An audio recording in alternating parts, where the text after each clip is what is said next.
Thanks for all of you coming here today. It's a huge privilege that you taking the whole day to come to Wysing, and thanks as well to all of the contributors for this day. Without you, it wouldn't have been possible at all.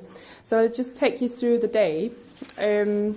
So I hope you've taken a moment to see the work Parasora by Joey Holder, a work I would say has several dimensions and different realms, as well as Liz Rhodes' work Light Music in the gallery space, a work that is a really iconic, immersive, expanded piece and a multiple environment that some of you have also been able to see today. We are going to show it again in the breaks. And obviously these two works, they do require that you're here physically, but there is an online present to Joey Holder's piece as well. And we've kind of structured the day in 4 sections. So coming to Wysing, you had the possibility to see these 2 works. And then now in this second section will take us to focus on the multiverse and multiplicity from a more artistic, philosophical aspect, looking at fictioning as practice with a presentation by Dr. Simon O'Sullivan. And that would be followed by a question, the presentation. And after this, we will screen a film by Maya Deren at Land. And just to highlight, it's a 15-minute silent film. So after talking, we will step into a moment of 15 minutes of silence together. And that film will be connected after to an in-conversation introduction to Beatrice Gibson's film F for Binonacci, made in conversation with Irene Revell. So it's a huge privilege that Irene and Beatrice have been in conversation and kind of created another introduction to the film. And then we will have a break, 15 minutes break with tea and coffee. And coming back then in the third section, we're really privileged that we can also host during the day 2 special readings. So the first special reading is of writer Mark von Schlegel, who with perhaps a more science fiction aspect will read the short story Pink Toes, Earth of the Books. And that will be followed by a presentation by Professor Anne Christine Davis in theoretical physics and cosmology on the accelerating universe. So we hopefully all kind of accelerated after that session. And that will be followed by questions as well. And to end that session, we will watch The Very Eye of the Night, another film by Maya Deren. Then we will go to have a break, and that will take us into the last session, where we're very privileged again to have Tom Morton to read from his novel in progress, Doggerland, that somehow also to suggest, I would say, a multiverse aspect, and to increase further curiosity and questions and understanding, we will end the day with a presentation by Professor Martin Rees on how our cosmic horizons have expanded. That would be followed by questions as well. And so to end the whole day, we will have a roundtable discussion and bringing some of these aspects together. And obviously, it's really privileged that you're also here today. So do also save your questions for the roundtable discussion if you don't feel you have any urgent questions after the presentations. So we hope we're kind of on time schedule. Looks like it. Those who are leaving with the bus tonight, it will leave 7:15. So we make sure we're on time. So you don't have to worry about that. So thanks again to all of you coming here, and a huge thanks to the contributors. So I hope you enjoy the day, and obviously any kind of feedback to us about the day, you're more than welcome to give us some feedback in the breaks, like just if you want to have some conversation with us. So thanks again. Okay, and now I'll hand over to Dr. Simon O'Sullivan.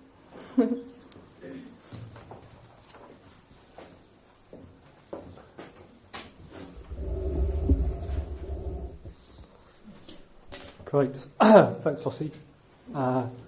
Thanks, Dara. I've been here twice before.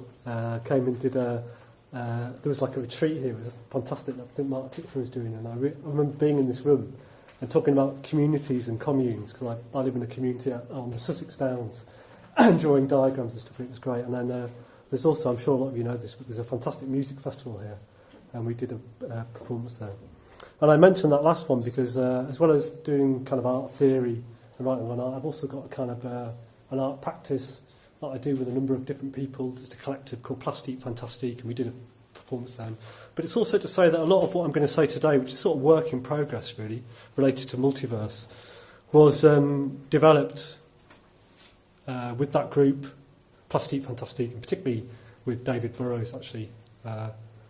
All the ideas were sort of debated over with him really.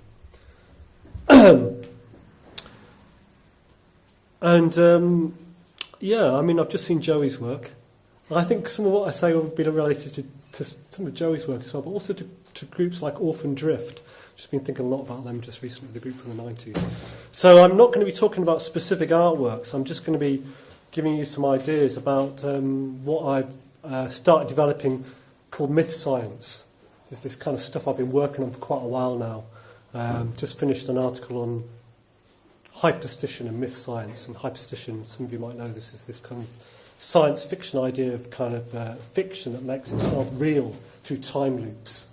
But today what I'm going to talk more about is just art practice as a form of fictioning. And you'll forgive me if I just read it out. Hopefully, as I get going, I'll warm up and I'll be able to extemporise a bit. But and I want to start with a quote from a book I've just reread that I thoroughly recommend to you. It's kind of, I think it's probably my favourite work of fiction. Some of you might know it. Here's the quote. "There's something in us, don't have no name. It ain't us, but yet it's in us." Anyone know who that's by? It's Ridley Walker by Russell Hoban. There's something in us, it doesn't have no name. It ain't us, but it's in us. Okay, so the paper's in 3 parts. This first part's just art and the world, or that which is in the world but not of the world. So when art engages with the world as it is, it already surrenders some of its power. It needs must use more or less recognisable forms, languages, narratives, even if these are idiosyncratic or marginal in nature. Another way of saying this, I think, is that such art is both of and for the world in which it is situated, or which amounts to the same thing. It already has its audience in place. Jean-Francois Lyotard, who I think is often overlooked in terms of a kind of a theorist of art, particularly contemporary art, he says as much in his claim that what art can do is simply multiply the fantasies of realism, rather than precisely disrupting these fantasies. And this, for Lyotard, in Lyotard's view, is art's true avant-garde role. That art shouldn't kind of offer a reassuring mirror of a subjectivity already in place. It's a bit like kind of, it shouldn't pander to our desire for certain kinds of meaning, for stability, for a reassuring subjectivity. It shouldn't do that, but it should somehow disrupt that. And Lyotard talks about that, I'm sure you all know, but he talks about that in the great appendix to the postmodern condition. Well, I think in its engaged and oppositional form, for example, institutional critique, such art is still precisely about the world. Indeed, the more engaged it is, the more it must mirror, however critically or negatively, its object.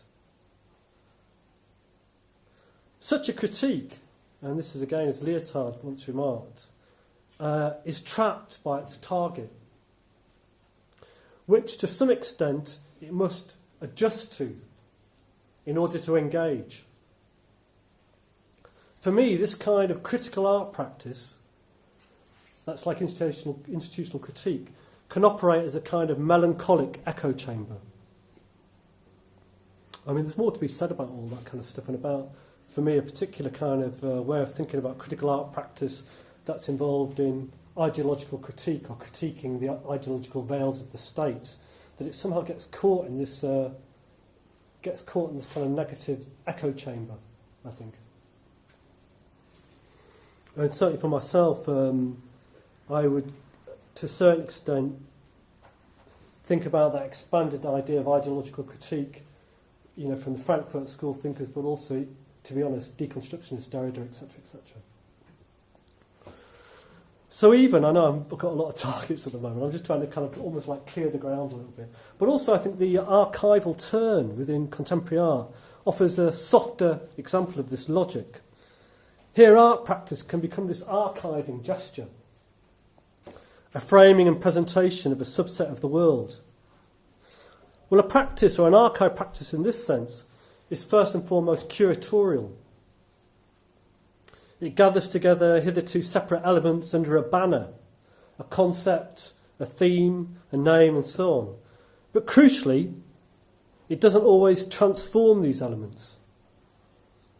Indeed, it can offer nothing more than a product or a series of products designed to meet the desire for knowledge, when the latter is understood as knowledge of the world as it is.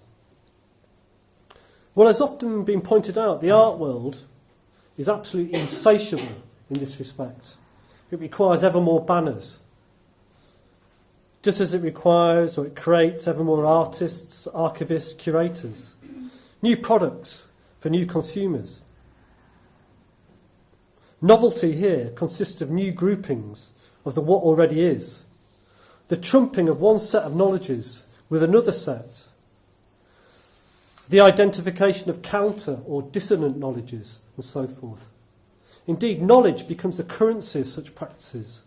Knowledge is power, as the saying goes, at least of a worldly kind. It's kind of interesting, where I work in my department, I often have this conversation with one of the Erik Rogoff. She's very interested in ideas of art as a kind of form of counter-knowledge. But as you'll see as I go on, it doesn't seem to me she's got that. I don't see that's how art operates in terms of that kind of knowledge production. Having said all this, can art ever be anything more than a presentation of the subset of the world? Seeing as it has to be a practice that takes place in the world, or in that very world. So here the definition of a world, and this is kind of, if you like, well, I kind of trying to think a little bit about the multiverse and multiple worlds, but here the definition of a world, what it includes, what it excludes, is crucial. Insofar as you might make a tentative claim that art can be specifically otherworldly, without meaning it's somehow outside the world as is. Indeed, how could it be?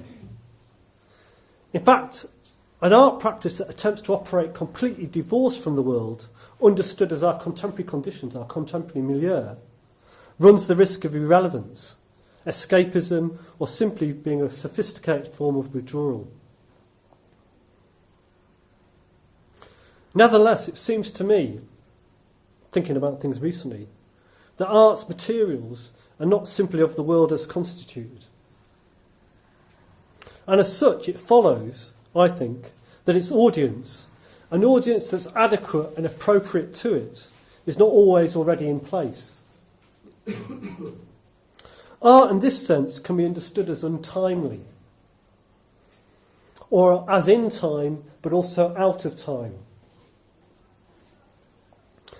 It is, as it were, future-orientated. So Gilles Deleuze is very, very good on this, on foregrounding this kind of strange temporality of art. Deleuze often said, he wasn't talking about contemporary art, but he often said kind of for art, the people are missing, or the people are yet to come. It's not so much they're kind of waiting to arrive in the gallery or anything like that, but it's almost like art helps create that people. Art helps summon that people. It invents that people. That's what it does. It draws something forth from an audience. It's not for an audience already in place, if you like. Okay, so much for introduction, but what I've been trying to think about recently is how might this untimeliness of how might that manifest itself in contemporary art practice? This kind of in time but out time. What form might it take? Well, one thing is quite clear to me. It won't be easy to understand. If it's a kind of communication, it'll be one without meaning. That's to paraphrase Lyotard again. Where meaning is understood as a kind of register of knowledge, or to introduce another term, as part of the code of the world as it is. Hence the important idea for me that something might be of the world, but not of the dominant code of the world. This might mean that these kind of practices that communicate without meaning are not taken seriously, or they simply frustrate, or bore, or annoy, or irritate. It seems to me in the extreme they'll be imperceptible, at least according to dominant regimes and codes of visuality. Hence the importance, I think, of learning to see these imperceptible practices, or which amounts to the same thing of attending to one's own production of subjectivity, which is a term from Guattari. I don't want to go off on too many tangents, but I had a very interesting experience up in Glasgow in the 90s when I came across some work that I couldn't understand. And although I found that incredibly frustrating, I think what happened to me then is I kind of realised that actually when I'm at the edge of my understanding, or at the edge of kind of being able to interpret something, that's when kind of something finally begins happening. And from that moment onwards, I've been interested in these practices that kind of don't pander to my desire to make sense, if you like. So the importance of these kind of practices I've got in mind, and I've mentioned some, there's a few others that I could mention, is that they seem to offer something different to what already is. This might be simply a diversion sometimes, not part of the dominant code, or apparently a threat to it, and hence ultimately unimportant. But in other cases, they're not a diversion. In other cases, and for other kinds of subjects, they're points of inspiration. Points of radical difference that might then be mobilised or developed and mobilised into a different way of being in the world. I know that's quite a grand claim, but I really do think this is how art can operate. These are kind of art practices offer something more germinal rather than parasitic. Not parasitical institutions, something more germinal. They can be the seed of something genuinely new. And I know I'm kind of mentioning Deleuze and Guattari a lot because that's what I kind of tend to read, but Guattari's got a very interesting idea of Z points, as he calls them. He also calls them autopoietic nuclei, these kind of points around which a different kind of subjectivity spins and gets constellated. And he doesn't talk specifically about kind of contemporary art, but he talks about these kind of moments that allow, these points that allow one to organise oneself differently. And I think, thinking about my own response to kind of how art operates, I think he's a very prescient thinker. So in an increasingly homogenised and homogenising neoliberal present that only offers more of the same, a present that overcodes all options, or nearly all options, these points of difference that I'm trying to suggest, these points of difference can themselves become politically charged. Indeed, when the political scene offers no new models, when it's moribund, I think art steps up.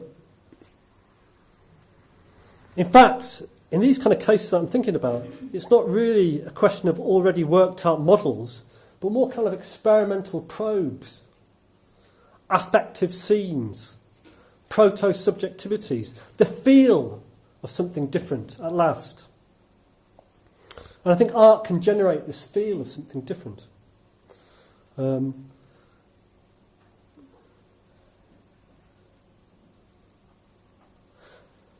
But to take a couple of steps back, to construct a generally new form of coding, or something new, a new form of code in the world, one needs material. Hence, in this kind of task, also the importance of scrambling already existing codes, or the importance of more alien code from elsewhere, outside of typical art world culture, importing it from elsewhere, at least as a first step. So this is a mixing that is both spatial and temporal in nature. I'm going to go into this in a moment. But I think ultimately an art work or an art practice can use this kind of hybridity, can step off from this and begin working to produce its own autonomous codings. And this for me is when art gets very exciting. You know, it's kind of a mixture of codes, a scrambling of codes, produce these hybrid codes, but then something starts happening, it starts producing this autonomous coding, you know, these autonomous fictions. I mean, I'm very interested in this idea that kind of, you know, fictions nested in fictions, nested in fictions. It has this whole autonomy, this inward lookingness. And suddenly, as you'll hear as the Pope goes on, this is what a world is, I think.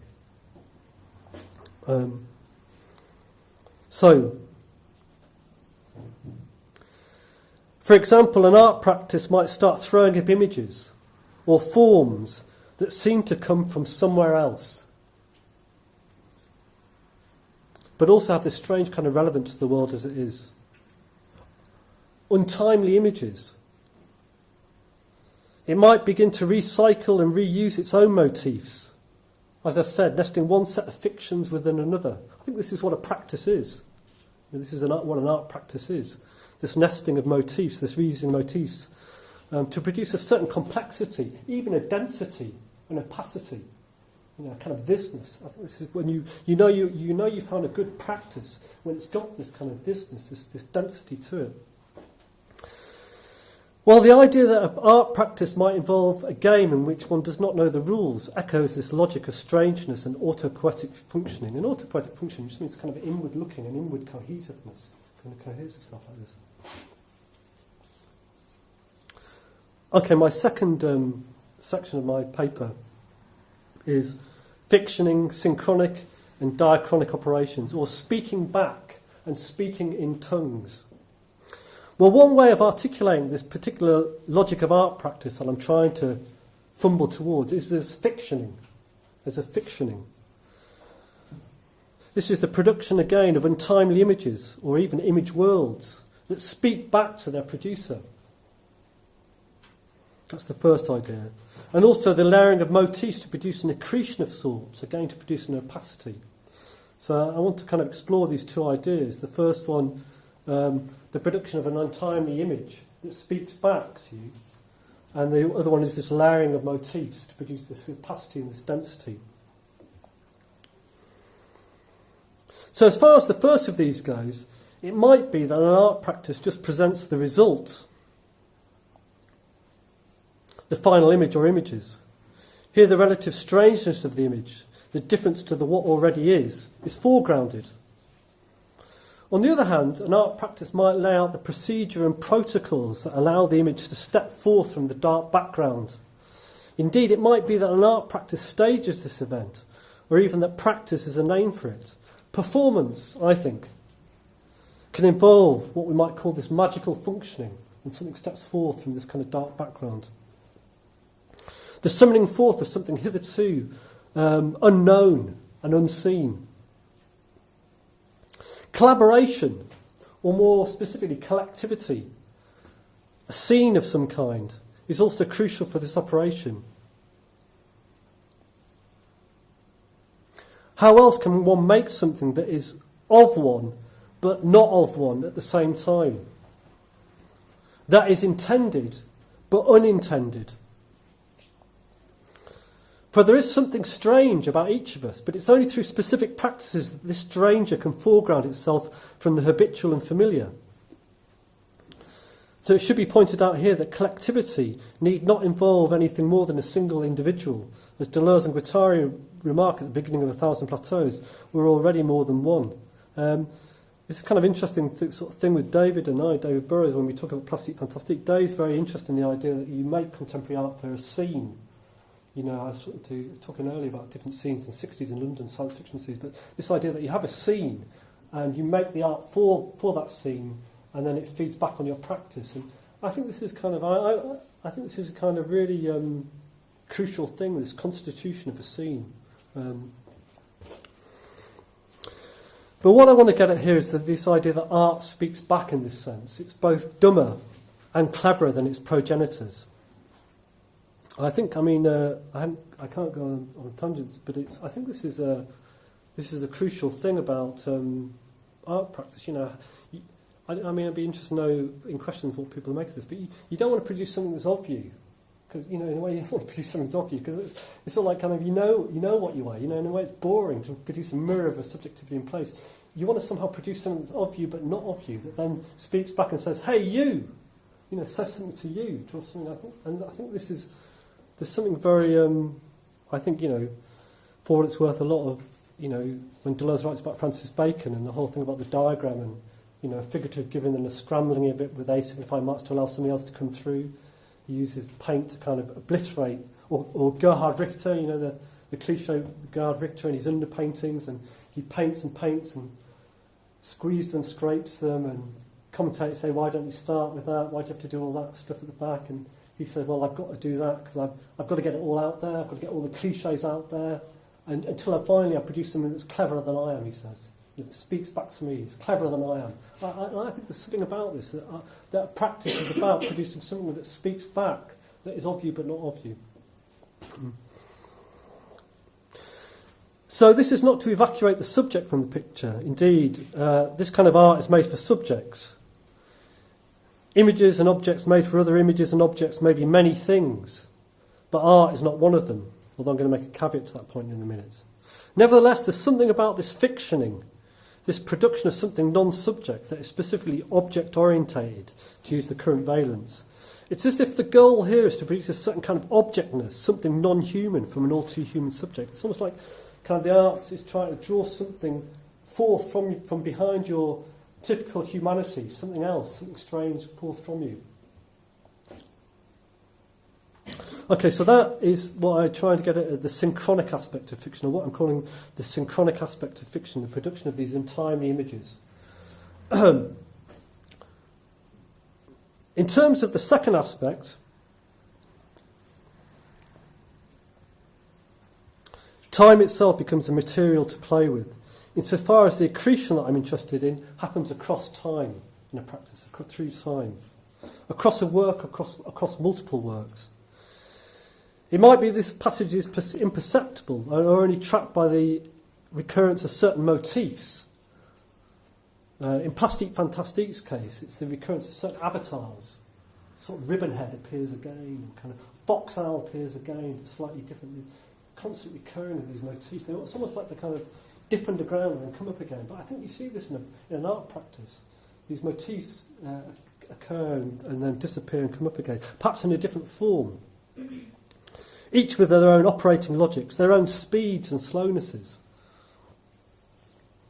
So I think art practice has a certain duration in this sense, or even multiple durations. It's like a kind of aesthetic ecology is produced, which means, I think, that an art practice has something more in common with like a series or a scene, rather than an object as such.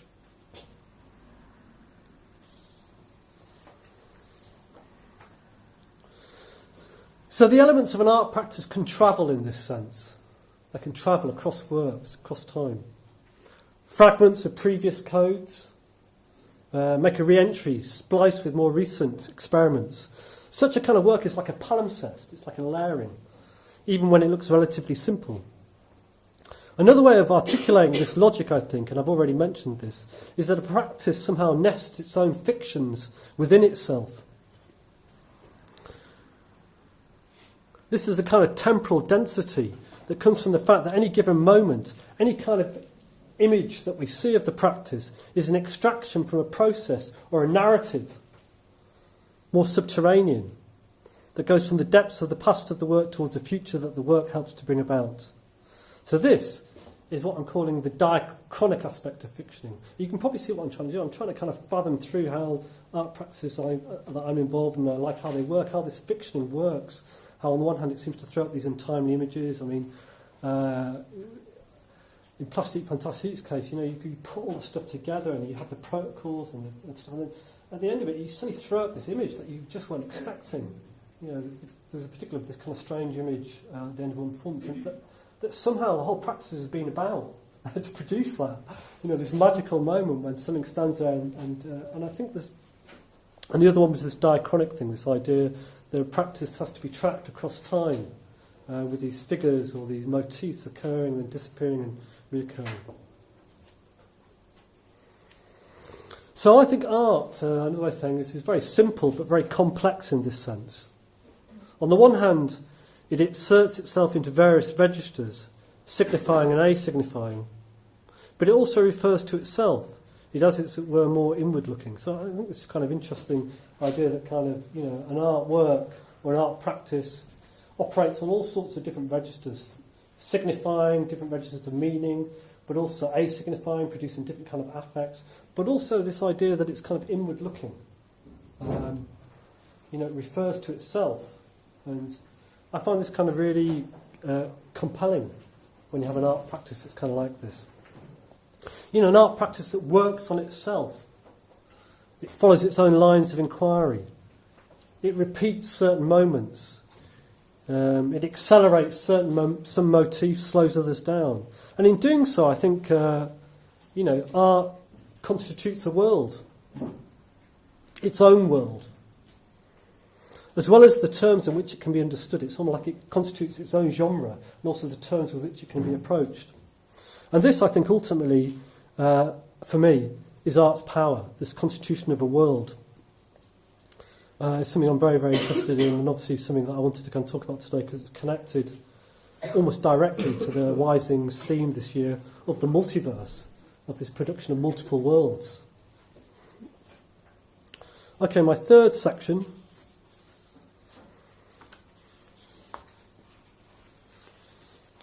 I've got 4 sections. I was going to say I thought I had 4. My third section is from collapsing worlds to points of collapse, or a holding pattern of minimum consistency. And this is when I want to kind of talk a bit about collapse, when things fall apart. Well, in a way, both of the modes of fiction that I've talked about involve a layering. Again, the first is spatial, the second is temporal. And it's this spatio-temporal density, almost like the production of a different space-time, that constitutes art, I think, when it's a practice rather than just the production of a commodity. I think this is kind of, this is why art, despite what people say about the art world, despite kind of people having problems with art, despite being elite, this is what art can do. It can produce these are the worlds, these are the space-times. So the increasing availability and relative affordability of digital imaging and editing technology, it's ubiquitous now, means that there's now the possibility of a more accelerated mixing of these temporal and spatial worlds. And as such, an increasing of this density, and with it the production of ever stranger spatialities and temporalities. For me, this is where interesting art is happening, really, at this sharp edge of these kind of digital experiments. I think this is where, for me anyway, this is where I'm kind of seeing interesting stuff. Because such technology allows its user to alter the speeds also of the different images and sequences that are being used or being deployed. This might mean, for example, the introduction of a character from one world into another world, or one speed into another speed. A character has a different duration, or one scene into another. And I think in this strange dream time, this kind of virtual third thing is produced between the two, this kind of non-place that I find very, very inspiring. A nowhere where other things become possible. I think this is an indirect answer to the ever-present now of commodity culture, insofar as it often involves recourse to a recent past as well, the kind of deployment of a kind of recent past that is often too easily forgotten in the ever-increasing and insatiable desire for the apparently new. And just as an aside on that, I think this kind of idea of residual cultures, it's from Raymond Williams, the kind of the British cultural studies guy, with this idea of residual cultures that haven't been incorporated. They're not archaic. They're not part of the dominant hegemony because they've not been incorporated. They don't support it. But they have a genuine residual power. And I think Williams was just absolutely on it there. And I mean, for me, well, I mean, maybe I'll just say this. I mean, for me, there's sort of connections with that, and also with some stuff from a thinker from a completely different tradition called Gilbert Simondon, a French thinker who was very influential on Deleuze and Guattari. And he's very famous for this stuff about individuation and technical thinking, but he wrote a great essay on magical consciousness. Pre-technical consciousness, a magical form of consciousness. It's incredibly similar to some of Ray Williams stuff, and I think there's work to be done here in relation to kind of what I'm calling myth science, the productive utilisation of the past as this residual power alongside this more future-orientated images, etc. But I also think that these new technologies allow this. I don't know where I work, you see a lot of these kind of practices, or not a lot of them, but some really interesting practices that kind of mobilise landscapes and images from the past in this kind of productive way. Very, very exciting. How am I doing for time? Okay. 5 minutes, 40 minutes. Okay. Yeah. All right. Okay, so this is the collapsing of different worlds. This the production of a new landscape, a new platform for dreaming, I think. There's another definition of fictioning, especially when it's no longer clear where the fiction itself ends and the so-called reality begins. Fictioning here inserts itself into the real in this sense, into the world as it is. In fact, it collapses the real and the fictional. But in doing so, it changes our reality. I've said this already, but I'll say it again, that I think there's some interesting stuff being done by the Cybernetic Culture Research Unit from the 90s on their notion of hyperstition. I think different people are working on this idea of how fiction inserts itself in the real and therefore changes the real, has a traction on the real. I think there's some really interesting work being done there. This particular sense of fiction dovetails with the idea of post-internet art, or that art which is made from and for the web of images, which now doubles our own world of things. As such, it might be said that the collapsing worlds we produce have a life outside of our control, or indeed that of anyone else's. Indeed, ultimately, they do not rely on being seen to operate as agents. After all, who nowadays can see all the images being produced? They're already in contact and communication with image worlds that are increasingly of non-human generation. This seems to me, different commentators, I haven't read much of her work actually, but I kind of know so much about it because I've read so many essays. The quote, Hito Steele as stuff on image worlds, very, very similar take files I can see. Once again, the question here is whether such worlds operate divorced from any kind of subject. Can they be called art? It's perhaps more accurate to say that they become art when they're confronted by an interlocutor, although this will not necessarily be human in the sense of a particular historical diagram. Is art the only place that we find this logic of collapsing worlds, this spatial and temporal collapsing? Well, I don't think so. This spatial and temporal layering, I think you can find it elsewhere in other aspects of culture, albeit in a more reductive way. Fashion, for example, involves a kind of spatial layering, or the mini-series. I'm very interested in the kind of whole mini-series, as opposed to the film, the mini-series. How it allows certain motifs to appear and characters to disappear. It's kind of an interesting form. David and I, we talk about practice like a mini-series rather than filmic.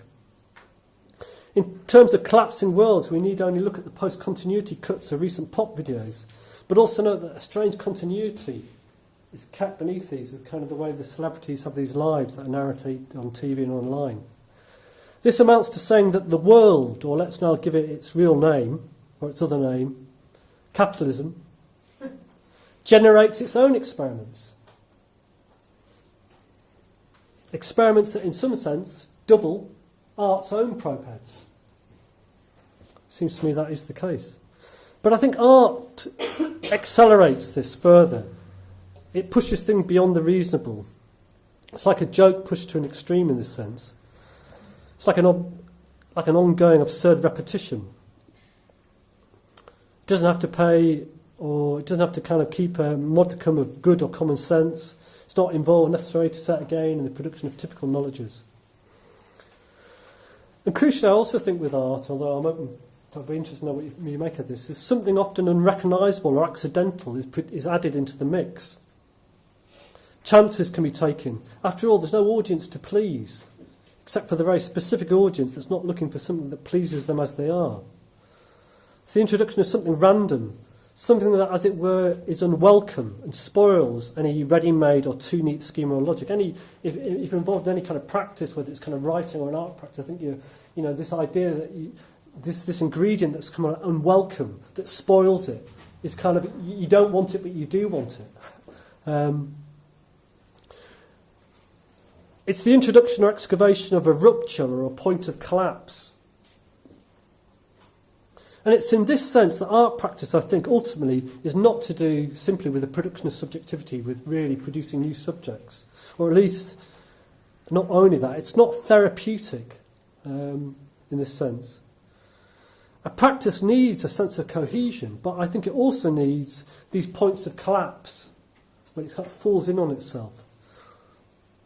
Or else it just risks being more of the same, producing more of the same. So, I mean, I've written about this before with David Burrows in relation to Guattari and some writings by Jacques Lacan, actually. But suffice to say here that what the idea that I tried to explore there was this idea that an art practice might be a kind of holding pattern, maintaining a minimum consistency, just a minimum consistency to hold these points of collapse. I can almost diagram it for you. It's got to have a minimum consistency of cohesion, so it doesn't just fall apart, but it's got to hold these points of collapse. In many ways, when you've got an art practice, all this is intuitive that I'm unpacking here, but I think this is what happened. So again, this might be a definition of fictioning in art practice, the production of a myth or a mytheme that holds these wholes together and pictures them to an audience. I keep looking at this, but that's obviously the wrong time, isn't it? That's just 1:30. It's 1:30 now. Okay, great. Okay, great. Okay. So just my last little bit here. So I hope I've given a sense of that, kind of this idea that you need these kind of accidents or these points of collapse, as well as this cohesiveness. And my conclusion is just reclaiming the unconscious, or a message not to you but to something within you. Remember that Ridley Walker quote that I came up with? I'll have to read it again. There's something in us, it don't have no name, it ain't us, but yet it's in us. This idea that art is a message not to you, but to something sort of within you. So it's not news to say that capital has colonised time as well as space.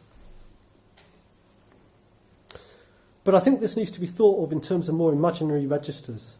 That's to say, not just within reality per se, with its typical spaces, places, times and durations, but also in terms of our more unconscious worlds, our imaginary worlds, the worlds that we inhabit in our unconscious, if you like. As has often been remarked, also, the failure of politics is also the failure of the imagination. Capital, we might say, is increasingly co-opting even our dream worlds. I mean, that's kind of, I think that is the case. That is increasingly what's happening. There's a colonisation of our dream worlds. That repository of images, of image worlds, that give us life beyond the plane of matter. Indeed, this unconscious, understood in this Bergsonian sense, Bergson had this idea of the unconsciousness of this pure past, where everything kind of coexists, this pure virtual reservoir that's masked by a more pragmatic and utilitarian interest. That's what Bergson develops. But this idea, for me anyway, is that this unconscious is being colonised by commodity culture, and actually not least by Web 2.0 and its logics. Facebook, Twitter, all the other filtering supernodes of a once wild and unenclosed web. I mean, for some of you, you will remember, but some of you won't. The web wasn't always like it is now.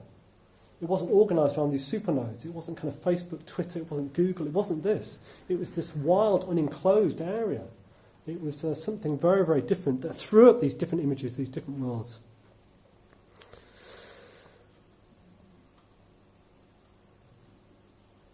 So a wild and unenclosed web that offered up that are now being replaced by this restricted repository of images, I think.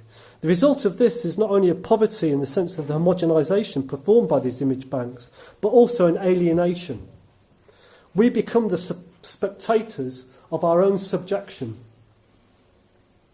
Insofar as these images are not of us, they're not of us. Or at least they're only part of us, that part which can be represented by algorithms. Another way of thinking about the fictioning function of art practice, then, is the reclaiming of an unconscious, of a visual unconscious, and then an unleashing of it. Art practice, at least as I've attempted to articulate it very briefly here, can produce these new images, these new sequences, new myths, new dream worlds. And an important aspect of this fictioning in this sense is participation within the fiction. This doesn't necessarily mean, though, that an audience and a spectator is invited into the work. This is not how it works, it seems to me. It's not hospitable like this. Often an artwork is precisely inhospitable. It refuses to give ground. It refuses to pander to you. But it does mean that the produced fiction offers something. It's from and for a collectivity, albeit one that is masked by more typical, atomised and hyper-individualised subjectivity. It's not for you, it's for something within you. It's also in this sense that fictioning and art practice performs its own alienation. Alienation from and for an already alienated subject.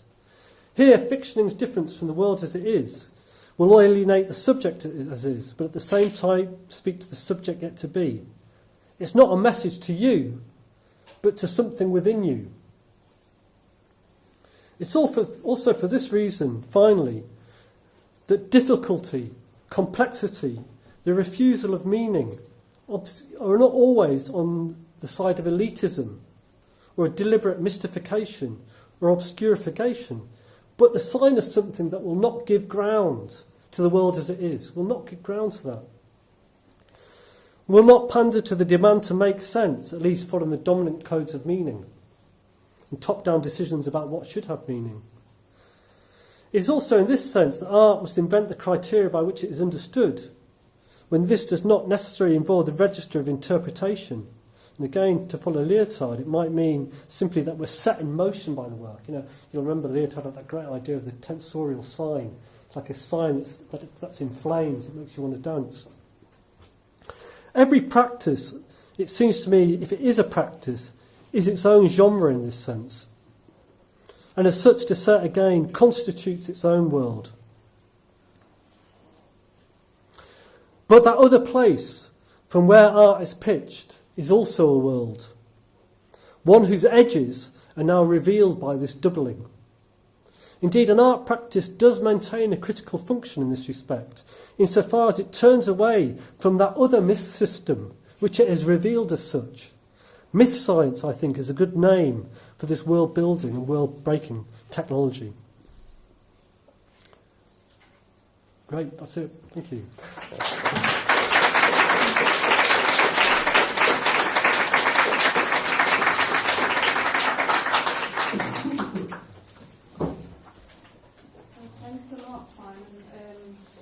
You're very welcome. It feels very uplifting, I have to Oh, say. good. Me personally, I can't speak on behalf of... I'm sure some people felt the opposite, but here we are. But I just felt it's more like a common, felt really uplifting in the way of thinking about this autonomous power and actually creating a very kind of special value to what we're doing. So we're also trying to, felt like a manifest, I have to say. I wonder. I mean, I think I thought about it in relation to Wysing, but I think I think that's right. I think what I was trying to do is trying to tease out and try and think through some of the sort of operating protocols of the art practices that I'm either involved in or I kind of resonate with, and also trying to kind of give, I think you're right, Lotte, trying to give that a more affirmative spin. I think, as I tried to say in my last few comments, it's not that I don't think art practice can be critical or a critical practice, but I think that criticality comes from the affirmation of something else. If you see what I mean, it's kind of the affirmation comes first, and then the criticality comes from that. I'm just repeating myself. That's my feeling, really. Well, thanks a lot. Oh, you're welcome. Yeah, it would be good to open up to involve all of you and start the discussion and come to Simon. So if there's any questions, please come forward. Yes? Mine's not really a question, but it's something that I thought of when you were talking. Was recently I was listening to the BBC World Service about the reappropriation of images for certain tragedies and a circulation of images from, I think it was, I can't remember what the world event was, but there was a image that was going around social media that was actually dated to a photographer in, I think it was Israel, that was becoming associated with this other tragedy. And just, I guess, yeah, part of this mythologizing that is happening with this kind of, as you said, this like array of images. And just, I guess that's not specifically related to an art practice, but a product of the media that we can have through Twitter or, I don't know, whatever other thing, an image that becomes, I guess, just has this power and this value that isn't relevant to the photographer in the first place. It's just quite a bizarre. Yeah. Well, that sounds really. I mean, it sounds really interesting, actually. I mean, yeah. I mean, I just reiterate what I said. I think. I mean, what strikes me is kind of this place where kind of these image worlds are ubiquitous now. I mean, this isn't new stuff I'm saying here, but ubiquitous, and the kind of speed of them, and the massive repository of images, etc., etc. What's the kind of role of art within that? What can art do? What can art do in the face of Twitter, Instagram, but also the various utilisation of images in order to sell commodities, etc., etc. What I call a colonisation. And this is something I'm very, very interested in, how you kind of... it's not so much you turn away from that and you start drawing again. It's almost like, how do you use those images, or how do you kind of use those images but also produce new images? That's why I was trying to get this kind of interesting idea that, an art practice might use images, but it might use them in such a way in order to produce something that is surprising, that speaks back. That seems to me something that it can do very well in order to kind of mitigate against these images that, as I said, are not kind of us or for us. But certainly, I mean, kind of, certainly it seems to me that this is really what art practice does well. It kind of combats or resists affirmatively the production of image worlds that are thrown at us. It seems to me that it's very, very good at doing that. Yeah. Clearly, obviously, I mean, kind of, clearly it is. I mean, it's, Yeah, Chris Kenton. Yeah. It's just what you made it all sound quite easy having this practice, and it's not. No, it's not easy. It's so much. And also, you talk about the work invents the audience. So the audience shouldn't. It's already there for. Yeah. But what if the audience doesn't want it? I mean, how can you do that? Yeah. As an artist, if you feel that you have. Like this. On a pragmatic level, isn't it? Yeah. I mean, you mentioned David saying Yeah. that you can play to the community, but Yeah. what if you're talking to the community and the community's not listening? Yeah. Well, I don't know. I mean, it strikes me that well, a couple of different things. It strikes me that you might produce feints, kind of produce a certain kind of practice that draws people in, and then kind of does something else. Well, to be honest, I'm not that interested in that. The idea that kind of seduces you, or kind of lures you in, and then kind of shows you something else. But I'm thinking more that an art practice might draw together a kind of an audience that feels alienated in terms of the larger image worlds that they're exposed to. I said quite a bit in there about kind of, alienation, and really it's about the spectacle and stuff. And that's how I feel. I feel like I'm being colonised. I feel like I've been... these images aren't my own. I dream in images that aren't my own. I feel alienated. But when I'm doing stuff in Plastic Fantastique and the community around me, I feel like I'm altering that stuff. I'm producing stuff that's surprising. And it's... when I said that it's not so much to do with an audience in place, it wasn't so much that I mean, I know you weren't meaning this, Donna, but it's not literally that the audience isn't in place. I mean, what I think you find is an audience that's looking for something. But what they'll find, what I'm interested in, is that an art practice tries to kind of almost like circumnavigate your habitual subjectivity, your identity. Well, think about me now, my identity, who I think I am, my 9-to-5 job, my family, my identity. It sort of like gets around that and talks to something else, this multiplicity that I am, and therefore works to inspire me or draw something out from me. But yeah, I mean, in terms of sort of pragmatics, I don't know what to say about that. I mean, kind of in a way, it's like with the stuff I do with David. I mean, clearly some people, you know, don't like it, find it boring, irritating, don't want to go anywhere near it and all that. But what I suppose I feel is I'm not in this paper, and certainly plus I'm not so interested in exactly community production by art. Art will speak to certain people, or certain art practice will speak to certain people that are kind of willing to hear it, as it were.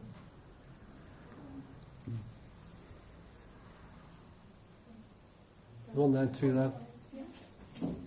I've got a question about the teleology side and how to avoid it in art. Because it seems that, I think like Deleuze and Guattari, you like dualities, paradoxes. But paradoxes or dualities without a third, you know, 1 and 2 never makes 3, it's always something empty and collapsing into 2 elements.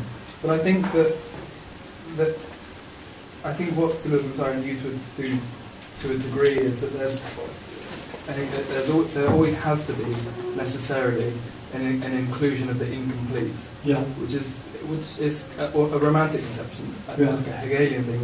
The incomplete has to be there for something to be complete, and I wonder how much, to what degree we can have these incompletes without also completing something by that, and then falling into like a teleology of things and going forward under a capitalistic structure. So, how can we avoid the want of capitalism to have these incompletes, and not go forward in a bigger agenda?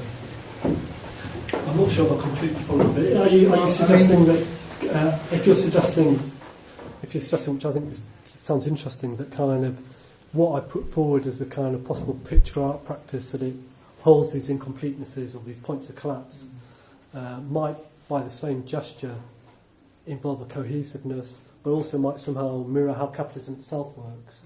Yeah, I can sort of see that. I'm saying that's the difficulty. That how can we? Yeah. If it is happening, how can we sort of see it and go around it? Well, I suppose there's two answers, or two off the top of my head. It's the kind of on the more abstract philosophical level. How do we stop? I mean, I don't know my Hegel. Okay, so how do we stop a kind of holding pattern of incompletes itself becoming a complete? Which I kind of sort of follow. How do we do that? I think we've got to be careful and watch, and and be willing to change. I mean, kind of it's a bit like kind of saying you don't want to fall into a genre where you kind of constantly producing the incomplete artwork. It becomes like a genre, and therefore it becomes spotted, it becomes known. So you must be willing to kind of let go of that genre completely. But I take that as a kind of thing about art practice, that kind of as soon as it gets stuck on a genre, it's not a practice anymore. It's a kind of production of products, which is maybe what you're meaning. So that's in terms of that abstract thing, it's kind of scrutiny and lesser. In terms of the other question about, which maybe I'm putting words into your mouth, Tiff, but in terms of doesn't capitalism also operate through this mechanism of points of collapse, and I think that might well be the case. And I'm quite very interested in this. Kind of, I'm not really interested. I'm a bit with Deleuze and Guattari on this, as you know. I'm not really interested in an art practice that straightforwardly resists capitalism, because it seems to me capitalism is producing its own experimental probes, its own kind of practices, and all the rest of it. I guess all I would say is that ultimately capitalism has got a vested interest in consumers, commodities, new markets, etc., etc. So I don't know how far it would go in terms of my incorporation of point of collapse, but I'm willing to concede that it's a careful balancing act on that level. That was a tough question. That's right. Hello. Hello. When you said untimely, do you mean unexpected? Do I see what you mean? Do you mean unexpected? So something is unexpected? Yeah. Not untimely, but it's at the wrong time. Yeah, I was trying untimely, I meant it's sort of in time but out of time. You know, it's kind of like something that's of its time, but kind of also almost like stands up as a kind of thing that seems to be completely out of time. What makes it stand up that you agree with it in some way, that it feels right? Or maybe, possibly, or kind of it strikes you, it kind of bam, hits you. Or it's kind of a point that you can't get past. It's kind of somehow, it's somehow operates out. Or even on a more abstract level, it's kind of. I mean, maybe this would be something that we'll go on to talk about with the multiverse when the physicists come in. But kind of, to a certain extent, something that's kind of out of typical space-time. You know, it doesn't operate through the same spatial and temporal parameters. Do you think colour does that? Do you ever get those moments with the work you make, you have visual sides as well as the performance. You actually make images. Yeah. You're choosing some kind of aesthetic, or you're producing. Some of the must just be the aesthetic of. Yeah, I think in a way, that's what I mean. I'm hesitant to say this because I know Tiff's here and he's read lots of philosophy, but I think this is what the aesthetic is. Outside space and time. And I think maybe I'll give you an example of it. Performance, I think, can do this, because performance can be out of step of space. It can be in a space that changes the space, and it can be out of it can be out of time. It can be like an out of time, and I think this is, as I try to say, it's not so much that these kind of practices does that disrupts typical space time. In so doing that, it's also the germ of a new space time. Maybe that's related to multiverse, actually. Yeah. Yeah, I was thinking about everything you said, partly in relation to the film that we're about to watch by Mayhem. Right, yeah. And particularly one thing you said about how it influences fashion. Fashion, yeah. Really made me think about her, and there's some really good documentaries and books written about her. And again, what you were just saying about how it's work that's sort of its time but out of time. Yeah. And they said that a lot about her work, in that it was 20 years before that sort of work, and even in the way she looked and the way she dressed, the new her said that she didn't look like she was making films during the war. She looked like she was from the 60s. She had a very individual look and style. And the same thing was said about Kenneth Anger as well. And so I just made that connection. But I was thinking, my question was, how would you relate everything you were talking to the film we're about to watch? I don't know the film. I don't think I've seen it, so I don't know. But I can say. I mean, although I was getting quite abstract with outside space-times and all the rest of it, I mean, kind of, I don't know if this is useful or it just like resonates with your point. I mean, kind of, when I was using the word the untimely, I take it from Deleuze, who took it from Nietzsche. And Nietzsche was very interested in this concept of the untimely. And, you know, Nietzsche's one of these people who would say you've got to lay kind of the space of something, I can't remember what he said now, 10 centuries between you. You know, it's about producing this untimeliness. And I think, you do see that with... great art and great artists. That's what happens with them. I mean, and this relates, isn't it, to all what is the contemporary anyway? What is contemporary art? I mean, you know, for me, someone like Kenneth Anger is contemporary. It's like it just directly speaks to me, you know, kind of his work. And from another perspective, he's historical, but there's a contemporariness of the untimely, I think, which isn't the same as the contemporary keeping up to speed with images. It's not the same it's not the same as being aware of how fast things are moving and being aware of what's happening. It's the production of something, as I was trying to tease out, because it's got its own codes and its own laws and its own it's like Mayor Down for Kenneth Anger. There's an inward autopoetic world-building character to them, which means the work survives. Do you know what I mean? Yeah. But I'm looking forward to seeing the film. I mean, Sorry.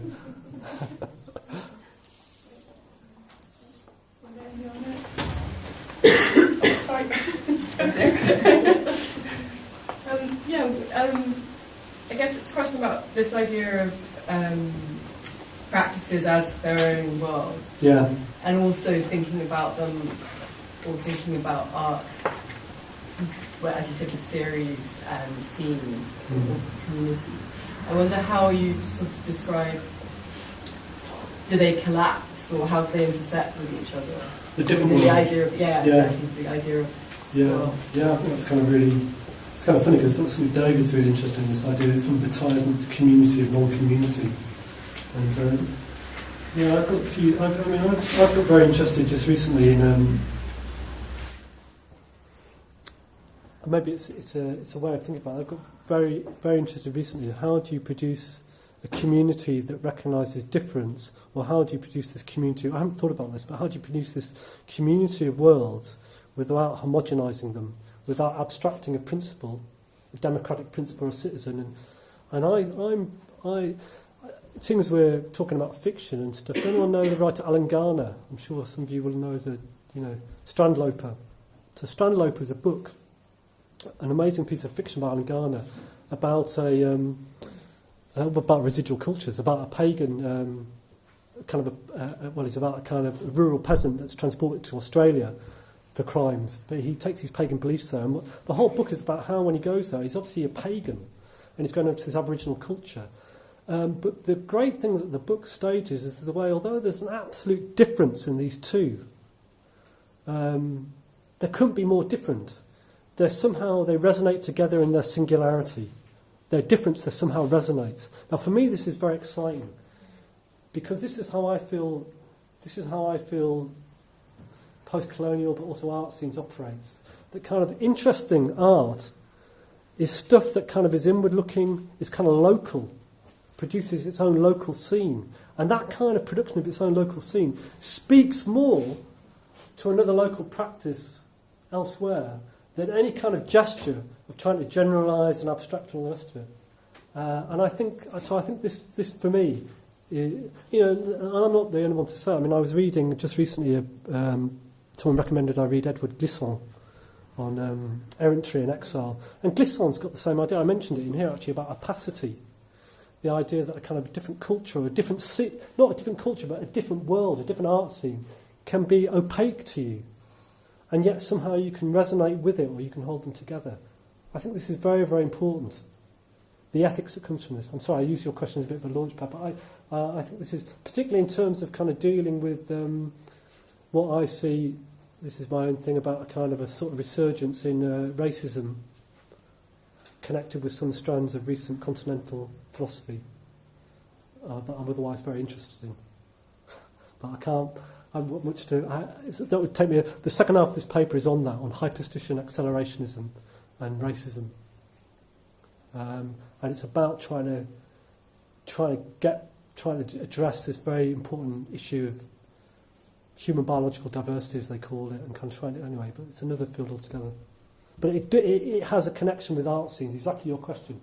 How do you gather these worlds together, or how do you're in your scene, that's another scene, how is this kind of a mutual understanding that isn't to do with kind of homogenising of these gestures where you say, I understand you.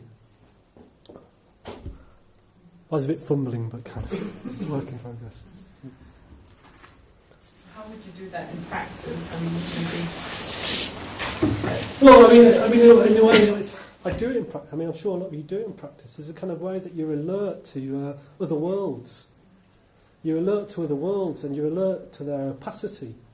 You're alert that the world is not your world. It's not a world you'll ever get. It's not a world you can ever interpret. But you're part of your world. But somehow you resonate. Not only do you respect its difference, but it inspires you. This is what happens when you come up against a different art world. It inspires you. What I'm not interested in is homogenising gestures that try to say everyone's the same or generalise about a kind of certain subject. But I'm trying to steer a track there between these democratic moves that generalise and abstract to say everyone's the same, we're all the same and all the rest of it on the one hand, but also there's other dangers where people start talking about human biological diversity in terms of the scientific racism, and they kind of really... Anyways, all sorts of unpleasant stuff that I see going on. I'm trying to steer between them. And I think what I'm saying relates almost directly to how I feel about how the worlds produced by art relate to one another and how you relate to them. Thanks a lot. You're welcome. It's very enjoyable. Thank you.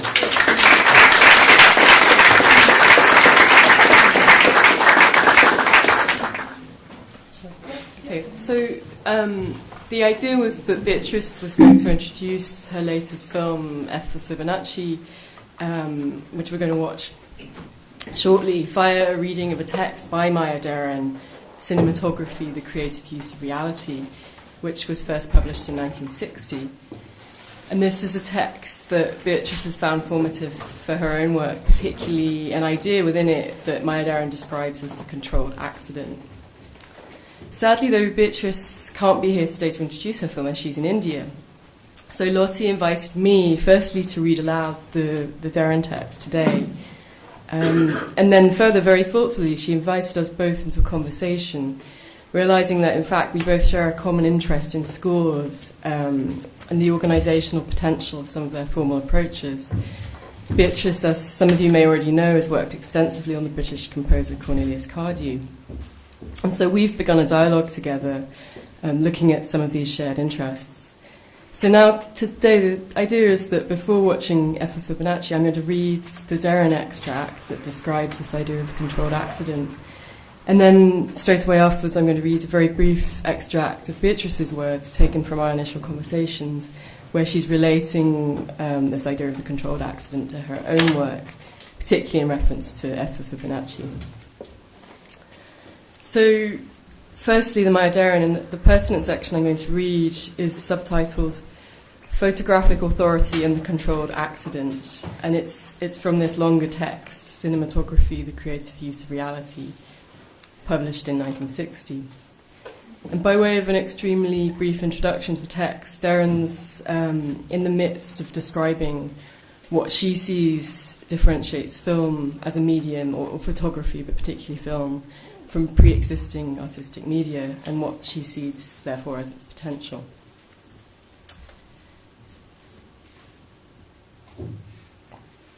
So, photographic authority and the controlled accident. As a reality, the photographic image confronts us with the innocent arrogance of an objective fact, one which exists as an independent presence, indifferent to our response. We may in turn view it with an indifference and detachment we do not have towards the man-made images of other arts, which invite and require our perception and demand our response in order to consummate the communication they initiate, and which is their raison d'etre. At the same time, precisely because we're aware that our personal detachment does not in any way diminish the verity of the photographic image, it exercises an authority comparable in weight only to the authority of reality itself. It is upon this authority that the entire school of the social documentary film is based. Although expert in the selection of the most effective reality and in the use of camera placement and angle to accentuate the pertinent and effective features of it, the documentarists operate on a principle of minimal intervention in the interest of bringing the authority of reality to the sport of the moral purpose of the film. Obviously, the interest of a documentary film corresponds closely to the interest inherent in its subject matter. Such films enjoyed a period of particular preeminence during the war, World War II. This popularity served to make fiction film producers more keenly aware of the effectiveness and authority of reality, an awareness which gave rise to the neo-realist style of film and contributed to the still growing trend towards location filming.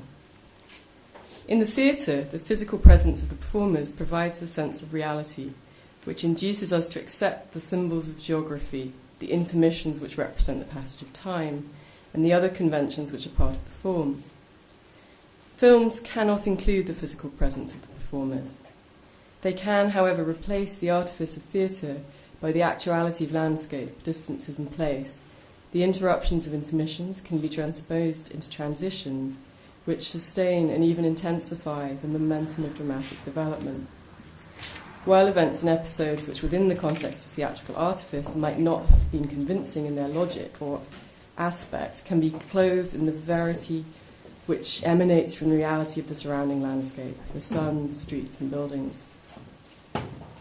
In certain respects, the very absence in motion pictures of the physical presence of the performer, which is so important to the theatre, can even contribute to our sense of reality.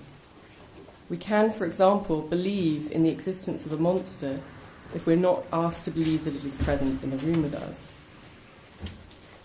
The intimacy imposed upon us by the physical reality of other artworks presents us with the alternative choices, either to identify with or to deny the experience they propose, or to withdraw altogether to a detached awareness of that reality as merely a metaphor. But the film image, whose intangible reality consists of lights and shadows beamed through the air and caught on the surface of a silver screen, comes to us as the reflection of another world. At that distance, we can accept the reality of the most monumental and extreme of images, and from that perspective, we can perceive and comprehend them in their full dimension. The authority of reality is available even to the most artificial constructs if photography is understood as an art of the controlled accident. By controlled accident, I mean the maintenance of a delicate balance between what is there spontaneously and naturally as evidence of the independent life of actuality, and the persons and activities which are deliberately introduced into the scene. A painter, relying primarily upon aspect as a means of communicating his intent, would take enormous care in the arrangement of every detail of, for example, a beach scene. The cinematographer, on the other hand, having selected a beach which, in general, has the desired aspect, whether grim or happy, deserted or crowded, must, on the contrary, refrain from over-controlling the aspect if he is to retain the authority of reality. The filming of such a scene should be planned and framed so as to create a context of limits within which anything that occurs is compatible with the intent of the scene. The invented event, which is then introduced, though itself an artifice, borrows reality from the reality of the scene, from the natural blowing of the hair, the irregularity of the waves, the very texture of the stones and sand, in short, from all the uncontrolled, spontaneous elements which are the property of actuality itself. Only in photography, by the delicate manipulation which I call controlled accident, can natural phenomena be incorporated into our own creativity to yield an image where the reality of a tree confers its truth upon the events we cause to transpire beneath it.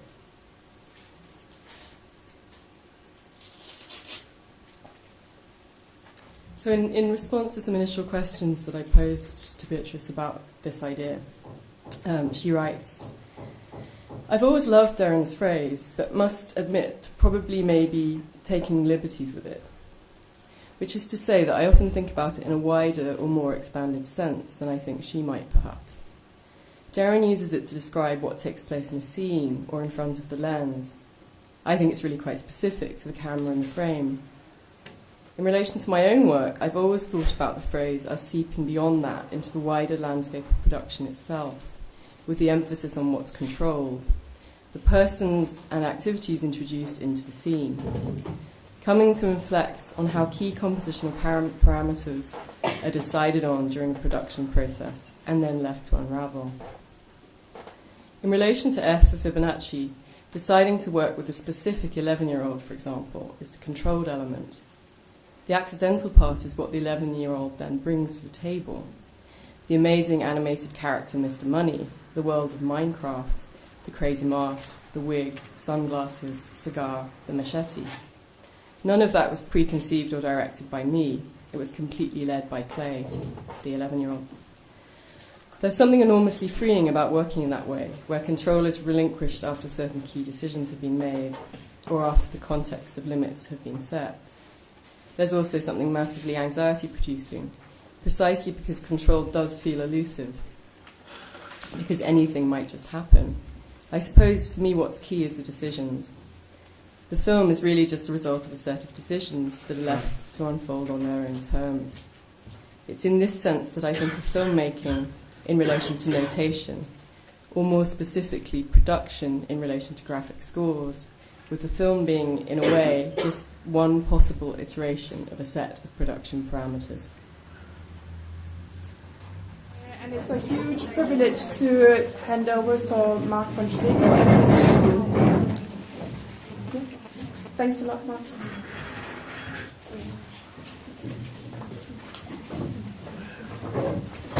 Hello. Okay.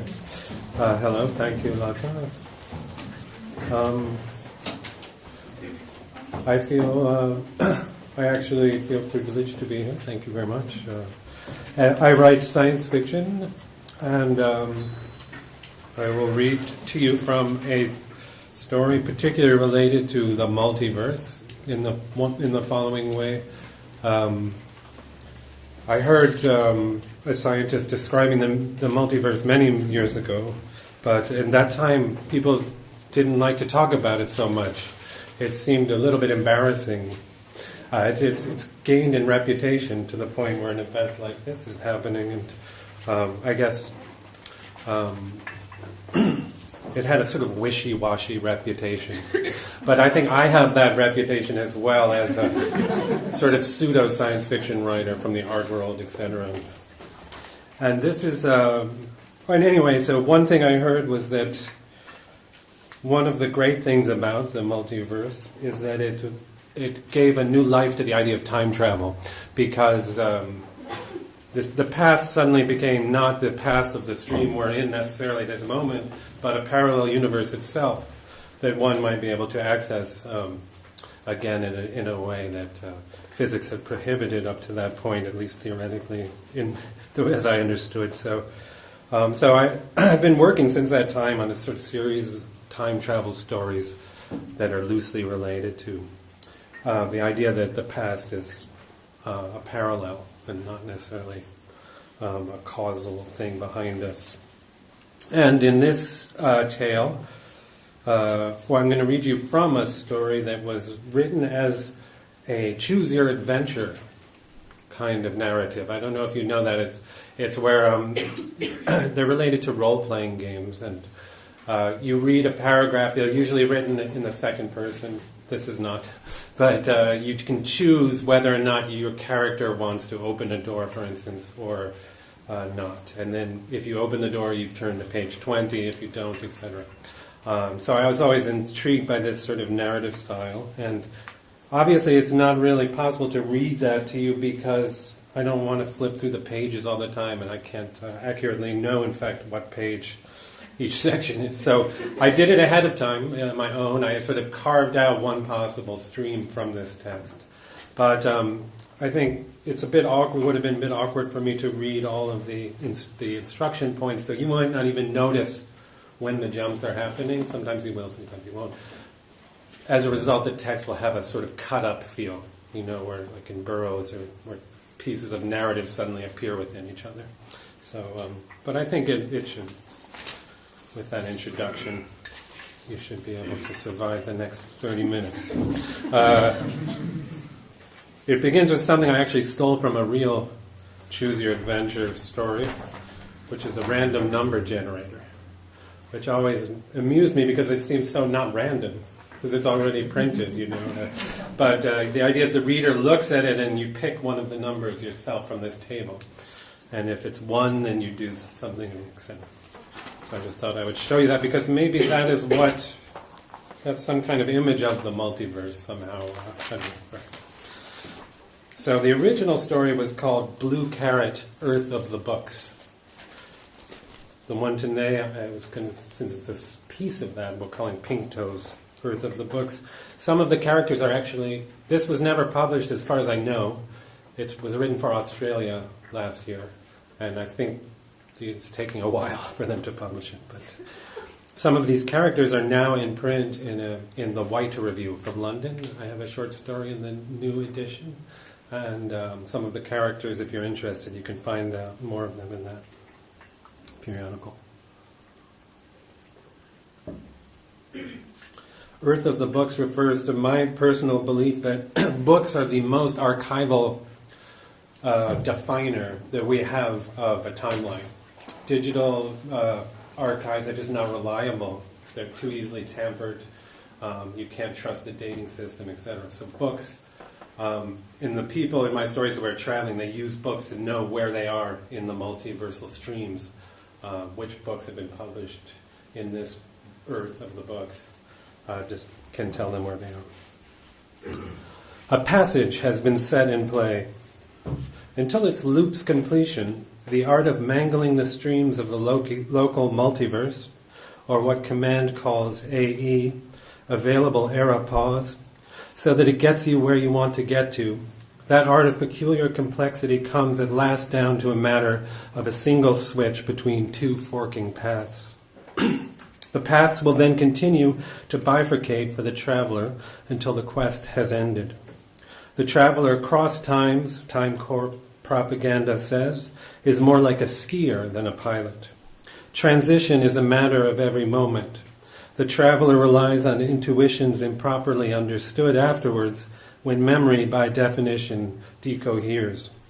But always the special op, though still in the elasticity half back and half away, can know and taste timeline zero for what it is, home. According to the zapper in the pod, the door had not routed anywhere but into timeline zero. So why now did Glenn still feel the forks coming? A dark-haired girl Glenn did not recognize handed him his retrieval pack, seal unbroken. She saluted. Were women already penetrating so close to the pods under Samuelson's new stewardship? Was Glenn getting old? Being able to see all possible routes simultaneously real plainly distinguished your Time Corps special op from everyone else out there in Petheric time. This last mission, already in his memory, a jumble of different POVs, some clearly his own, some clearly not, should have been easy. It was deep into that most stable of all time streams the ops had found, Earth of the Books. Glenn did not hurry out of retrievals and into debriefing. It would be best to be calm when facing Samuelson. There was no way he understood that he could not be home. The zapper would not have zapped. It was only natural Glenn felt alienated from his own era pause. Do not belong is the whole of the law, he told himself. Earth of the Books, that region of the Arapahs least vulnerable to SPI, this should have been the safest of trips back before any counter-rev. Glenn checked the advance report now unpacking from his creative memory. It described in detail a successful mission, recording the precise four-dimensional focus of his analog reemergence into his DNA tree GC007, the location and time of his crossing points. He saw the writer, the book, check. He saw the $100. But where was his time phone? Glenn stopped, anxiety forking up his spine. He had made the right choice, apparently. Glenn felt better. He couldn't remember what they'd be talking about. He watched the writer. She wore spectacles, dressed like a middle-aged bourgeois of that era. A woman? The writer? He'd have thought it was supposed to have been a man. Surely he would have remembered that change before. Where are we? She asked. He couldn't answer. He felt her eyes on his face. The office was dark and carpeted. She sat at right angles to him in a nondescript chair. She brought her stocking knees tightly together and pulled a skirt forward with both thumbs. Intuitions arrived. A quick pat suggested the time phone was in low right side pocket. Yet why was he here, and why did he feel he'd been here before already? Glenn remained calm and quiet. Until that phone buzzed, the next fork must be allowed to present itself to him on its own without his initiative. Where were we? She asked. Let's say I can't remember, Glenn said calmly. Let's say I just arrived here. I replaced whomever was seated here talking to you, and I mean their entire life stream, from out of Petheric time. You didn't even notice or remember this happening, because from your point of view, it never did. On an Earth of the Books, you could spill the beans like this. Only an epic-defining incident, a major assassination or the like, would reject him. And even that only back to the zapper. The writer was quiet a moment. I suppose there's a certain probability what you just said gives an accurate account of the situation, she said. Their eyes met. This was unexpected. Glenn saw a silver cross around her neck. You never knew what sorts of rules really applied with regards to sex in an Earth of the Books. A cross was usually a militaristic symbol. You're very intelligent to say so, Glenn said. I suppose that's why I'm so attracted to you. Her eyebrow lifted high. Cynical amusement or genuine interest? Impossible to say. Was she a therapist and not a writer after all? We're from different layers of the available Arapahs, Glenn continued. The possibility of breeding across such distances excites us supernaturally. Would you tell me you were a time-traveling consciousness, she said, assuming it were true? Glenn congratulated himself. Intuitions were kicking in, and as they did, memories unstacked. He was stable enough now to remember not to smell or taste or attempt to know the body he occupied at all. Actually, he decided to stick to the truth. Why not? It might hasten things. Because my supervisor, Samuelson, is an idiot. I was going through stage 3 and he noticed I didn't have my time phone. You didn't notice yourself? He realized she was making an effort to keep up. He appreciated this. It actually helped. Well, I wouldn't have been able to go through the zapper. Zapper? We call it that. Really? Would I make that up? She smiled. So he gave me his time phone and I've come back to look for mine. Each phone can only receive a call from itself. I myself will be the one answering, and when I do, I will be there and no longer here. Why do you speak English? She said. I mean, all that time in the future. Well, it's an earth of the books as mine own once was. I'm from Australia, if you know what I'm talking about. As many earths of the books are edged with English as German, as Spanish. I could well have come speaking Maori. Do you smoke Muirstool, by the way? No. He was surprised she wasn't a smoker. The office smelled like people smoked cigars in it back in the day. The room was dark, anonymously featured. She was clearly not the sort of writer who charged great sums or in any way served the elite, as he believed was proper. This was some sort of anonymous, low-budget office building she worked in. You have a book in your pocket, she said. May I see it? Instinctively, Glenn touched the time phone. It was in fact not his time phone his hand found, but a book. A tingling fear crept up. The body almost jumped when her norm phone ponged with the shrill ring. Maybe that's for you, she said. The irony was not thin. She didn't yet answer it, listening to the ring with that same casual amusement, a puzzling one under the circumstances. Perhaps it was the time phone after all. May I answer it? Glenn asked. Do you have a book for me? Ah, the writer, the book, the time phone. This, then, was the mission. What do you do without your time phone, by the way? I effect a bounce. How? I convince you or someone of your stature that I'm real. That must be very difficult. What year is it that you come from? 2073, Glenn said. And how old are you? 45, he lied. Her smile seemed to increase, and in her eyes he understood she was younger than him. So you're alive now twice, she asked. She said. We're all alive many times, he answered, ourselves almost, but not quite exactly like us are alive. In some of those lines, of course, you or an analog writes the books we bring you to write here. Ah, so you are the man you occupy, essentially.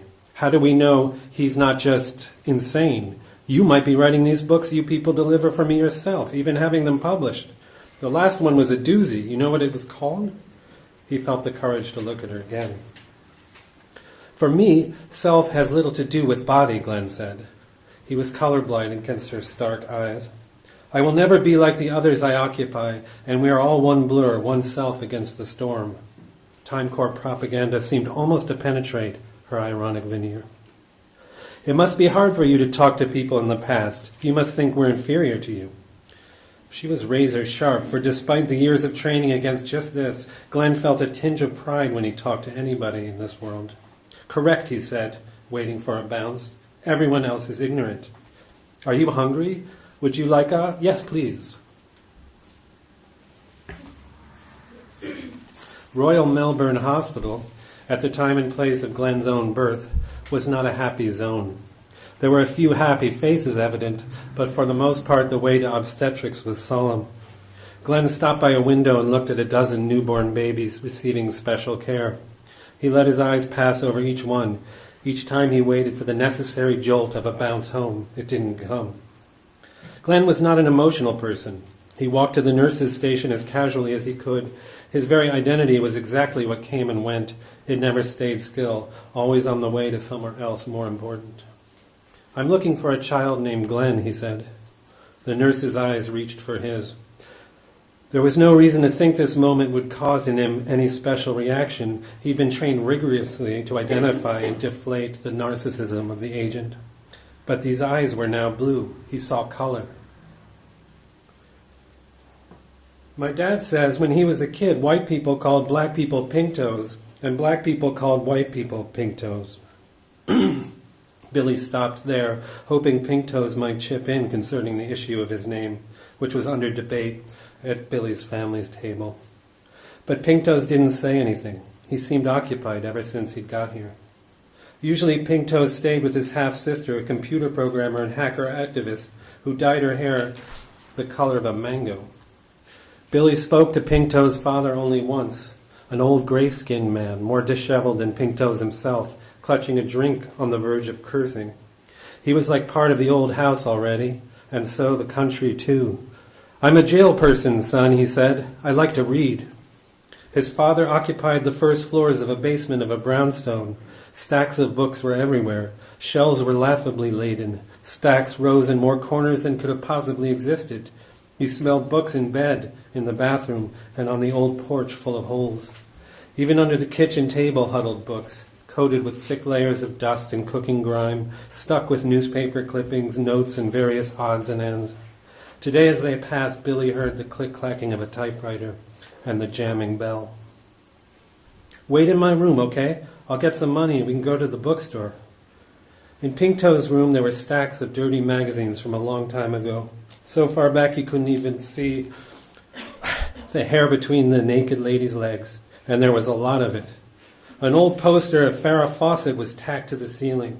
Because of her, Pink Toes collected old Fawcett paperbacks from the U.S. But his favorite book was Adele. You could not read the title because of a sticker on the plastic bag it was slipped inside. You could see a black lady in underwear sitting back to you on a thick carpet. Even with the plastic coating, it didn't seem like the book was valuable. It seemed like the book itself was old, dusty, and sad, clutching out at you with its forking hand. Proud of himself for not snooping any further, Billy paid more attention to his friends mumbling on the way to the store. Pink Toes said they had money for one book each. Anyway, he said one of the greyheads in the store, a number of bespectacled eccentrics like his father frequenting Planet of the Books, told him a new kind of book had shown up. "What kind of new book?" Billy said. "There's a new kind of book," Pink Toes said. "One that didn't feel so frozen.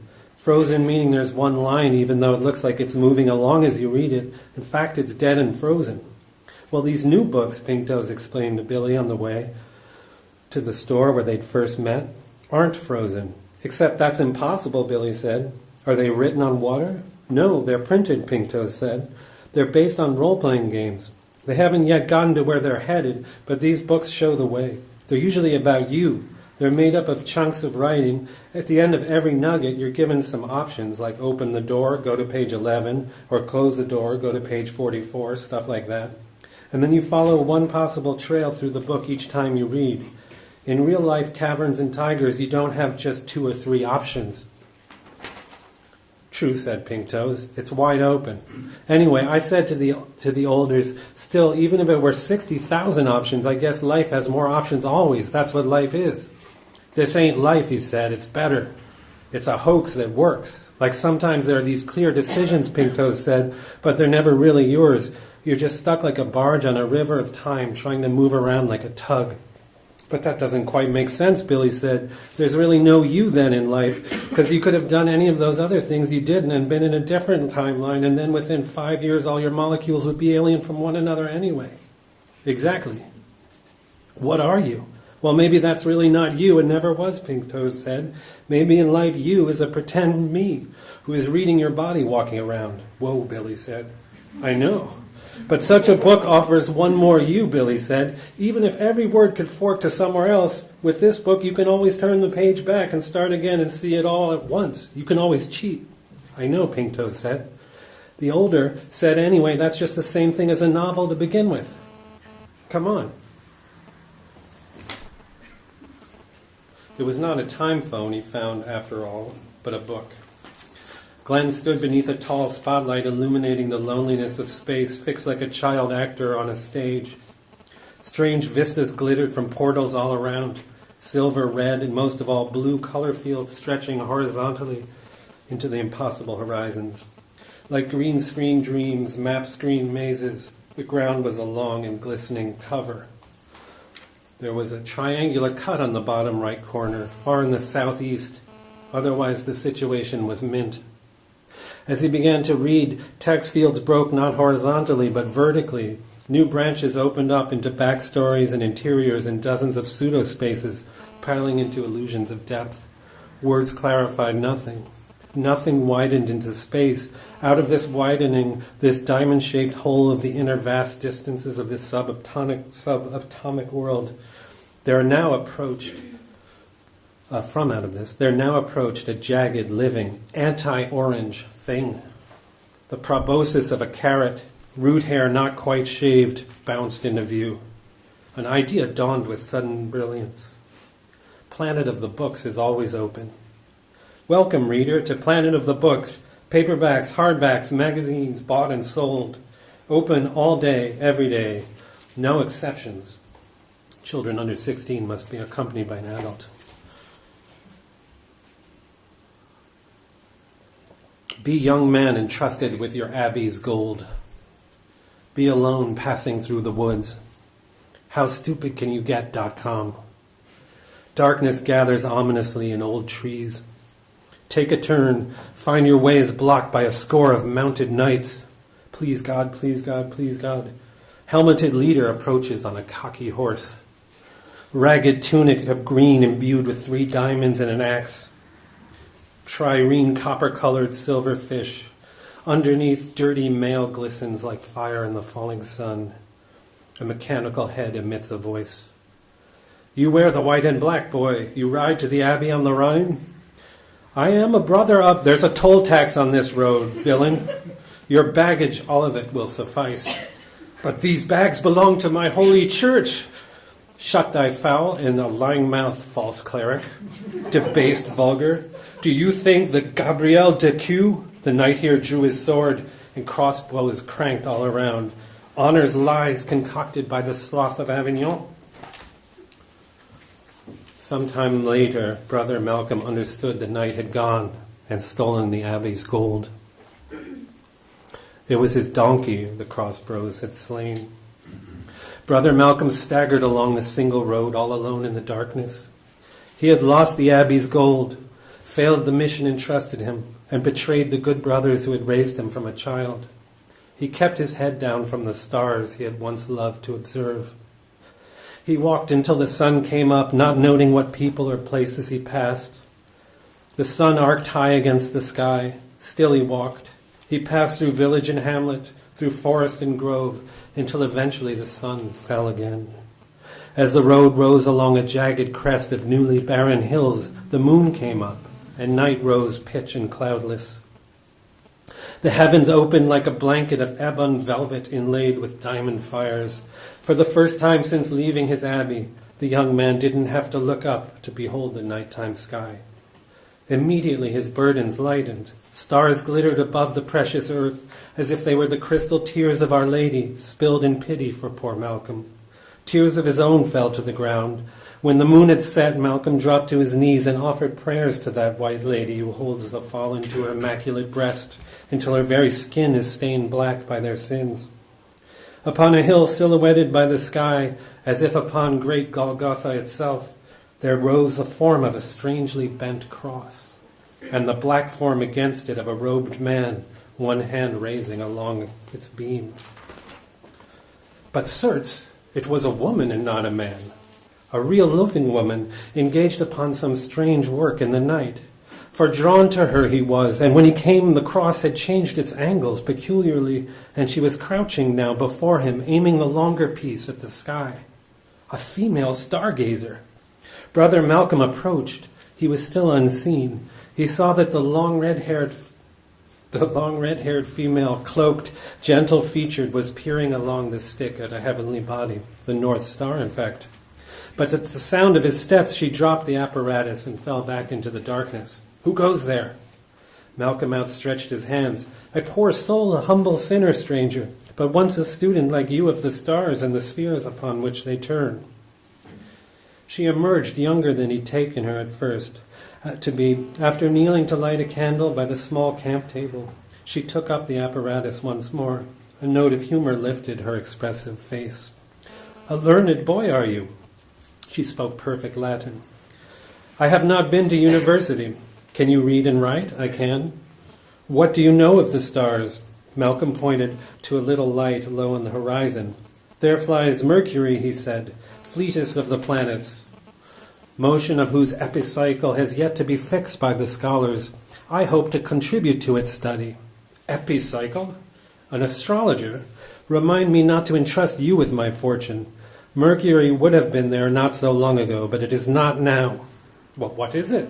"I have no idea, but now with this simple contraption, Jacob's cross, I can fix our location by latitude with the North Star." Malcolm brimmed with curiosity.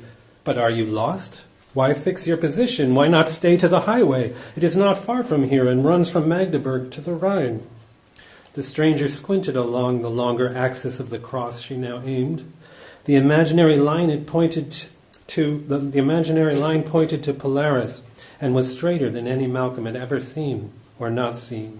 That line made him feel strange. "The man who is my father," she said, "prefers the wilds of nature to the savagery of civilization in these parts. We will cross the Rhine tomorrow en route to Rouen.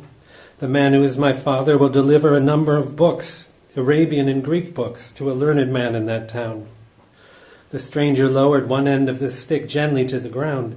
The piece was roughly the length of her body and affixed to a shorter, movable piece, forming a cross with it at its higher end, but able to slide along the longer. She showed him markings upon it. "Can you read the notches on the staff?" Malcolm could not, for though his eyes were used to the night and he saw symbols clear upon it, they were in a script and form that were unknown to him. "What language is this?" "It is the secret tongue of the universe, numerics, as used by the Hindus and the Mussulmen. The doctor we visit in Rouen calls it arithmetic. By candlelight I take down marks upon this stick, and I later copy them into dated tables in a thick book. We have recorded numbers for the planets Mercury, Venus, Jupiter, and Saturn, and place them against reckonings I take of the North Star as we move." Malcolm was struck by the accuracy of this instrument. The angle of intersection of the two pieces when the two sights were aimed rightly fixed time and position, he saw, and the numbers could always be apparently trusted. He saw clearly that this construction marked an improvement on the mysterious astrolabe, so heavy and valuable and confounding. The stranger put down the stick and wrote in her notebook by candlelight with a strict, clear hand. "And what of the works of your fellow monk?" she asked, "William of Ockham. Would you have one of those books to trade?" Malcolm swallowed. It was a secret in his order, but this very William had been excommunicated by the Pope not 7 months before. "For your information," she said, "we stand not at the center of the heavens, but abroad and flying among them like angels. Ourselves, as Pythagoras taught, it is fire at the center of the motions of the planets, including our own. The planets circle the great sun, and they are rocky orbs like to our own earth. The fixed stars are like to our own sun, but very far away. With these as your first premises, follow mathematics, boy. Return to your abbey, and by all means spread the word. You may be remembered forever if you do, and be ancestor to a whole and noble stream of history following." Malcolm did not know quite what to say in the face of this satanically distorted statement. Oddly, as he looked upwards then, the sky seemed newly corrupt. A great depth of blackness extended wide into only endless night. That quiet light he'd once perceived shining in the darkness, that music of the spheres, had now been replaced by a colder, infinitely lonelier and uncomfortable truth. "Come then," said the stranger, holding out the instrument. "Take Jacob's staff in your own hands."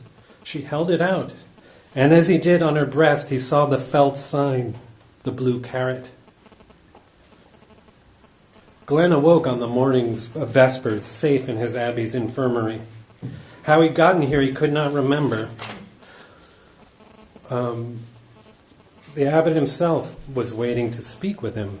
After warm bread, soft butter, and fresh beer, Glenn allowed the abbot in. The old man knelt before him and called him blessed and kissed his hand and thanked God for this deliverance. And though he didn't remember exactly what had happened that day he'd fainted when he'd seen the sign, from then forward all agreed that Brother Glenn was a blessed man. For the miracle was great. The abbey's gold the Jew had stolen had been doubled when it was taken back from the Jew. The Jew and his people had been burnt in a great fire. It was said they lit the sky itself like a cathedral. In all the surrounding country, people were thankful for the extermination of these demons. All were paying tribute to the abbey. Change had come upon Brother Glenn when he heard this tale. He had changed his name and taken a vow of silence. A new solemn certainty marked his deeds. There were whispers in the cloisters of his very particular saintliness. And the unholy books the Jew had carried were burned as well. With them in smoke disappeared Brother Glenn's untoward desire to understand the workings of the prime mover of the spheres, the intelligence of whose design stood, he saw at last, as the ultimate humiliation of man's satanic ambitions. He lived many holy years. How many exactly is impossible to say. For until Canon Copernic of Thorn took up Jacob's staff some 2 centuries later, it would be impossible to locate anything with any precision in the past. You have failed your mission, but your quest has not ended. Turn to page 7. Thank you.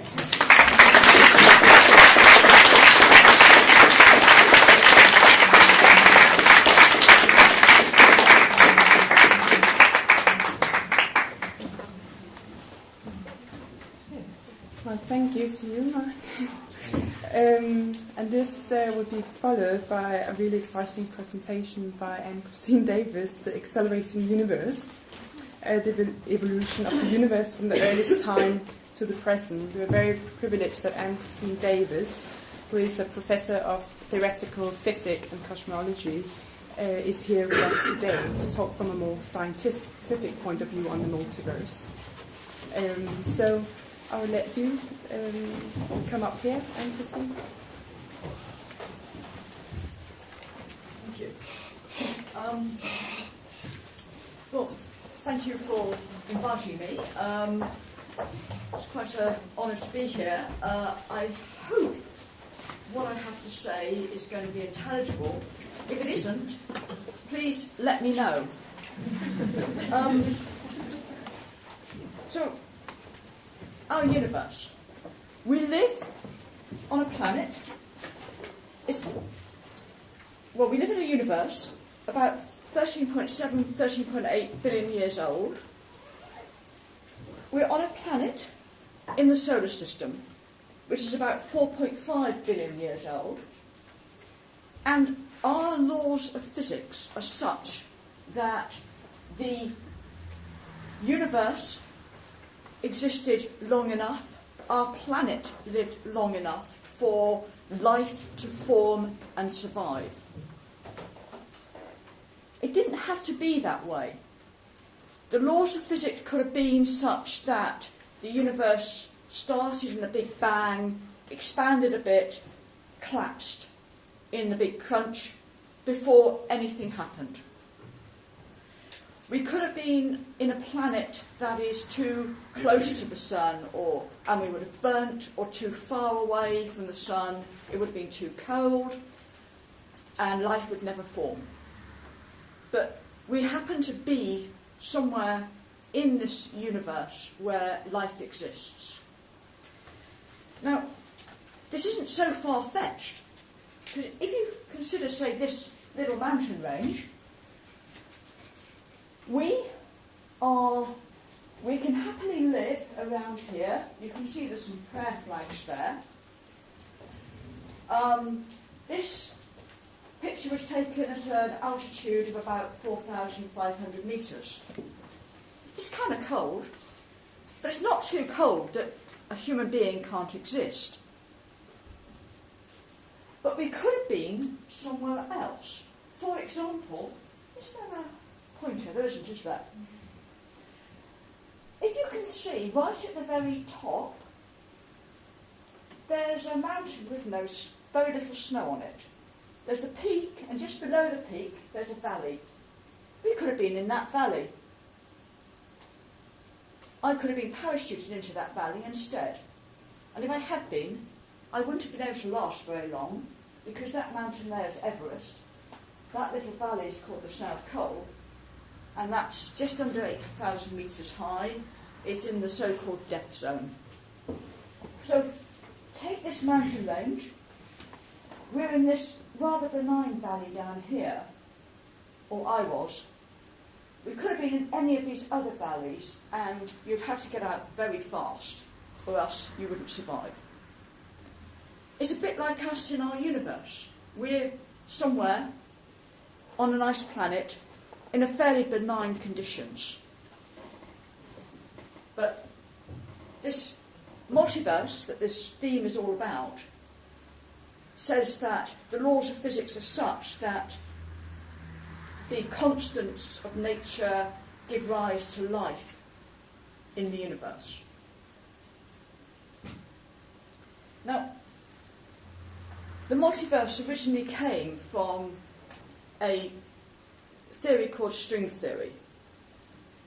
I'm not a string theorist, but I can tell you all about how the universe probably evolved. At the very start, the universe was everything we see out to the visible horizon, as far as our telescopes will reach, would have been very compressed, about the size of a pea, but really, really dense. And there was a big bang, and things flew apart. Not a gentle expansion, but an accelerated expansion, in the same way that a Porsche will accelerate from a starting line, or Lewis Hamilton, that's his name, accelerates away. Accelerated expansion, everything flew apart. This happened very quickly. Why do we think that? We think that because we have certain evidence of light reaching us from this very early times, and we can infer that at some stage everything was very compact and in contact, so a light ray would go from one side to the other, which it wouldn't do now. So there was this very, very fast accelerating expansion. Then there was after a short time, nanoseconds, the expansion became uniform, and the universe was then dominated by radiation, the sort of radiation coming from this light in the projector up there, or from the computer screen. We call them photons. And there is a sort of thick soup with radiation. It's a plasma, if anyone knows what a plasma is, where everything is still very hot, quite dense, soup-like, and rather than having protons and rather than having hydrogen, the temperature is such that the plasma is ionised. You've got protons and electrons and radiation, and everything is coupled together and interacting. As the universe expands, it cools down, and things start to decouple. At this time, the light elements are formed. In the same way, in the sun, protons fuse together to make deuterons, deuterons fuse together to make helium, and you get these nuclear processes, the same processes that happen in a nuclear bomb, unfortunately. This would have happened in the very early universe. It's a process called nucleosynthesis. You make the light elements. And this all happens in what's called the radiation era. As the universe expands more, it gets colder, and dust starts to dominate the matter in the universe. And around that time, the elements are formed, the light elements, so things are no longer like a plasma ionised, like a soup. And we start to see radiation or light free stream from that period to us today. This is happening here. It's called the cosmic microwave background. And then a bit after that, things will start to clump together under gravitation and form the very early stars and the very early galaxies. We can infer these, actually, in telescopes. They're a long way away, but we can see them in the Hubble Space Telescope, and you may have seen the photographs on the BBC website. And we got this sort of uniform expansion then, until the present time. And if you look at this diagram here, you notice that right now it's no longer uniform, but it seems to be accelerated expansion again. And this accelerated expansion is caused by some mysterious thing we call dark energy.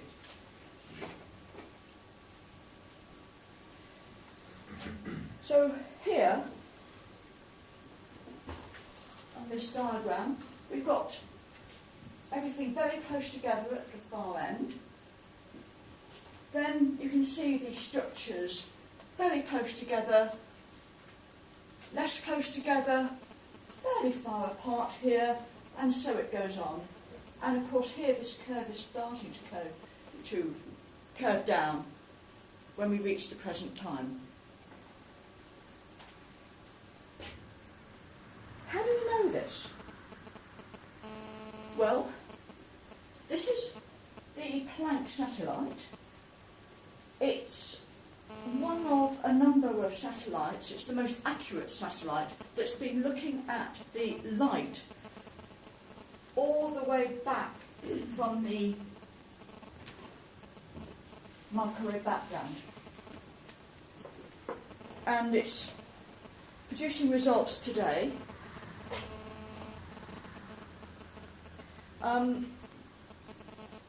Using instruments like this, we can see not just the microwave background, but the anisotropy in the microwave background.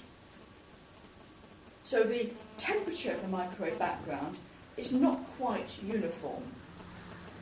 There's hot spots and cold spots.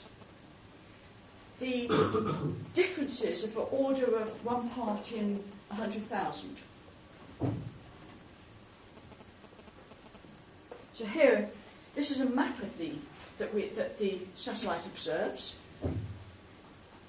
and the red bits are the hot spots, the blue bits are the cold spots. I should say, for scientific accuracy, there's a bit in the centre of the galaxy has been taken out of this because we're living on one of the spiral arms of the galaxy. They've taken out the effect of the galaxy, so we just see the microwave sky here. So the difference between these hot spots and cold spots are 1 part in 100,000. And they're now getting this mapped so accurately. It's amazing. We also see in telescopes the galaxies. So, I don't know, I think you can see this clearly. Here, there's a nice spiral galaxy. You can see the little spiral arms there. There's another one there. With telescopes, we can observe these. There might actually be galaxies which have stars like ours there, with planets. A lot of these, we have seen a lot of planetary systems. And who knows, there might be life in one of these galaxies, but we don't know that. And the other thing that we observed is supernova. This is an exploding star. When a star reaches near the end of its life, as it's finished burning up its fuel, it compresses and it burns out. It throws off the outer shell of matter in an explosion, just to try to sort of keep going, essentially. And if you look at these two diagrams, these two photographs of galaxies, you'll see there's nothing there, there's just an arrow. There suddenly appeared a bright star. That's an exploding star supernova. By looking at the brightness of these supernova, we can infer the distance, and we inferred over a decade ago now that they were accelerating away from us faster than we would have expected. The expansion was just faster than we expected. And that's because the luminosity follows a standard pattern that one can predict. So you can look at it and say, hang on a minute, these guys are going away faster than they should. What's going on? And so this is looking back at the expansions, thinking that rather than being a uniform expansion, something is happening today, and it's accelerating.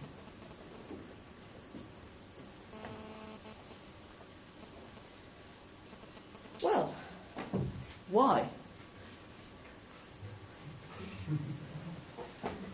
But all of this observations, we can infer the energy budget.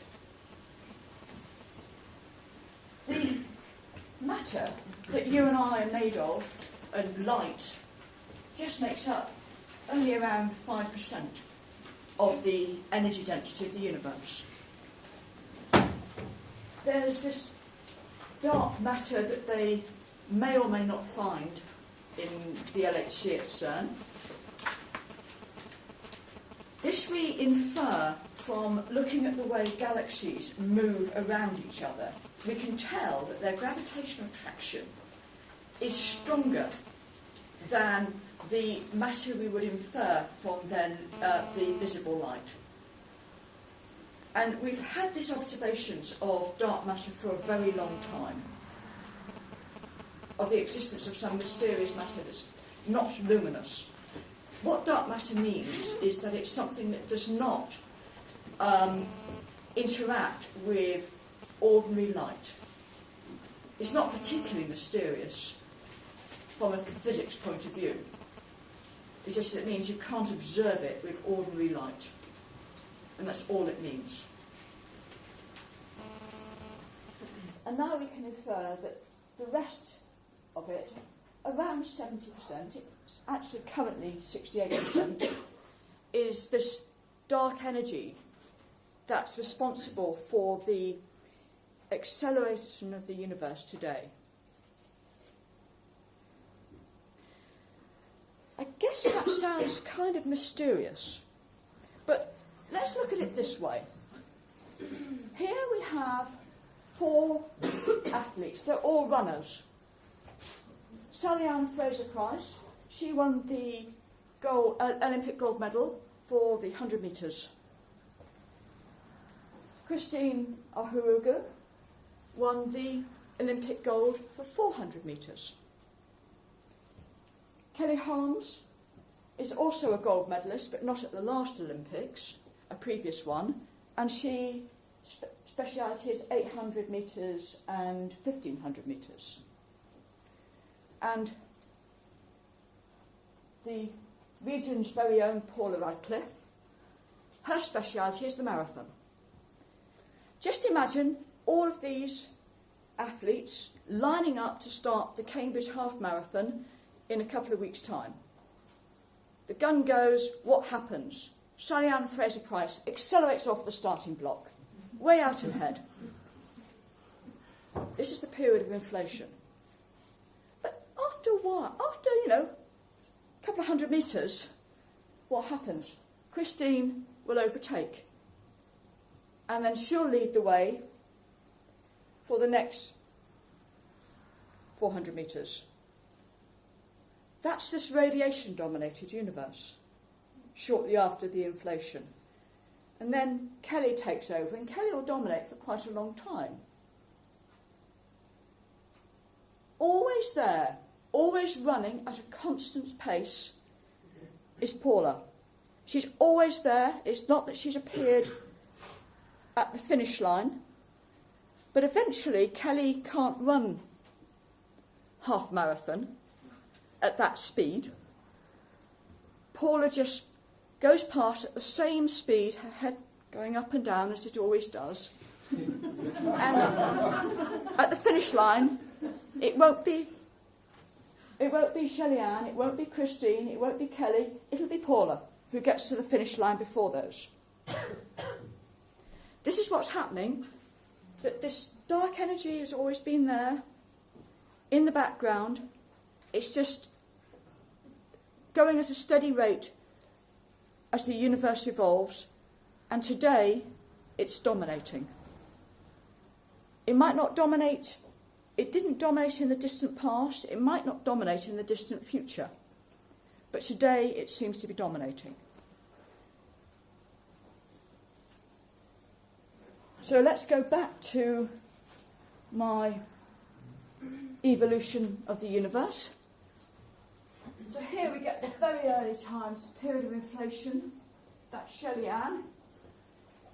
Radiation, steady evolution, Christine, long period where Kelly dominates, and now we get to the final bit, that's where Paula comes through.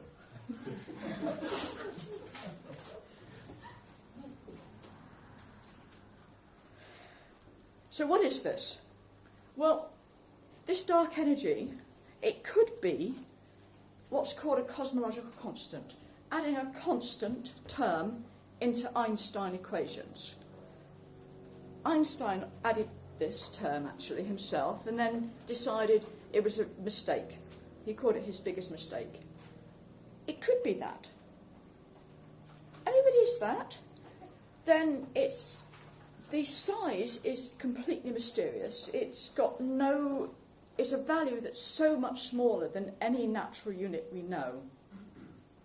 But if it is that, then the universe will expand, continue this accelerated expansion, and our successors will find themselves living in a rather cold, empty universe because all the other galaxies have accelerated away from us. It could be that. But it could be due to some sort of dynamics. What's called a scalar field. So this is something that has a value at every point in space and in time, but doesn't point in a particular direction. So it's not orientated in this direction or that direction, but it has just has no preferred direction. If you have a magnet, you can see that it has a preferred direction because iron filings are attracted towards the north and south pole. You can trace out the north and south pole of a magnet. That has a direction. A scalar has no preferred direction. But if it is something like a scalar, it has a value, it depends on space and in time, and it will evolve. So we could have something a bit like this. Have this little ball, or scalar, rolling down some sort of hill, which I've called a potential, and reaching a large value today in this part. And when it reaches this large part now, its energy density, its energy, dominates. The problem with that is that this is adding an extra degree of freedom to gravity. And it gives rise to something we call a fifth force. There are 4 forces in the universe that we know about. There's gravity. If I had a ball and dropped it, it would fall to the ground. That's gravity. There's electromagnetic force. This is the one responsible for the light coming from that projector. There's the strong force. This keeps the contents of the proton all together, the quarks. It's responsible for the nuclear forces. And then there's the weak force, that's responsible for radioactive decay. This would give rise to an extra force, called a fifth force. There's one slight problem with that. It would be essentially a force that looks a bit like gravity. But we've tested gravity. We tested gravity to 1 part in 100,000. We know that general relativity works. So any extra force we have has to behave in a way that it evades the constraints we already have. So what this shows is the so-called Cassini satellite. This was sent out, gosh, I can't remember when it was now. It was sent out to Saturn, and it was meant to be fly past Saturn and look at the rings. And some clever people realised that they could test general relativity by looking at the X-rays from the satellite and test what happened to the X-rays as they travelled past the sun to us on Earth. And this gave a very accurate test of general relativity. So we know that we have to evade somehow the constraints that general relativity in this system is good to 1 part in 100,000. Well, there are ways of doing it. There's a way called the chameleon mechanism. So chameleon is, it's an animal. It can change depending on where it is, so that you can't see it very well. And this is a way of reconciling ordinary tests of gravity and the observations we've got in cosmology.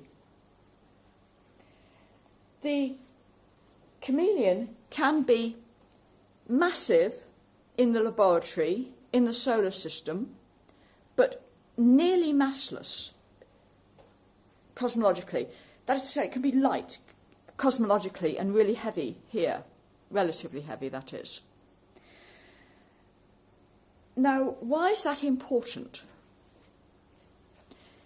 The range of a force depends on the inverse mass. So if something is very...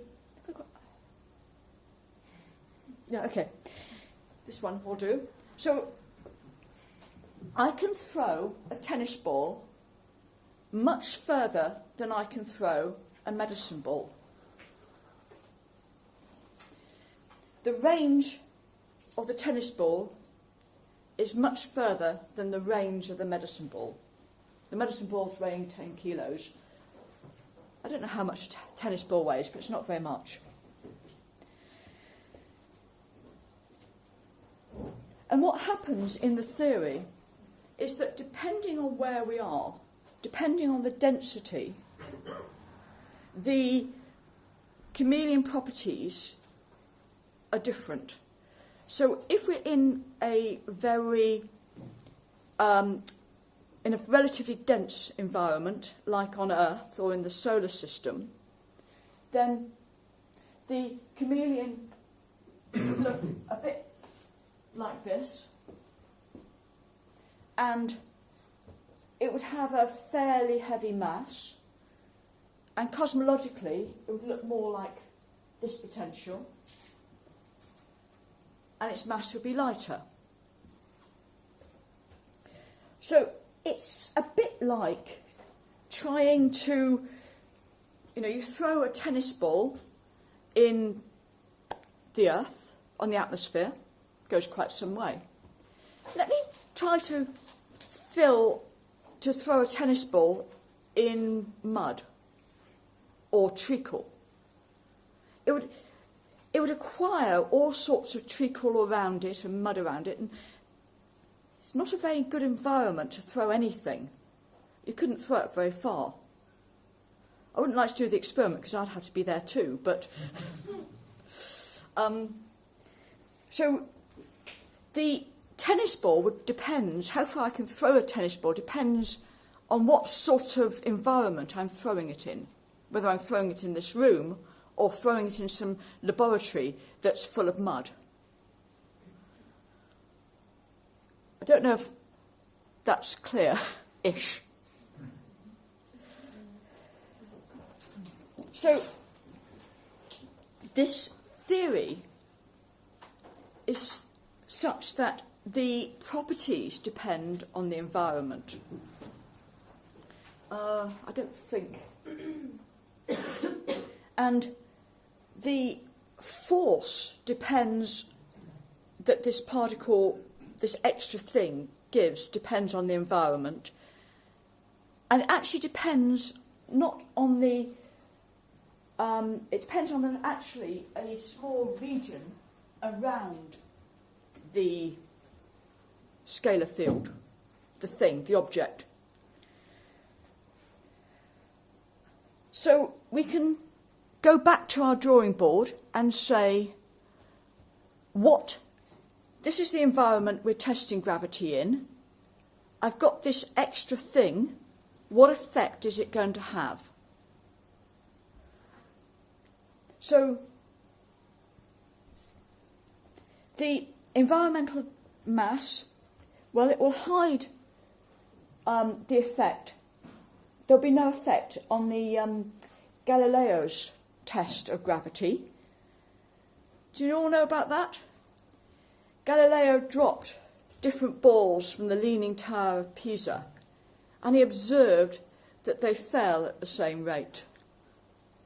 This is testing, he didn't know it, but it's testing Newton's laws. And this is dense enough, there'll be no change to that experiment. But we should be able to see, if we look then at what's called the lunar ranging experiment, or the Cassini satellite, we should see some effect, or we can construct some lab experiments. Let me go to the lunar ranging because I think this is really cool. When they landed on the moon, the astronauts left behind 3 mirrors on the moon. 2 of them, the idea was that you would shine a laser beam, a very powerful laser beam, at the moon, and you could then accurately measure the distance between the Earth and the moon. When they did this experiment, they found 2 of the mirrors fairly quickly. So they landed in the moon. I think these were left in the very early 70s. The 3rd mirror has only been found a few years ago. And it's quite hard to find mirrors on the moon. Anyway, so you fire this laser beam, and this little description there, at the mirrors, and they're reflected. So you measure the time it takes for the laser light to travel from Earth and be received back on Earth. And this doesn't just give you an accurate measurement of the distance between the Earth and the Moon. You're also testing relative gravity. So we know that our theory has to be such that it will pass this test. the deviations in gravity must be such that they're not observed by this lunar ranging experiment. There's another earthbound experiment, and this one's again in the US. You've got this disc with little holes in, and you sort of turn the experiment around, and you measure the forces as you turn them. It's called the torque. Same torque that you get in a car engine. And this can test gravity in the lab. So it's another way of testing our theory and constraining it.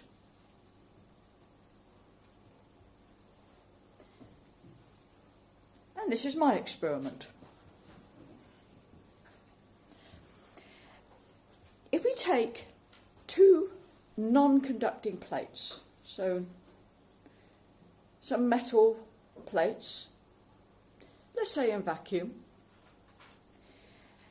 there's a force between these plates because one is, according to quantum mechanics, according to physics, you're continually creating an electron and an anti-electron from the vacuum. Particle and antiparticle. An antiparticle has the same properties as the particle, but opposite charge. You're constantly creating things from the vacuum, and there'll be a slight force between the plates. This is called the Casimir force. It's observed in the lab.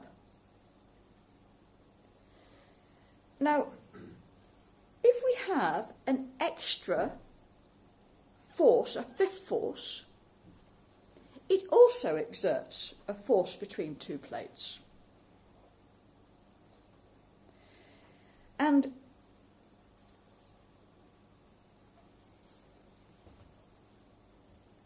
the way that it behaves, this Casimir force, we know the behaviour as a function of the distance between the plates. So if we pull the plates apart, the Casimir force dies away. The way that the chameleon behaves, its force is slightly different depending on the separation of the plates. So our bright idea was, you just do two measurements, plates very close together, pull them apart, do another measurement. The difference between the two measurements is this extra fifth force. Now, that's not actually an experiment you can do. It's an experiment that someone dreams up on a piece of paper. It's not an experiment that somebody who knows about labs would suggest. But what the experimentalist suggested was, well, you say that this chameleon mechanism depends on the density. Let's do two experiments. Take the plates in vacuum. Then we get both this Casimir and this extra chameleon force or fifth force. Then pump some neutral gas in, like xenon. And the chameleon should change its properties. So do the measurement again, and the difference should be this extra fifth force. Well, this is what it looks like. There's another one here. So this is an experiment that's underway in Amsterdam. It's a very hard experiment, so they tell me. But it may or may not show results. So who knows where we're actually living, which valley we're really in, and why the universe is accelerating, or the expansion of the universe is accelerating today. But it just might be this.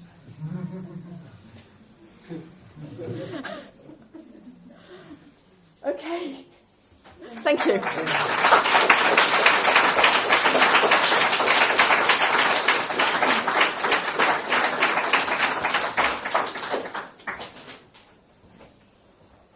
Thanks a lot, Anne-Christine.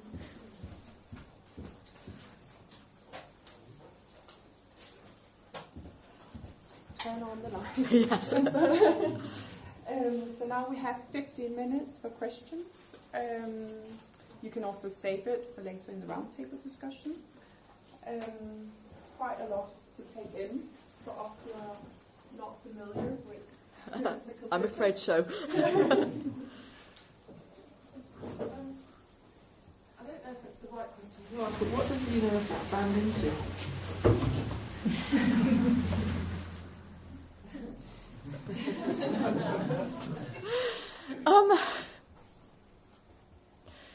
That's a good question to ask.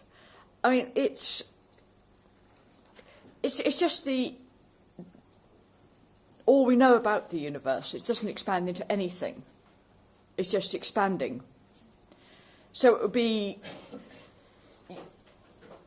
if you could imagine that the only thing we knew about was this room, and it's like this room just expanding continuously. Now we're reasonably far away from the houses in Bourne, so it would take a long time before we knew that there were other houses if this room just kept expanding. It's not a concept you can say, what does it expand into? It doesn't expand into the next universe, or I suppose it might do. But if it does, we don't know that. And in fact, we'll never know that, because we can only see as far as our horizon, and just infer from, the outskirts of the horizon what's happening. I don't think I've answered your question, but yeah.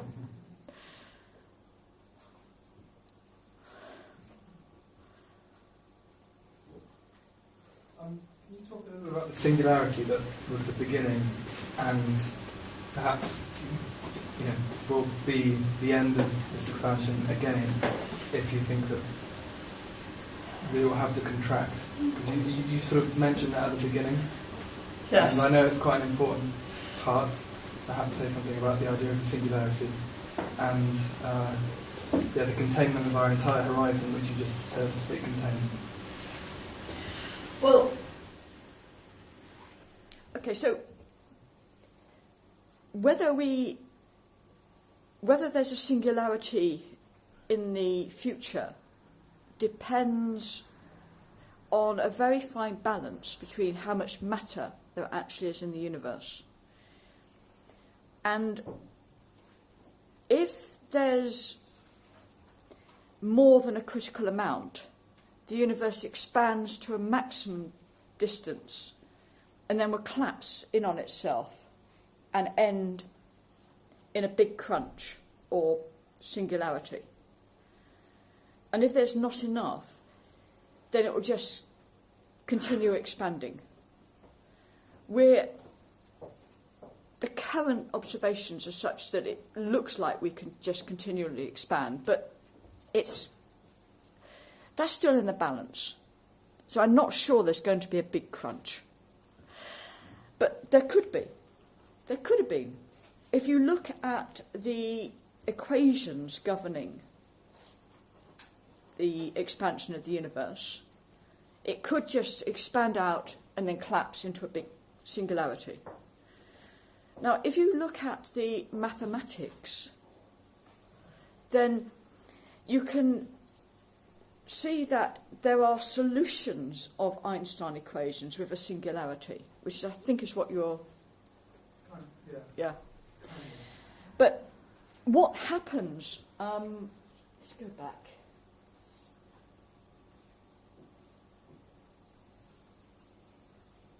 What really happens at this very earliest time depends both on gravity and quantum theory.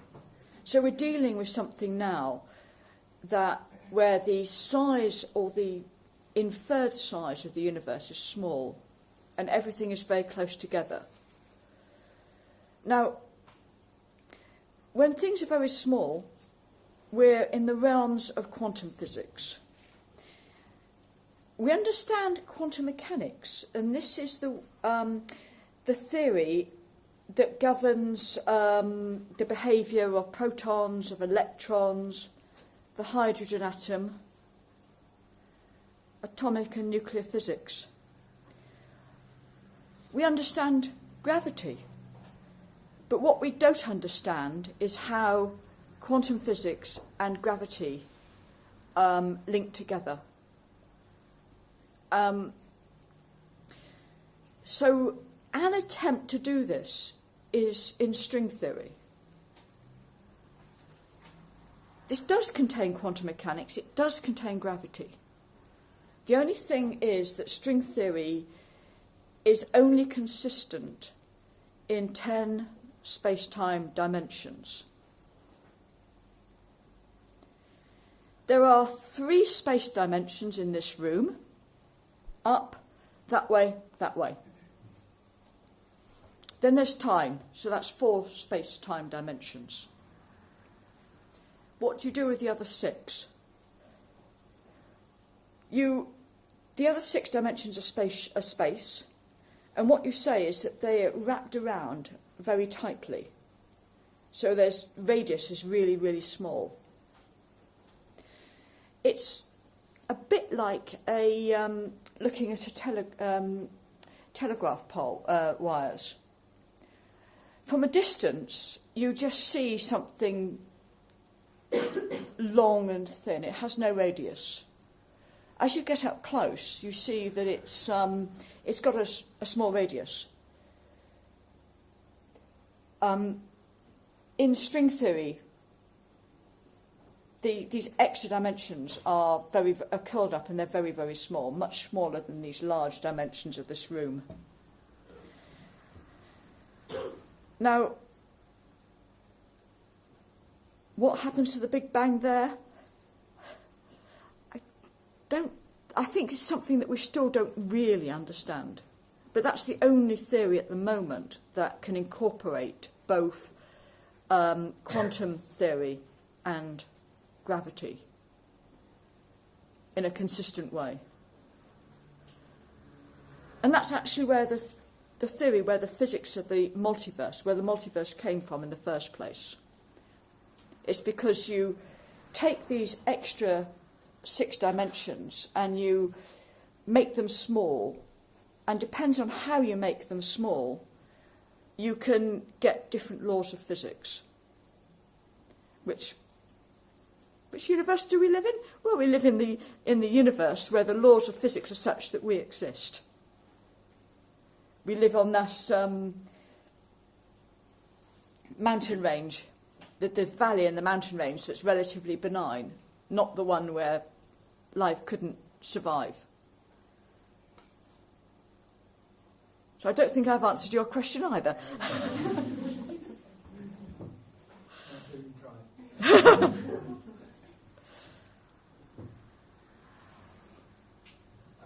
not really a question, but what an observation, what made me think about your experiment of the 2 plates and energy between them and outside of them. Actually just literally made me think of the installation over in the gallery between the 2 screens and how the energy sort of goes between them. Almost like the people watching it are the particles going between them and how they interact. And when I saw this slide, it suddenly made me think, visually, analogy, actually. It looks very similar. That's a very good analogy. So if only we could turn the gallery into a vacuum and we could... Well, the plates are very, very, very close together, actually. But sorry, not really a question, just something made me think about. Was that intentional? Yeah, to bring it back. It's coming back to Earth. When you walk across the projectors, there's a shadow.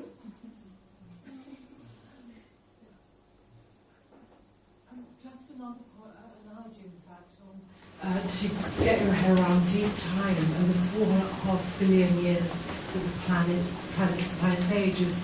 If you just hold out your arm, get a nail file and do that, and that's man on the planet. And so not even doing that with a nail file is for the whole existence of the universe is just so big. Yes.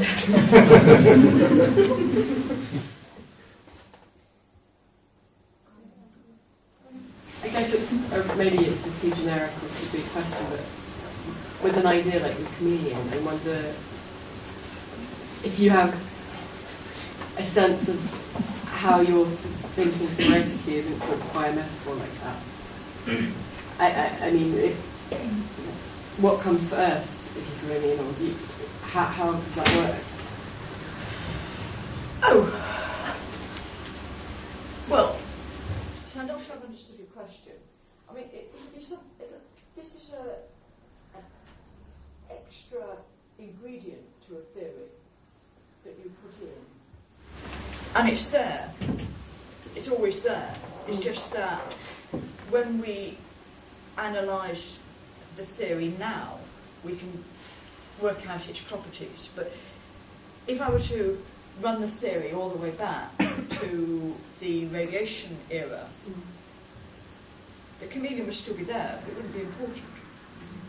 I meant more in terms of how you came to the idea of the chameleon. So what, I mean, sort of, at what stage do you start thinking that with those metaphors?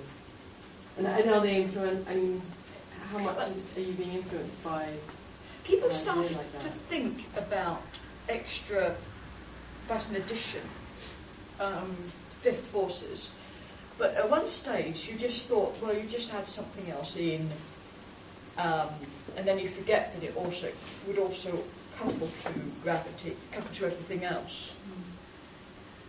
So we started to think, well, what happens when we do couple? How can we evade tests of gravity? And you start to think, well, maybe if there's two ingredients. There's both the fact that it's got some sort of potential like this, but also that the thing interacts with all the other matter there is. So how does that interaction happen? And you start to think, well, this is the way it could happen. And then it would have properties where I could account for this cosmology, but the behaviour in the laboratory would change. So you're starting to look at ways to get around the tests that you know. There are other ways of doing it, actually, but this is perhaps the nicest. So then that throws up the idea of... It throws up the idea, yeah, of chameleon, yeah. Yeah.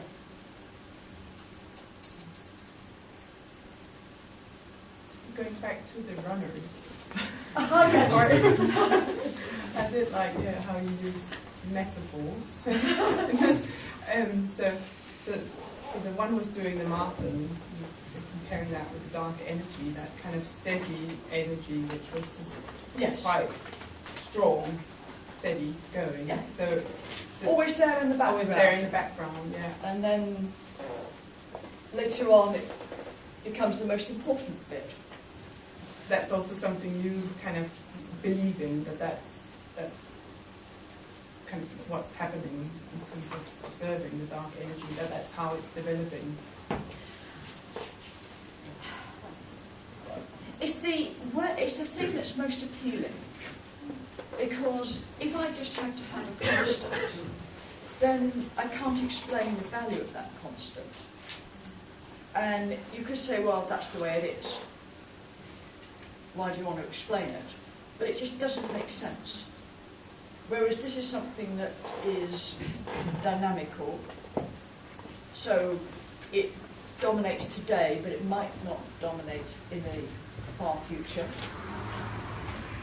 And it has a natural physical explanation. Do I actually believe that this is the correct theory? I still don't know. I have a suspicion that we're missing something in the laws of physics, that in 20 years' time or 50 years' time, or I'm not sure when, maybe tomorrow, someone will come up with a different idea. In the same way that for centuries one believed in Newton's laws. This was the law of gravity. This is how an apple fell from the apple tree. Then they started to notice that there were little deviations, and Einstein came up with his theory of relativity. But it actually didn't quite come overnight, but it took somebody of Einstein's stature to put it together in this very beautiful theory. And this has gone on for a century. But Einstein's theory doesn't explain everything unless we have this stupid constant. So what else is it? It might be that really what we're doing is we're missing the very, very deep link between Einstein and quantum theory, which you were asking about, really. Now, we know we're missing that link, but it could be that that's really the fundamental thing, and there'll be some new ingredient that comes in, and we won't say dark this and dark that. We'll know what dark is. It'll be coming from this new theory. I don't know.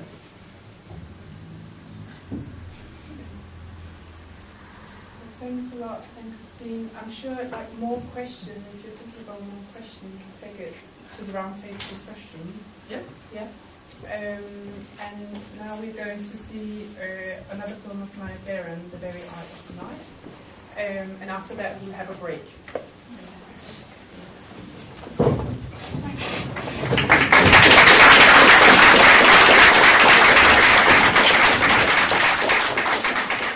So a few tiny things.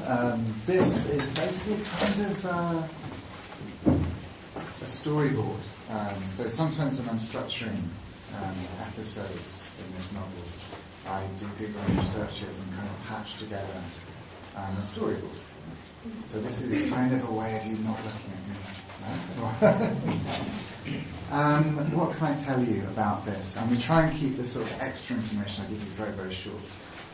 Doggerland, for those of you who don't know, is an area of land currently submerged by the North Sea that in the Ice Age was habited by people, animals, plants, and then with the melting of the ice caps became flooded. So this connected Britain to the European continent. Doggerland in my novel is the name of a garden city, rather like Letchworth or Welling, these sort of utopian projects of the 30s in the east of England, created by a sort of maverick garden city architect. The world it's set in is pretty much our own, with a couple of differences. Prince William is in a coma, although that doesn't really come into the section I'm going to read today. And Paul McCartney died in about 1966. And John Lennon is still alive and attending Davos with Yoko. But this doesn't come into this section either. The story revolves around a supply teacher who lives in Dalston in East London, but goes to work in this Hertfordshire town of Doggerland. There were 3 mobile phone masts in the town of Doggerland. One stood by the ring road, a steel gibbet rigged up as a warning to outsiders. A second was fixed to the steeple of St Dunstan's Church, relaying Amazon orders and Google searches, funneling answerable prayers. A third rose high above the tree line of Five Hills Park, its antennae disguised as the spreading branches of a gigantic Scots pine, an evergreen interloper among the stands of deciduous chestnut and oak. It was here that the nonconformists had gathered to greet the dawn, each of them with a telltale bitter droplet lingering at the back of their throats.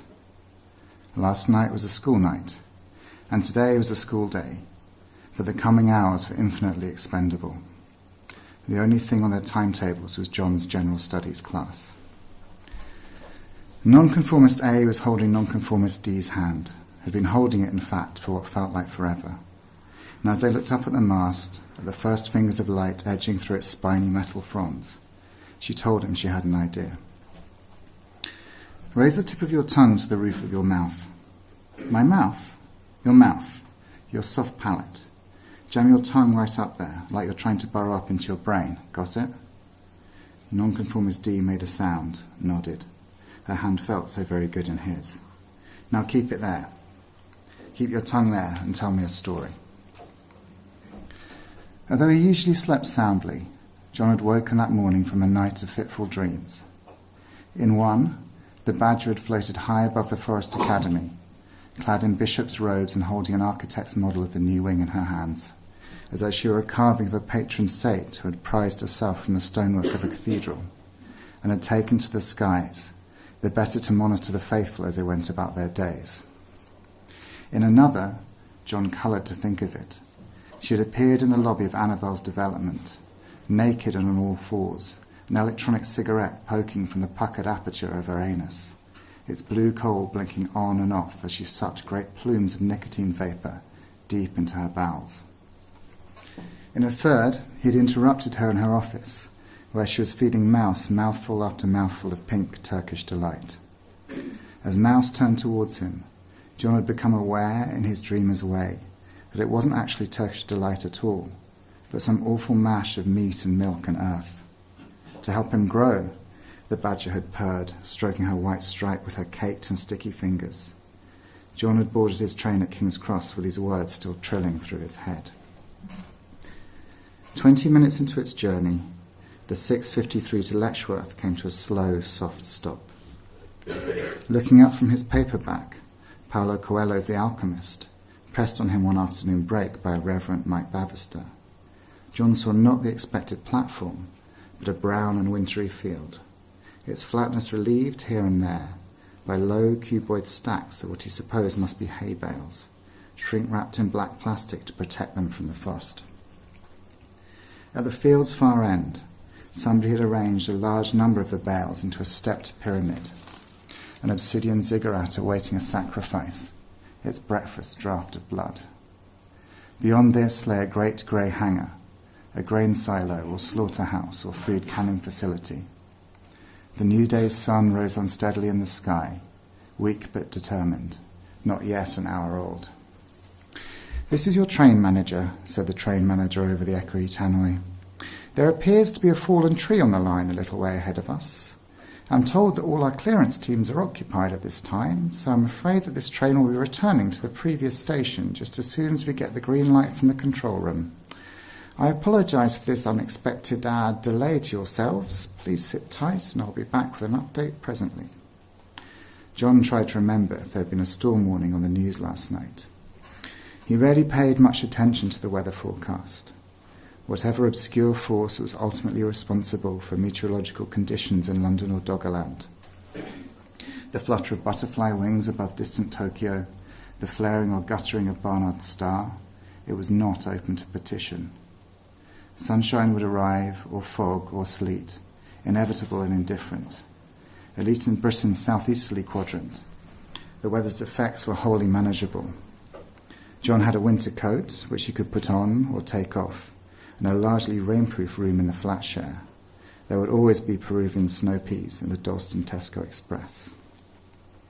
Having already brought Hertfordshire's first wave of commuters into King's Cross earlier that morning, the train was its usual mess of disposable coffee cups, fluted like Grecian columns and rimmed with frothed and cooling milk.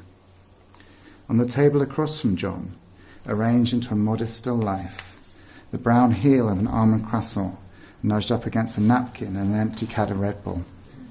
Here was the continental option, with added taurine and glucuronolactone, le petit déjeuner de champignons. There were also, as always, a few daily papers, left by travellers too habituated to newsprint to read the headlines on their tablets or their phones. John picked up the Telegraph and turned to the weather pages. The outlook was bright, cold, clear, and no mention of a storm. The only other people in John's carriage were a woman in her early 20s and 2 small children, a boy and a girl, both of them wearing nightclothes under their jackets and Wellingtons on their feet. At the moment the tannoy had clicked off, the woman had picked up her mobile and speed-dialed her mother. Yes, she was okay, the kids were okay, and no, she didn't think he'd followed them. He was so drunk when they'd left the flat that he couldn't pick himself up off the sofa, never mind make it to the door. No, there was some sort of problem with the train, that was all, and yes, she'd packed Aaron's inhaler. She'd explain everything when she got home, but before then she really wanted to get some sleep. As the woman spoke, she brushed a finger over her cheekbone. The flesh there was plump, sore, stained with a primrose bruise. Her call now ended. The woman sat in silence, the girl curled dozing on her lap, the boy beside her, tired but watchful. They kept their luggage close by their feet, clothes and toys stuffed in backpacks and laundry sacks and one huge glutted suitcase. This, John thought, is what you do when the natural disaster hits, when the rumbling volcano finally sluices your village in hot lava. Grab what's useful, what's precious, and seek refuge where you can. He would have liked to comfort this woman, or more accurately, he would have liked to know how to comfort this woman. More accurately still, he would have liked to know that any comfort he might offer her was surplus to requirements. That there wasn't some unimaginable word or deed that might make her painful mourning a little easier to suffer through, if only he had the simple emotional smarts to guess what that might be. He took out his phone and began composing a text to Malcolm, asking him to tell Nadim on reception that he'd be late for his first class. Malcolm texted back almost immediately. Of course, dear boy, your unexpected trackside stop puts me in mind of Edward Thomas's Adelstrop, rather a soothing little poem. Hark, John Young, and you may hear all the birds of Hertfordshire and Bedfordshire singing just for you. John looked out of the train's window. No birds, no sign of animal life at all. He pocketed his phone and picked up his paperback. A wise old caliph was telling a shepherd's boy that when you want something, all the universe conspires in helping you to achieve it. On reading The Alchemist, had Mike Bavister pictured the whole cosmos pledging its support for his desires, promising to strain its every atom, its every quark and lepton on his behalf. And what was it that Mike wished for anyway? He was already, by some distance, the most contented person that John knew. Well, much of this was surely attributable to professional success. The Forest Academy had accumulated a dragon's hoard of sports trophies since the Badger had tempted him away from a rival school. He also seemed to take a deep and, to John at least, implausibly indiscriminate pleasure in the standard perks on offer to a 21st Homo sapiens of his particular demographic. A typical session in the Skeleton King might begin with an enthusiastic report on the great deal Mike had got on a new Xbox bundle, and end with a slurred endorsement of a blowjob he'd received from a bridesmaid at the latest Bavister wedding. Mike never expressed a longing for anything beyond the most modest upgrade to his already sunny existence. Did this mean, then, that the planets were conspiring, even now, to double his nectar reward points or to lower his motor insurance premium? The next time Mike stood before a kneeling inamorata, with the stars themselves whisper in her ear, encouraging her to press an exploratory finger deep into the cleft of his buttocks and allow him, close your eyes now, to finish up on her face. John bookmarked the page and placed The Alchemist on the seat beside him. It really was a terrible piece of shit. The tannoy. This is your train manager again. I've been informed that there now appears to be a second tree on the line, about half a mile or so behind us. We will not be returning to our previous stop, as per my announcement a few minutes ago, but will remain here and await further news from the control room. Here he paused as though rallying himself against this fresh calamity before plunging on. In the meantime, a trolley service will be passing through the train shortly with a selection of drinks, snacks and light refreshments, which are available to purchase with cash and all major debit and credit cards. I apologise again for this unexpected delay to your journey, and I'm assured that help is on its... The train manager's voice died, along with all the lights. The carriage hummed, then slumped, its electric life force spent. John's eyes returned to the brown field, the distant grey hangar. Where was the farmer with his tractor, his chainsaw, his tree-towing know-how? Where were all the clearance teams? Their absence surely suggested that this was more than a local problem. John imagined the whole of Britain's railway network suddenly beset by obstacles, its every line blocked by fallen boughs, collapsed bridges, cows grazing among the sleepers. In the stations of dormitory towns, commuters would crowd the platforms, calling in late to their offices as the departures board blinked, delayed, delayed, delayed, wondering at first silently to themselves and then aloud to one another whether their train would ever arrive, and if it was true, that thing they'd read on their news feeds about the police closing the motorways. When the messages from human resources began to come in, giving them leave to work from home today, they would walk out towards their cars, exchanging shy glances, not quite knowing how pleased they should seem with the small windfall of freedom that had landed so unexpectedly at their feet, or even quite how to pick it up.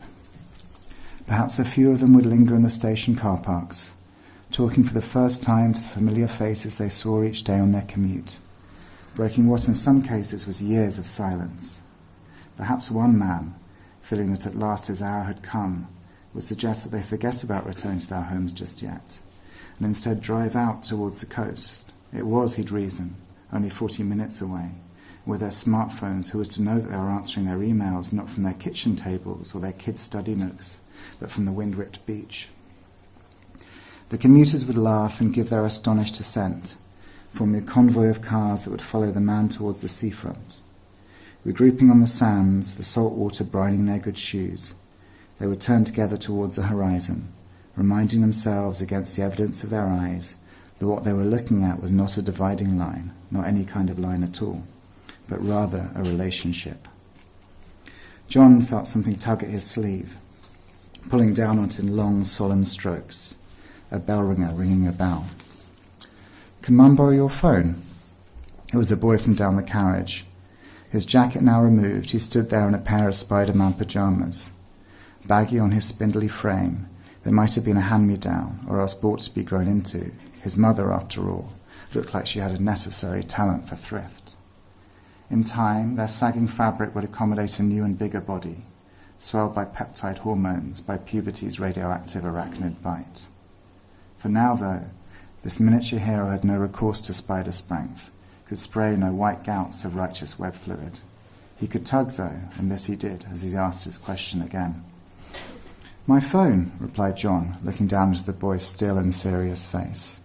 "I think you can let go of my sleeve now." The little hand unclasped itself, fingers retreating inside a floppy trunk of pyjama cuff. "Okay, why don't we go and speak to your mum?" The boy turned and walked wordlessly down the aisle, checking back every few steps to make sure that John was still following him. When they arrived at his mother's seat, she was plaiting his sister's hair, folding the thin blonde strands into a single thick lattice. The boy climbed up beside them and whispered loudly in his mother's ear, "There's a man here for you." The woman reached for the purse with her left hand, using her right to pinch the tip of the girl's plait, keeping it from unravelling. Eyes down, she began to shuffle through several credit cards and a thick wad of receipts. "Ticket's definitely here somewhere." Her tone was bright, cheerful, even vaguely knockabout, but it was also edged with defensiveness, as though the world, when faced with her convictions, always defaulted towards suspicion or doubt. "Look, I'll find it in a minute. Bloke at the station said the kids travel free." Joan glanced at her fingers as they made a second pass over the purse's contents. No sign of an off-peak single. No sign of an open return. "Your son mentioned something about a phone?" "Oh, Aaron," said the woman, putting an arm around the boy, who by now had drawn the neck of his pyjama top up over his nose and was sucking the fabric into the wet cave of his mouth. "Hope he hasn't been any bother. Could be a rude little sod sometimes, but he loves his mum, and he's only trying to help.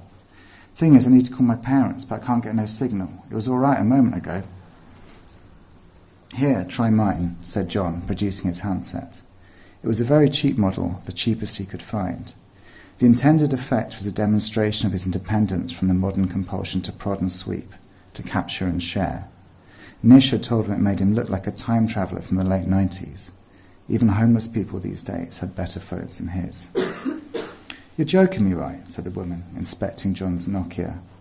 "No, no bars on yours neither." She exhaled loudly, then gathered her tired features into a smile. "I'm Kim. And this is Aaron and Evie. Anyway, it's a long story. We just need to get home."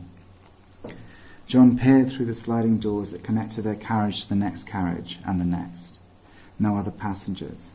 No sign of the train manager and his trolley. The lights had not flickered back to life. Slowly at first, and then with gathering speed, Aaron began to wheeze, his tiny shoulders lurching up, then down, his eyes shining with fright. Can't breathe, can't breathe, can't breathe, can't breathe. His face was red now, slick with tears and snot. His whole body shook, his head whipping from side to side, nostrils flaring, wet rattling sounds, airless gasps. Can't breathe, can't breathe, can't breathe, can't breathe. Kim scrabbled in her coat pocket, took out his inhaler, shook it, pressed the mouthpiece to his lips. The medication whooshed into his lungs, and Aaron staggered back like a drunk reeling on a pub doorstep. Kim caught his hands, drawing him to her, kissing his damp cheeks, murmuring, "It's over, baby, it's over, all right, all right, all right." As Aaron wiped his nose on the sleeve of his pyjamas, she shook the canister again, holding it up to her ear. "Fucking empty now," said Kim, tossing the spent thing to the floor. "Don't suppose you're asthmatic, Mr. Shitphone. My Aaron gets worried, and when he worries, well, you can see for yourself how he needs his inhaler. Dangerous to be stuck here without a spare. Usually have one with me, but we left it in a bit of a rush." Kim's face blushed, her primrose bruise darkening. "Anyway, sorry for calling you Mr. Shitphone. It's all just..." She gestured at the dead train, their dead mobiles, the trees that trapped them on this lonely stretch of track. Such a fucking mess. "I'm John," said John, smiling down at Kim. "And you're right about my phone." He was not often good with strangers, still less difficult, graceless strangers who needed his help. Nevertheless, as he watched the sharp puff from the inhaler fill Aaron's heaving body, his own chest had suddenly inflated, not with salbutamol or ipratropium bromide, and not with a hot gulp of panic, but with something he hadn't felt there since he'd left his hometown for London. It couldn't have been Kim, surely. Even forgetting Annabelle, for him to feel a throb of attraction to this sharp, used-up girl would require a wholesale refurbishment of his heart. Still, John's blood chanted in his veins, hyperoxygenated, like he'd swallowed the whole sky. A few feet from where he was standing, an emergency hammer was fixed into a glazed recess. With its ray gun handle, red plastic shaft, and tiny, unblemished steel tip, it didn't look much like a hammer, but it would surely serve its purpose. John was familiar with these tools, and every train he'd ever ridden, he'd seen them slumbering behind their perspex frames like museum exhibits. Sedated curios labelled with exhortations not to touch, not to touch.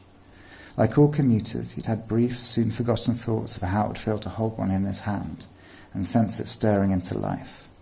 If the plough pines for the unbroken earth, and if a button is not truly a button until it slides through a buttonhole, then what emergency hammers dream of in the airless vitrines is emergence, is meeting with emergency. "I haven't got one of these, I'm afraid," said John, nudging the canister with the toe of his brogue, "but I do have an idea. Aaron, Evie, I want you to hold on to your mum. You're going to hear a little noise, and then quite a big one. But it's nothing to worry about, okay? I promise." Nods, big eyes. They huddled close to Kim, who fixed John with a sceptical, go-on-impress-me look. Winding his scarf around his right hand, this is what they did in movies, right? John stepped over to the recess, made a fist, and womped it through the glass, which crumpled bluely in on itself like the windscreen of a car. Reaching in with his swaddled fingers, he pulled the hammer from its fixings and transferred it to his mouth, struggling to clamp the heavy, new toy-smelling object between his wet and straining teeth. As he unwound the scarf, plucking stray shards from its woolly fibres, he turned to Kim and began to speak. "What's that you're on about?" said Kim. Her voice was even, but she'd pulled the kids in closer. "You know you've still got that thing in your mouth." John looked down at where the hammer lolled from his lips, a bright scarlet cock or cock understudy. He felt momentarily ashamed. "Emergency hammer," said John, pulling it from between his teeth. The shaft was now unpleasantly moist with his spit. "Going to break the window. Get us out of here. Next station's only half an hour's walk away, and there should be a chemist nearby. We can head along the tracks, get a signal, call your mum and dad." "All right then," said Kim, "but do it over there, away from Aaron and Evie. You know, you don't really look like the window-breaking type." This was inarguably true. John was not the sort of guy, well, for a start, he wasn't the sort of guy who anyone referred to as a guy. And yet here he was, lever in hand, ready to move the world. He walked towards the far end of the carriage and faced a long strip of window. In its top left corner were the words, in white Helvetica bold: 1. Strike glass repeatedly in one area to form a small hole. 2. Tear broken pane to escape. And beneath those unnumbered, penalty for improper use. Annabel's key criticism of John, a criticism that fit the lock of his defences, a criticism that could tumble him, could open him right up, was that he never took what she called the initiative. Change for him came always from the outside, was a wholly exterior force. Zenith temps would call and he'd schlep uncomplainingly to an unfamiliar postcode. His day given shape by a stomach bug contracted by a history teacher in Harleston or Herne Hill. This employment opportunity created not by his own will, but a mindless Campylobacter, an opportunistic pathogen. On the rare occasions he took drugs, in the toilets of the Nadir as the bar staff called last orders, or later in anniversaries or the good excuse, it would be because a wallet containing a sweaty wrap or baggie of dishwasher-coloured crystals had been pressed into his palm by one of his friends, who, unlike John, had taken it on themselves to make the phone call that would push the night on and up. Theirs, Annabel had told him, was a relationship in which all the usual laws of attraction, of gravitational pull and push, had somehow been reversed. She was a vast satellite orbiting his small and trivial planet, filling up his skies, yet unable to move his tides more than a millimetre or two, and wondering always at what sun lit his valleys when she turned her face away. John never asked for anything, not from Annabel, not from the endless universe, and it was this that most frustrated her. It was not modesty she felt, or some deficit of self-confidence which made him so very passive.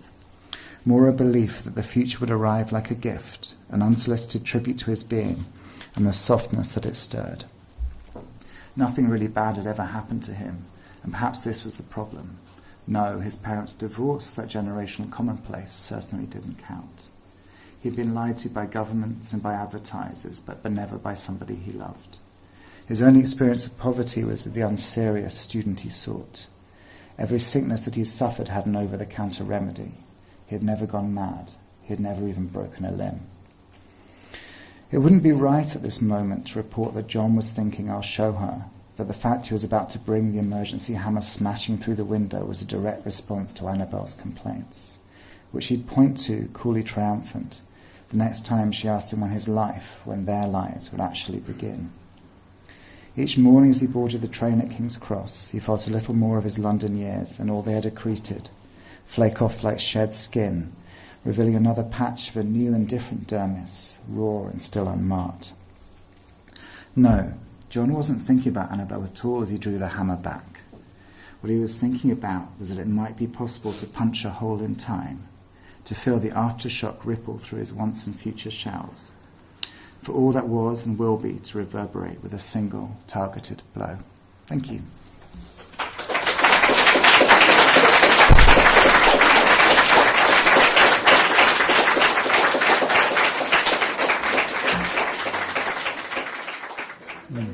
Okay. Right. Well, good afternoon now for something completely different. I'm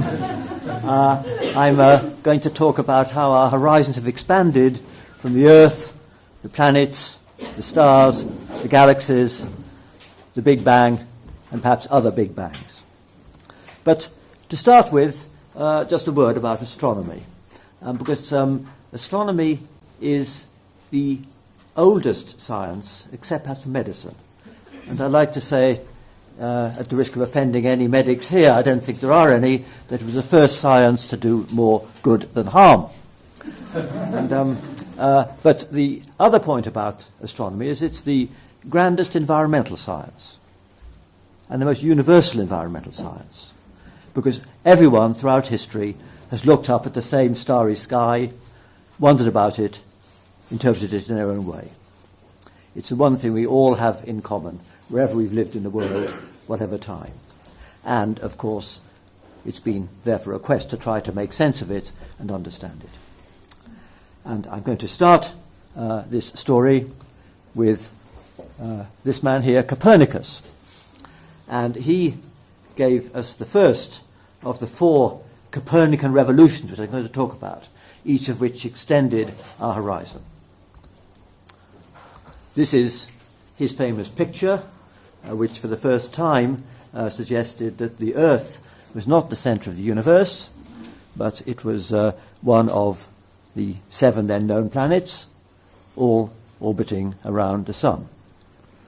So he dethroned the Earth from its central position and gave us the picture of the solar system, which we still have today. As to why the planets were moving this way, he didn't really know. And the biggest insight there came from this man, Isaac Newton. And I mention Isaac Newton because he was a Cambridge alumnus, and indeed he was the most famous student of this college, Trinity College, and I like to say that we've had no student as good as him in the subsequent 300 years, so our college has been in decline ever since the time of Newton. This is a famous iconographic picture from Newton's famous book, Principia, and this indicates not only that he understood the orbits of the planets, but that he had thought about space travel. What this shows, as you can see, is cannonballs being fired from the top of a mountain. And the faster they're fired, the more slowly their trajectory curves downwards. And if you fire the cannonball fast enough, then its trajectory curves downwards no more steeply than the Earth falls away underneath it. It goes into an orbit. And this is still the simplest way, I find, to teach students the concept of an orbital flight. Now, Newton calculated that to go into orbit, the cannonball would have to be fired at 18,000 miles an hour, far beyond, of course, what was possible in his time. And it wasn't until 1957 that the Soviet Union launched into space the first Sputnik. That was the first object to actually go into orbit. Then, a few months later, they sent a dog into orbit, and then 4 years later, they sent the first man into space, Yuri Gagarin. And only 8 years after that, we had this picture, a picture iconic for all environmentalists. This is a picture of the Earth. It's a delicate biosphere contrasting with the sterile moonscape on which the astronauts placed their footprints. And this picture has been iconic for environmentalists ever since. And in 1969, we had Neil Armstrong's first small step on the moon. And here's a picture on the moon, and I treasure this picture signed for me just a few years ago by a few of the Apollo astronauts. Neil Armstrong didn't sign it, but I did meet Neil Armstrong. In fact, he once was sitting in the front row when I gave a lecture in America. Looked like he was taking notes. He might have been doing the crossword, I don't know, but it was a great privilege to meet him. This was the Apollo program, but this was a long time ago. I'm old enough to remember it. Most people here aren't. Probably to some of the people here, this is ancient history. You know that the Egyptians built pyramids. You know the Americans landed men on the moon. But these both seem ancient history, before most of you were born, and motivated by rather strange national goals. And indeed, the Apollo program was motivated by the wish to demonstrate American superiority and beat the Russians. And when they'd done that, of course, the momentum was lost. Had they kept the same momentum up, they could have landed on Mars within 10 years. But no one has been back to the moon in the last 40 years. But many people have orbited the Earth, indeed several hundred, in the International Space Station shown here. But unmanned space exploration has proceeded apace. Space probes have been sent to bring back close-up pictures of the varied and distinctive worlds in our solar system. Newton, even Copernicus, knew about these, but they had no idea what they looked like up close. If you go out from our Earth, then the first planet you encounter is the red planet, Mars, the most Earth-like planet. And many probes have been to Mars, orbited around it, and landed on it. In particular, this lander called the Curiosity probe, which landed on Mars 2.5 years ago and has been trundling around its surface doing geological experiments. It's able to dig down about a yard below the surface. It landed where the little oval is in the top left there, on the edge of this giant crater, a crater about 100 miles across. And it's going to spend several years trundling slowly all around this crater and eventually climbing up that mountain in the middle. And if you look carefully, you can see across here, this is the tracks made by the Curiosity probe. This is taken from a spacecraft orbiting Mars, and it's already travelled about 30 miles across this crater. There you can see its tracks. And here's one of the views it sent back, and it looks a rather Earth-like landscape, but you can see some geological strata, and it'll learn a lot about what Mars was made of, Mars's history, and whether Mars in the past was more likely to have been hospitable to life than it is now. Now it's got a atmosphere about 1% as dense as the Earth's, and some signs of water, but there was evidence there was more water in the past. Well, that's Mars. Going further out, you come to the giant of the solar system, Jupiter, and this has 4 big moons, and these are moons that were first discovered by Galileo in 1611. So they've been known a very long time. But we now have close-up pictures of them, and they're all very different. This is Io, which is sulphurous and volcanic. You can see volcanoes sprouting out from it. In contrast, Europa is covered in ice. There's probably an ocean underneath it. Here's a close-up of the ice, which indicates that it's been sort of melted and resolidified many times. And we'd obviously like to get up close, and there are plans. There's a European mission called, the acronym is JUICE, which stands for Jupiter Icy Moons Mission, and it's going to go and perhaps land on Europa. But the next step will be to obviously burrow under the ice and see if there's something swimming in the oceans underneath, which there may be, of course. Next planet out, Saturn, with its famous rings. In this picture, the rings are seen edge on. This is a particularly nice picture I like to show, which shows an eclipse of the Sun by Saturn. This was taken by a space probe called Cassini, and this probe, Cassini, has been spending 10 years orbiting around Saturn and getting close to its moons. And this picture was taken when it was beyond Saturn, and Saturn and the Sun were lined up just far enough away that Saturn was blocking out the Sun, but leaving the Sun shining on the rings. And that arrow, that's where the Earth is, but it's so far away you can't see the Earth on this picture. But we are a long way away from the Earth, of course. Saturn has interesting moons too. It has one called Enceladus, which is really rather like Europa, and it's got ice and an ocean. And in fact, we have very good evidence that there is an ocean here, because this probe Cassini made a very close passage past Enceladus, and it was able to have its orbit monitored precisely enough to see that the gravity was slightly different under one part of the moon than another, indicating that there was water one side and rock the other side. So we know there is an ocean under there.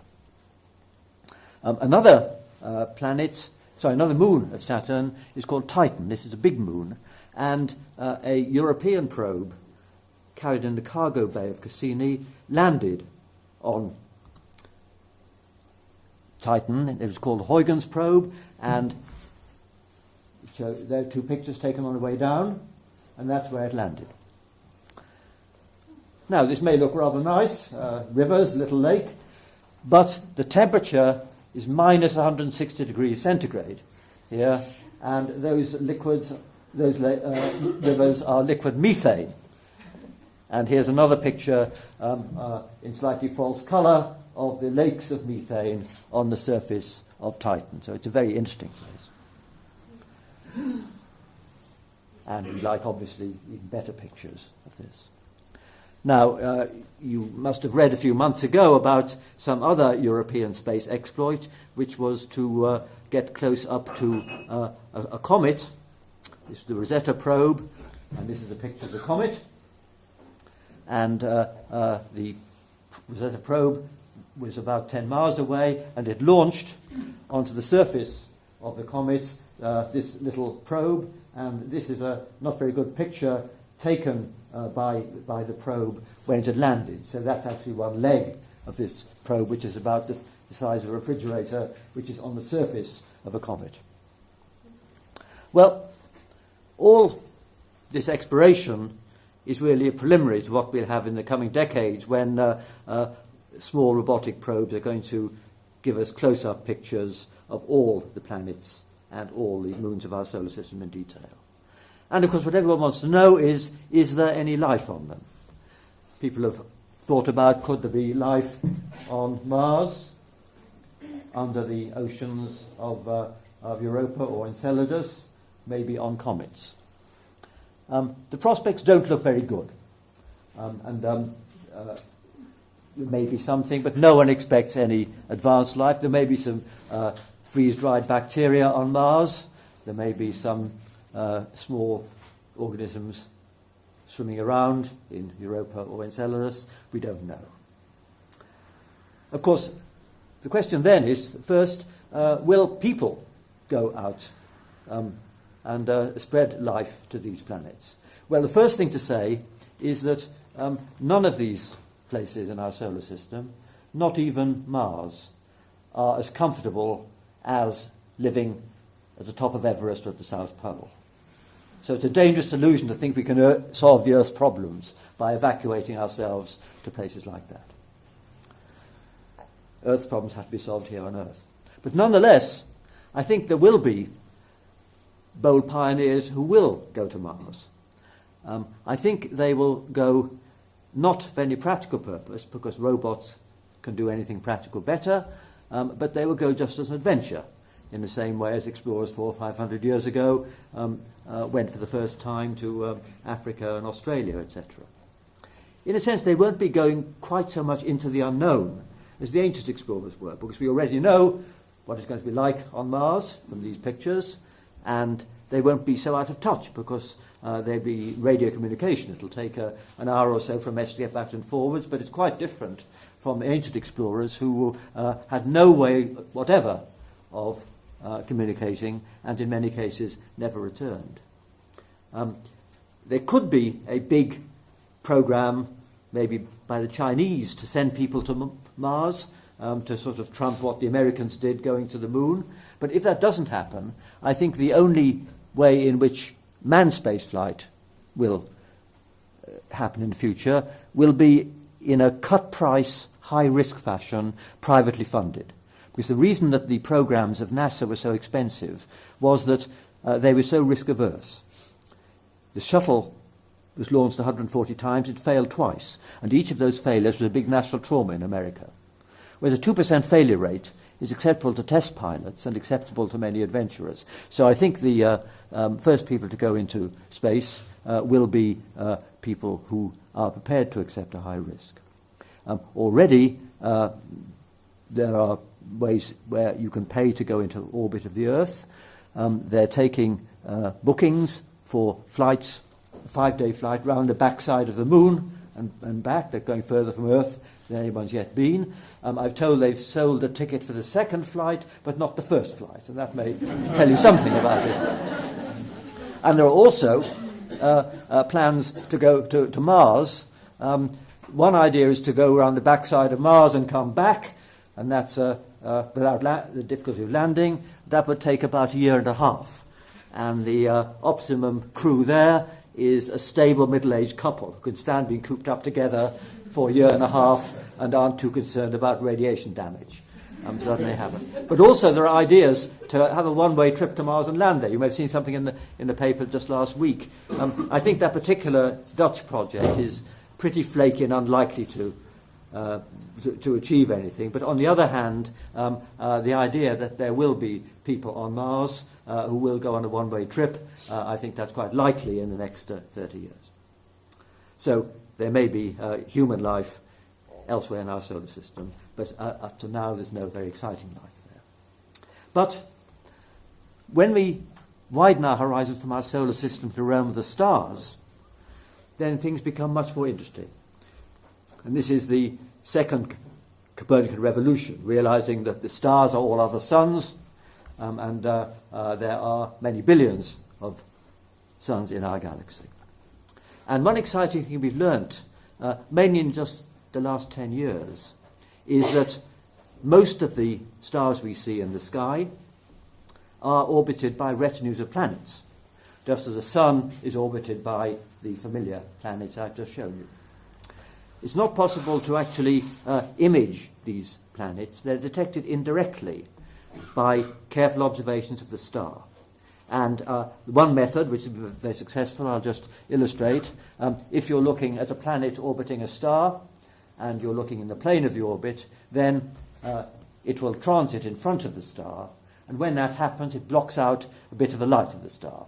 And so if you're measuring the brightness of the star very carefully, it'll dim slightly when there's a planet in front of it, and the next time the planet comes around, it'll dim again. So looking for regular dimmings is an indicator of how of a planet, and you can obviously work out how long its orbit is, and something about its size from how big the dip is. For instance, if you were looking a very long way away at our solar system, then if the Earth moved in front of the Sun would appear dimmer by 1 part in 10,000, because the Earth is about 1% the radius of the Sun, and therefore 1 part in 10,000 of the area. So this is a very simple technique, and a spacecraft called Kepler spent 3 years or more looking at a patch of sky about 7 degrees across in the sky and measuring the brightness of 100,000 stars in that patch of sky very carefully, and measuring those stars over and over again every hour, looking for these cases when you see regular dips. And it found a lot. And this is a rather nice depiction of some that were found. This indicates, not to scale, of course, the sizes and the orbits of the planets found, but it's found many, many hundreds of planets around other stars. Special interest attaches to planets which might be rather like the Earth, planets where Earth-like life could exist, and for that to happen, they must have a gravitational field about the Earth, about the size of the Earth, and they must be at the distance from their parent star that's not too hot or not too cold, the so-called Goldilocks zone, where water can exist, neither staying frozen all the time nor boiling away. And I'll just show you one. This is at the top. The bottom this shows our solar system, and at the top, to the same scale, a system found by the Kepler spacecraft, which is a star smaller and fainter than the Sun, which has 5 planets orbiting it, which have been seen by the regular transits. And the outermost of those 5 is at a distance such that water could exist. And that's the best count that we have so far for being able to have an Earth-like planet. Now, what we'd really like to do is detect these planets, not just by their shadow on their star, as it were, but actually image them. And that's very hard. To indicate how hard, let's suppose that there were some aliens with a big telescope looking at our solar system from a great distance. Then the Sun would, to these aliens, look like an ordinary star. And the Earth would look, in Carl Sagan's nice phrase, as a pale blue dot, lying very close in the sky to its star, our Sun, but billions of times fainter. Very hard to detect. But if the aliens had a big enough telescope to detect the pale blue dot, they could learn quite a bit about it. Because the shade of blue would be slightly different, depending on whether the Pacific Ocean or the landmass of Asia was facing them. So they could infer by repeated observations that there were continents and oceans, the length of a day, something of the climate and seasons. And perhaps by studying the light, they could infer there was oxygen and ozone, evidence for a biosphere. We can't do this yet, but the next generation of telescopes will be able to do this. And this is a picture of the telescope which the European Space Agency is going to build. They're not very imaginative in nomenclature. It's called the ELT, the Extremely Large Telescope. It's not built yet, but they have leveled a mountaintop in Chile where it's going to go. And it's got a mirror 39 meters across. Now, if you think that this room is less than 10 meters across, I would guess, so think of a mirror which is 4 times as big as this room in diameter. It's not one big sheet of glass, it's a mosaic of about 800 bits of glass, all meshed carefully together. And this telescope, which hopefully will be finished in 10 years, will be able to detect Earth-like planets orbiting sun-like stars and do the kind of hypothetical observations that I imagine the aliens doing of the Earth. So this will be a very exciting development. Of course, everyone wants to know, is there intelligent life out there? There are people already looking for signals from these other stars to see if there's some intelligent life, sending out signals towards us. Nothing's been seen yet, but it's good that people are looking. In fact, there are some people who think that these aliens do exist. Indeed, some think that they've met them or been abducted by them. I get letters from these people. And I say 2 things in response to these letters. First, do you really think that if these aliens had made the huge effort to traverse interstellar distances to come here, would they just have met a few well-known cranks, made a corn circle and gone away again? Doesn't seem likely to me.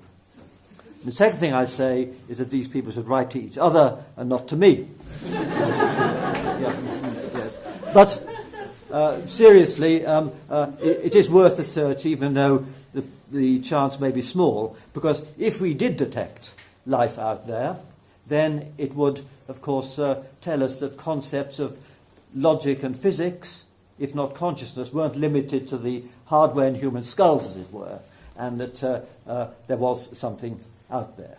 Maybe organic, it may be a machine created by some organic species that's long extinct. We don't know. But it will be very exciting. If the search fails, that'll disappoint the searchers, but it will have an upside, because it will allow us to be less cosmically modest. It may mean that we, on this tiny Earth, are the most important things in the galaxy, and we may in future spread through the galaxy. So it allows us to be less cosmically modest if indeed intelligent life is rare, as it may well be, and perhaps we can talk about this later. We don't know how life began here on Earth even. We know it evolved once it started. Therefore we can't say whether it's likely or unlikely that life formed in any of these clouds or around any of these stars. Biology is a much harder subject than astronomy, so we don't know how life began. But astronomers do know about the lives of stars themselves. Where do the stars come from? How do they evolve? This is the Orion Nebula, where bright blue stars are forming now. And this is the Eagle Nebula, 7,000 light years away, where we can see new stars forming with which we can infer have new planets around them. Here's another place where we see stars forming. We also see stars dying. This is a picture of a star. It's called a sombrero star, and it's a star that was like the sun, and it's run out of fuel, and it's blown off its outer layers. This is what the sun will look like in about 5 billion years. Here's another star dying. Here's a remnant of a star that wasn't like the sun, but was about 10 times as heavy as the sun. And heavy stars use up their fuel more rapidly and explode when they die spectacularly as a supernova. And this is a famous object called the Crab Nebula, which is the remnants of a supernova which was observed and recorded by Chinese astronomers nearly 1,000 years ago, in the year 1054 AD. And if anyone can read Chinese, they will see what this says. This was written by the Chinese court astronomer, saying that a guest star appeared in the sky, brighter than the moon, and disappeared after a few weeks. And at that place in the sky, we now see this exploding debris, which is the Crab Nebula.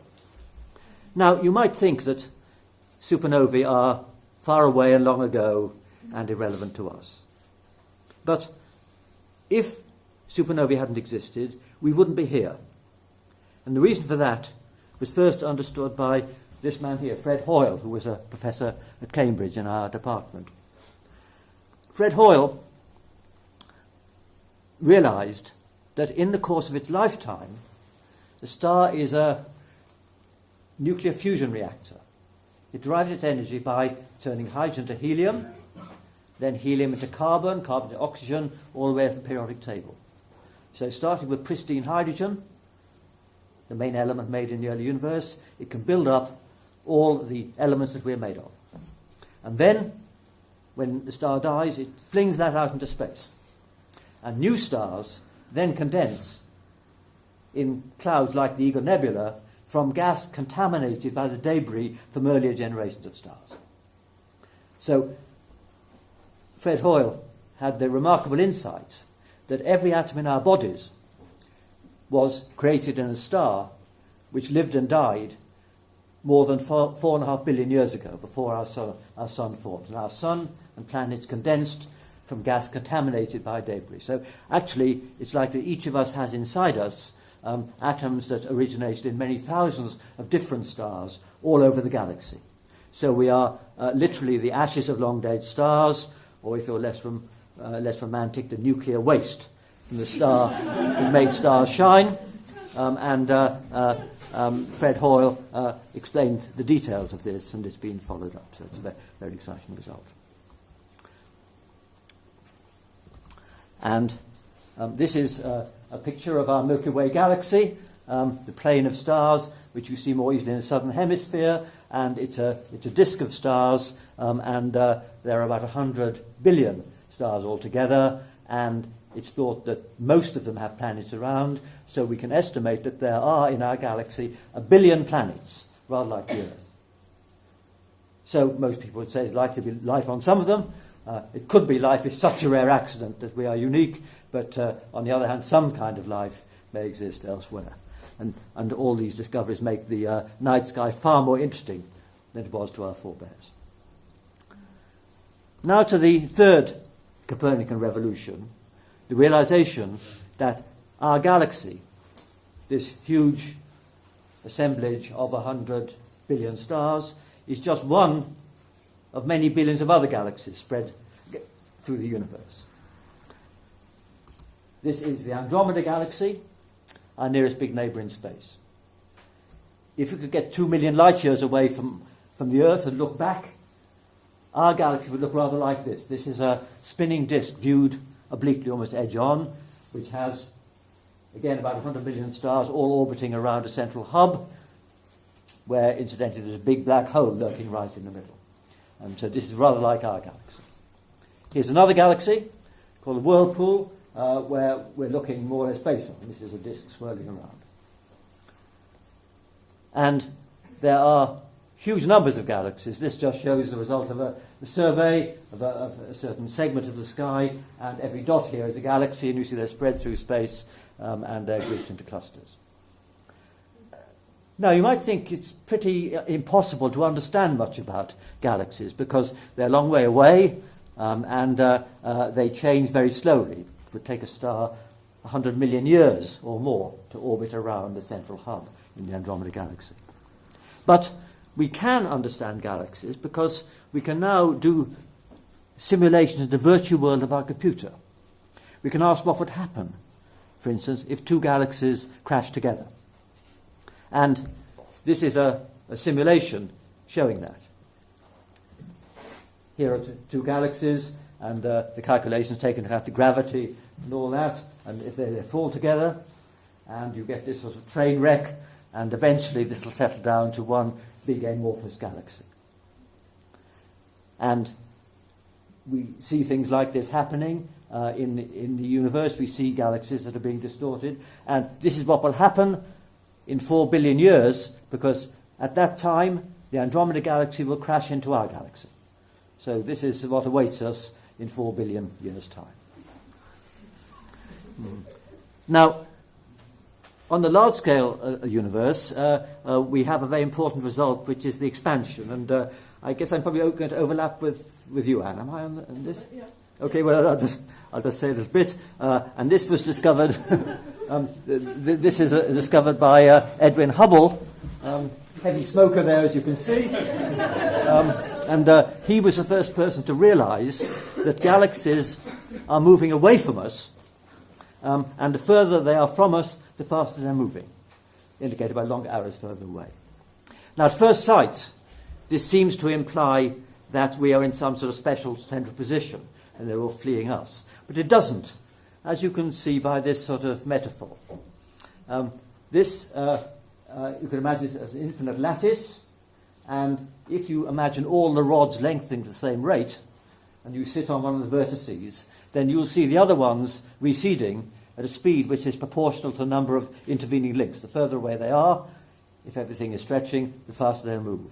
And this is quite a good picture for the concept of the expanding universe, except that the galaxies, as you saw, aren't in a regular lattice. They're grouped together. But if you imagine the clusters of galaxies all joined by rods, and the rods all lengthened at the same rate, then that's a good picture for how the galaxy is how the universe is expanding, galaxies moving apart from each other. There's one feature which is important, which is not reflected by this metaphor, but better by another Escher picture. This is Escher's Angels and Devils. And the point here is that when we look a long way out into space, we're looking back in time. And therefore, if the universe is expanding, if the rods are getting longer, then it would have been shorter back then. And so what we actually see as we look out into space and back in time is something more resembling this. The further out we look towards a horizon, the more close-packed things are. And we can look very far back. This is a picture which shows a tiny patch of sky. It would take 100 patches of sky like this to cover the area of the moon. With a small telescope, this patch would look completely blank. But with a very big telescope, even this tiny patch contains hundreds of these smudges. Each of these smudges is a galaxy, many fully the equal of our galaxy or the Milky Way, looking so small and faint because the light from them set out long before our solar system formed, up to 12 billion years ago. We see these when they only recently formed. And we'd like, of course, to look even further out into space. But then we'd be looking back to a time when no galaxies yet formed and when everything was squeezed much closer together. And we do have those lines of evidence which I don't have time to discuss, which have led to this picture of the so-called Big Bang. And this is a time chart. And so we now know the age fairly well. It's about 13.8 billion years. And we could look back to the first galaxies, which is when the universe was only 1 billion years old. We can detect radiation when it was 300,000 years old. And we have pretty good evidence for what things were like back to when the universe was about a microsecond old. And at that time, the universe would have been dense and just structureless. So we want to know, how did it get from that dense structureless state to the present one? The answer is that as it expands, there's some regions a bit denser than average, and they feel more gravity, and they slow down more. And so this is a picture which shows a part of the universe, and the expansion subtracted out, but as time goes on, that's time in billions of years, the density contrasts grow, and you end up with some structures. And here's another picture which shows similarly how the structures condense out. If you watch this, you will see that as the universe expands, this is a simulation which puts you in gravity. You see that everything condenses out in a rather interesting way. And this blue is a sort of dark matter, and the red is the actual gas and stars. And so you see that gravity pulls the structures together, and this will end up making a galaxy rather like ours. Now, we can understand how the early universe evolved this way, but of course that poses lots of questions. Why is the universe expanding the way it is? And here we enter uncertain physics. I put up a hazard sign here, and the point is that to understand why the universe is expanding the way it is, why it contains atoms and dark matter and radiation, which we can study in detail, we've got to actually go back very near to the beginning. And I like this picture, which was the cover of a popular science magazine, showing the very early universe, and that reads real science. And so this is going back to a time when the entire observable universe was squeezed down literally to the size of a tennis ball. And some people, including probably Anne, talk with a straight face about what the universe was like when it was no bigger than that. There are lots of theories which suggest that there was something called inflation, which led from something which is microscopic size into a universe that has the properties that we observe. This, of course, is a theory we can only test by astronomy because the conditions in the universe back then were far, far more extreme than we could ever achieve here on Earth. So we can't do any direct experiments to simulate the conditions, because we are looking back to not just a millisecond, but to that tiny fraction of a second. That's about 36 noughts there. But important phenomena happened there. And so we believe that everything we see out to the limits of our telescopes originated in that tiny, tiny structure. But that's not all. I'm now going to talk about the fourth Copernican revolution,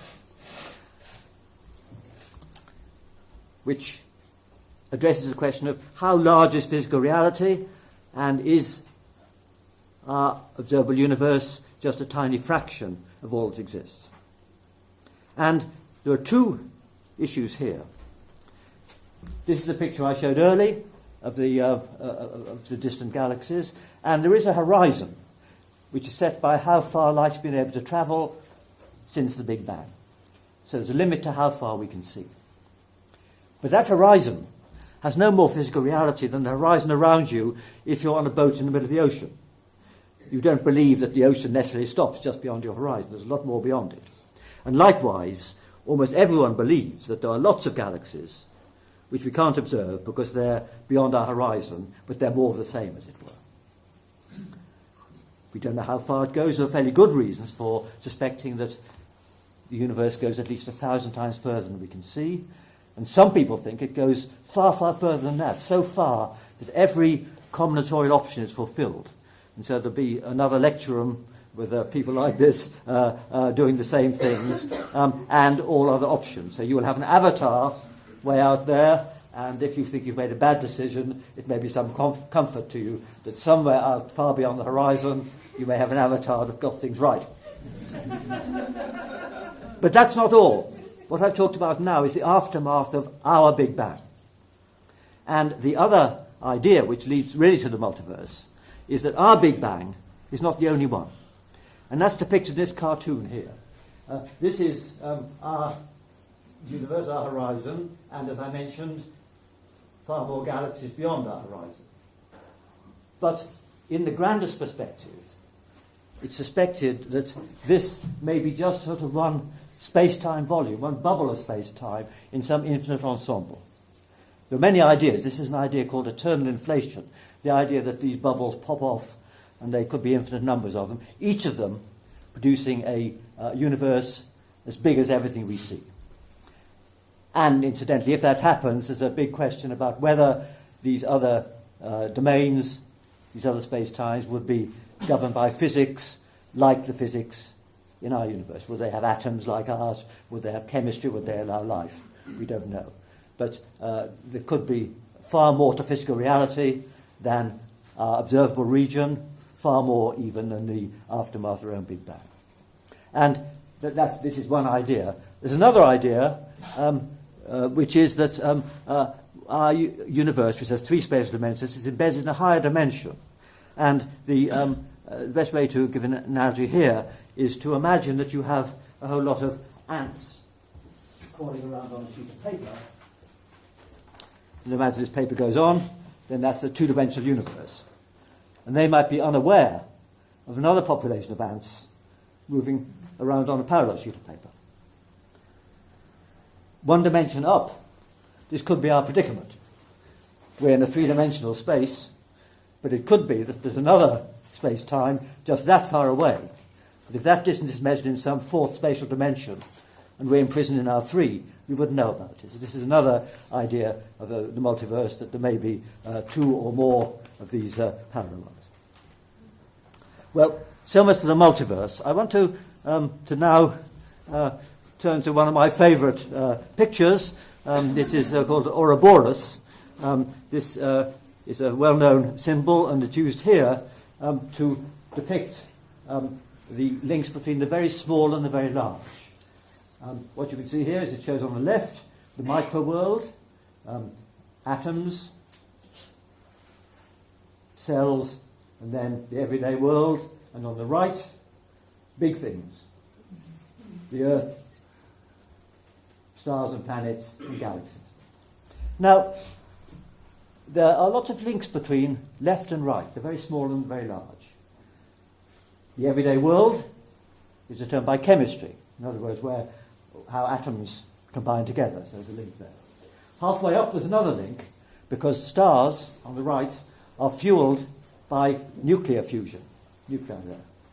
And though I haven't had time to discuss it, galaxies up there are held together by the gravity not just of the stars and gas we see, but of so-called dark matter, which is some particles even smaller than nuclei. There's a link there. Now, the left-hand side is the world of the quantum, the mysterious world where things behave according to quantum theory.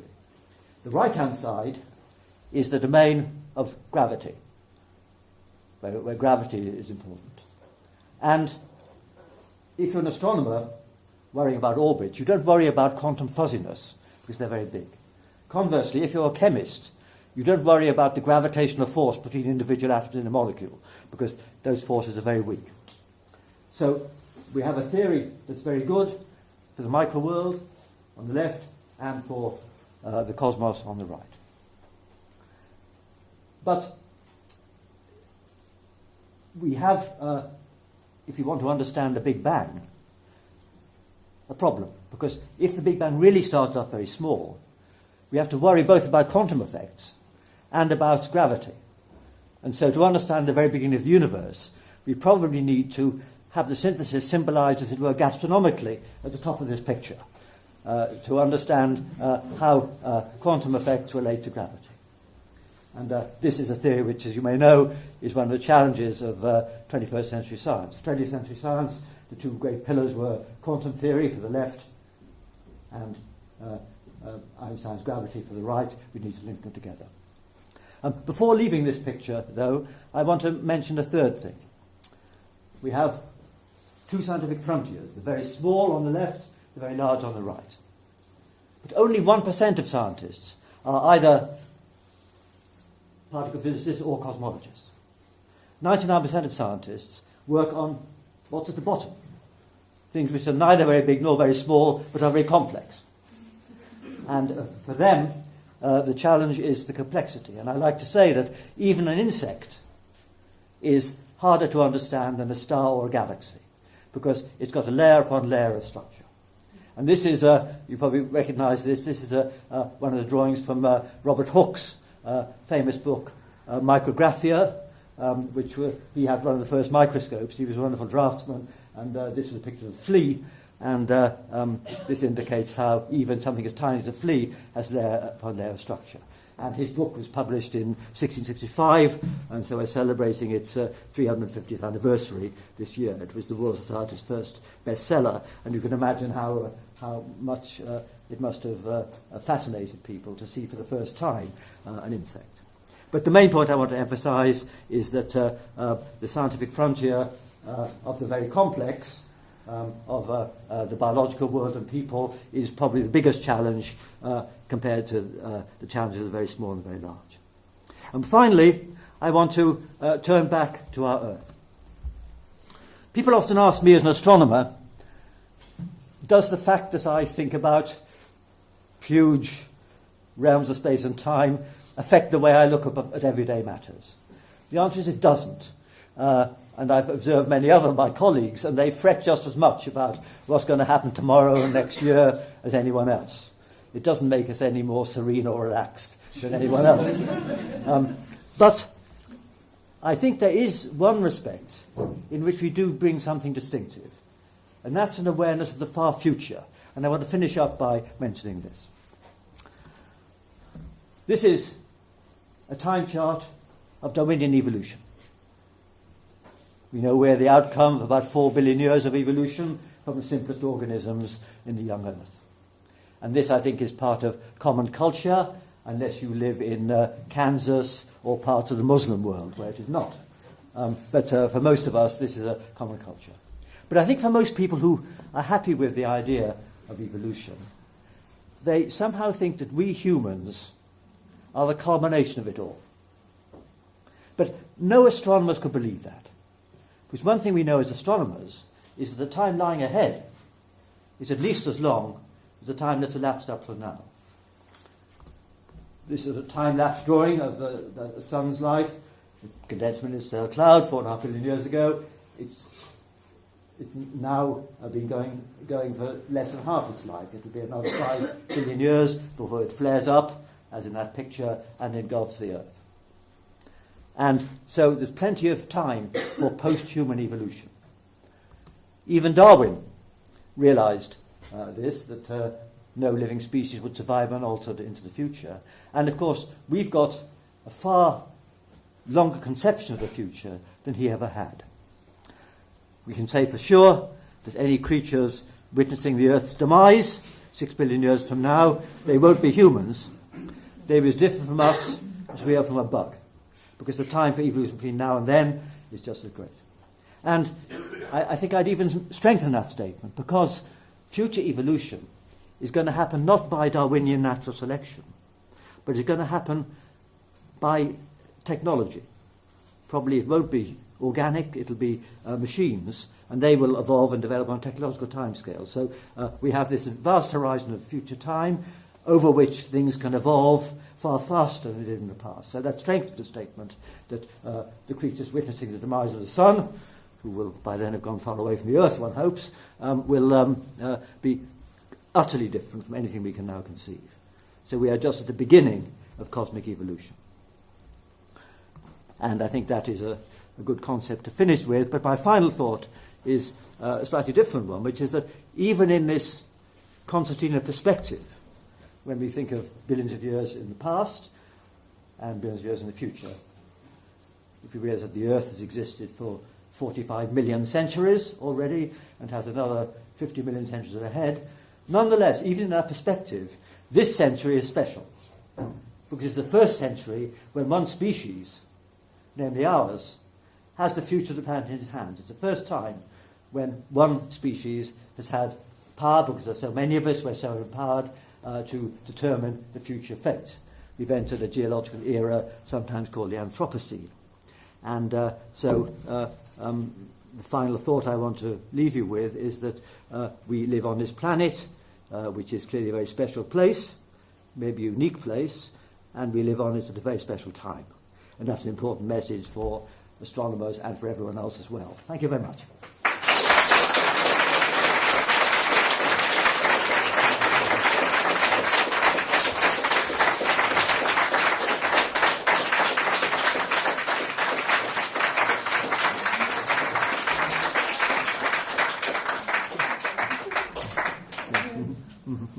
Right, okay, so, yes, okay. Right. I don't know what to say, but thanks.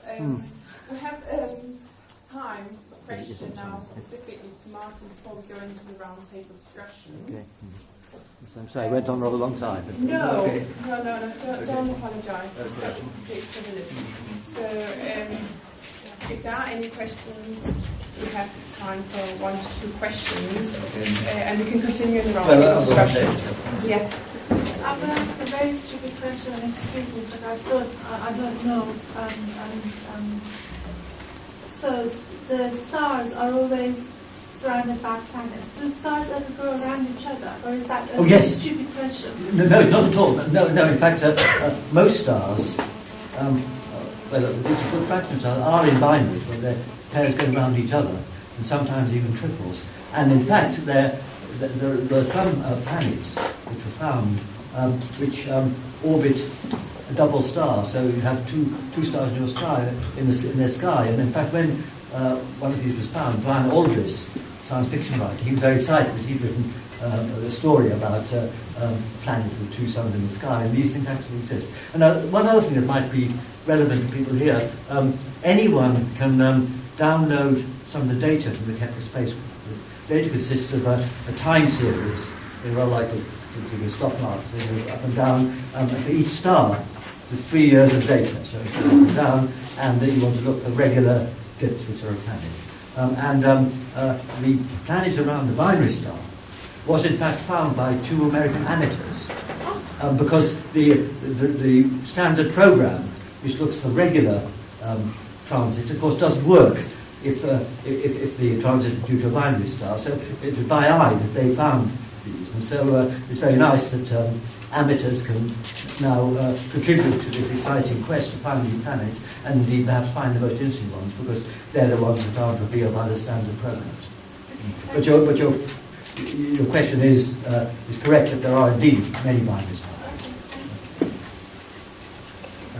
Yes. Have you ever watched Futurama? Futurama? No.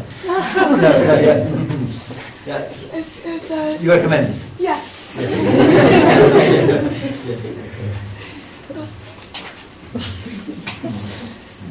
But I do recommend some of the science fiction movies. Interstellar. Have you seen it? Well, Interstellar, actually, it's interesting, because I was asked to go and watch it with the Times Film Critic before it appeared, because it was touted as having got all the science right. And the science advisor was a rather well-known expert in black holes, who was an old friend of mine. And I went expecting it to be different from the average science fiction film, and I have to say it wasn't. It was no more realistic scientifically than any of the other ones, and very unrealistic, I feel. So that doesn't matter, of course, in science fiction, but I feel that my friend Kip Thorne, who I know had spent months talking to the producer and the actors, didn't get good value for his time, because there's precious little evidence that he had any effect on the final result.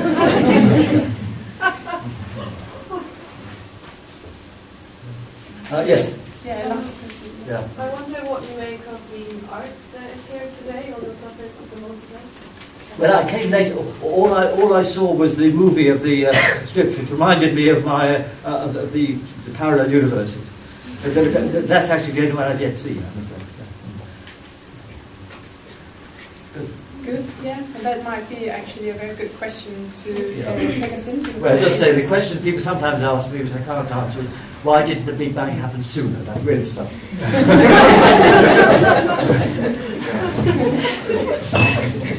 So Martin, Tom, and Christine, Irene, if you're happy to join around the back table here. Okay. Well, thanks a lot. It's been a marvelous day. I have to say, there's been quite a lot of valuable and thought-provoking contributions, and with all of these different aspects, from an artistic, philosophical, and scientific. It kind of proves as well. Maybe we need to talk about the multiverse in plural, multiverses. It feels like kind of it's a theme that is indirectly kind of embrace infinity. I'm really excited about this theme, but also sometimes a bit overwhelmed, I have to say, that everything is endless.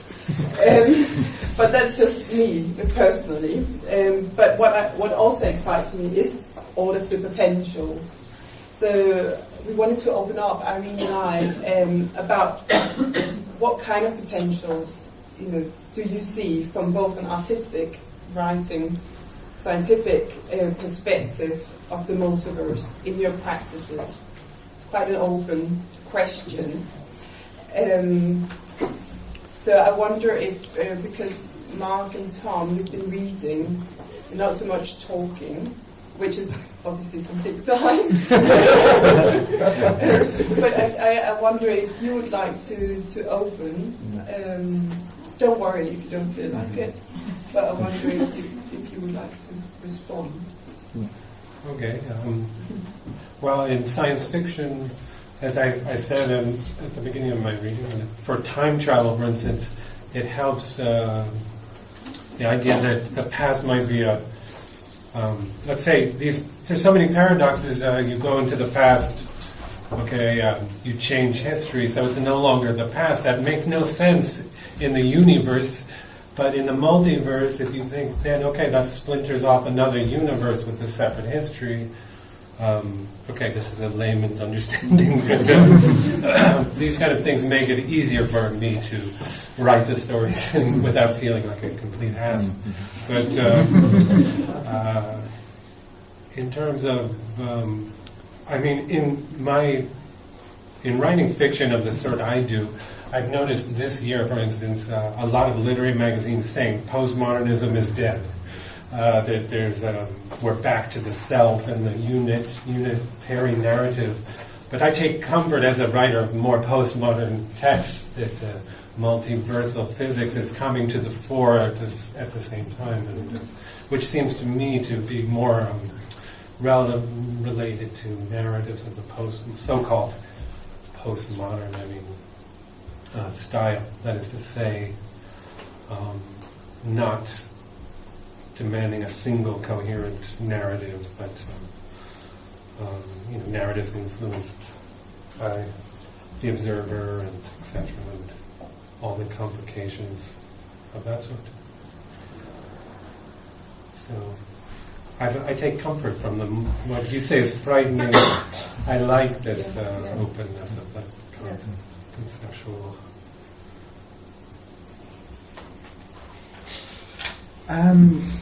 I guess I have a very sort of folkloric kind of understanding of multiverse, and I absolutely bow to the expertise around this table. I think mine's drawn from things like thinking about the Marvel universe when I was a kid, or the books of Diana Wynne Jones, who's a children's author I really liked when I was growing up, which kind of revolved around a multiverse idea. But it seems to do something quite interesting to the idea of fiction. If we have this notion that everything happens in every possible way, that means there's a universe where your story is... You wrote it. Yeah, exactly. Or your story is real, or any one of you. So, so it means that kind of fiction becomes this sort of localized designation rather than something that is, multiplies, which I think is quite interesting. Yeah. And where that leaves poetry, which doesn't really have a kind of fiction and non-fiction distinction, is quite interesting too. And I guess as well, then there comes a question of tone. If there's a universe in which my piece had an entirely different tone, had very minimal language or very maximalist language, or and where do designations like it makes me think about style a lot. And is there a kind of 19th century version of your text? Is there a kind of hyper postmodernist version that kind of pushes even beyond the kind of boundaries that you pushed into? So I don't really know what to do with these thoughts. I don't really know how to kind of impact them on what I do or on my life or or on ethics or anything like that. But it's interesting to think about. Okay, can I comment? Yes. Yes. I think but on time travel, of course, there is a technical debate about whether time travel is in principle impossible or not. But it's clear that if it is possible, then there have to be constraints so as to avoid the obvious inconsistencies of killing your grandmother in a cradle and all that. So there is a debate about whether there could be a consistent closed loop in time. So that in a sense time travel is possible. But the other point I'd like to mention is that science fiction and lots of literature involves counterfactual locations, and I think the main point which we scientists can say is that perhaps these counterfactual spaces and planets actually exist. It may not make very much difference to a fiction writer whether they exist, but I think it is clear that there's a huge variety of phenomena that actually does exist somewhere. And when I took my brief to be multiverses, I did interpret it in two ways, because I interpreted multiverse in the way that Newton would have understood, as being beyond our solar system. And so that's why I talked about planets around other stars, because that would be like another universe from Newton's more constrained perspective. And we now know that those other planets would be very different. They'd be orbiting around very different stars. And of course, it's familiar from science fiction, but we know that all the variety which science fiction authors have envisaged probably does exist somewhere in our galaxy. But then, turning to the multiverse in the cosmological sense, where we talk about some entire cosmos, which is beyond anything we can directly observe, then we have the possibility that not merely the local environment and the biology, etc., is different, but that the basic laws of nature are different. We don't know, but people speculate that there might be places where gravity is very, very strong or very, very much weakened is here, and where atoms don't exist because they're all unstable, and therefore you have to have a completely different kind of complexity living there. So I think the main message is that a huge variety of counterfactual scenarios which have been envisaged by science fiction writers may well exist on planets around distant stars or in the aftermath of other big bangs. May I just ask, that seems to suggest, you said there's variety, but yes. Is there an infinite degree of variety? Well, or do we still have are we kind of thinking about just quite a lot of different options? Well, we know. Well, we don't know, and of course you can have never answer that question, because there's a big debate among philosophers about whether a so-called achieved infinity makes sense. Things go on, and the old debates going back to the Greeks about whether space can be infinite. You know, the argument is if you go to the edge of the universe, there's a Greek saying, you throw a spear, what happens? What happens? Does it go beyond the edge of the universe or not? And it seems perverse either to imagine the universe is infinite or to imagine that space has an edge. Of course, to some extent, we've got round that by the idea of a closed space-time, which Einstein's equations allow. But there's still these big mysteries about whether an infinity can occur. And, of course, infinity always involves kinds of paradoxes, because if you have an infinite collection, then a part of it is as big as the whole. You have all these paradoxes that it's very hard to define probabilities or anything like that. Well, we don't really understand the Big Bang. This would require us to understand quantum physics and gravity at the same time, to have a theory with both incorporating both of them. So, but what we certainly don't have a theory yet that gives reliable predictions that you could think of, well, are there separate universes? Some theories do have that, but there's nothing unique. But what we do know is that the universe we live in has existed long enough, or our planet's existed long enough, that life has evolved, or life as we know it. Other planets, going back to Martin's dual approach, other planets in other solar systems, perhaps in other galaxies, the conditions will probably be a bit different, and life will evolve differently.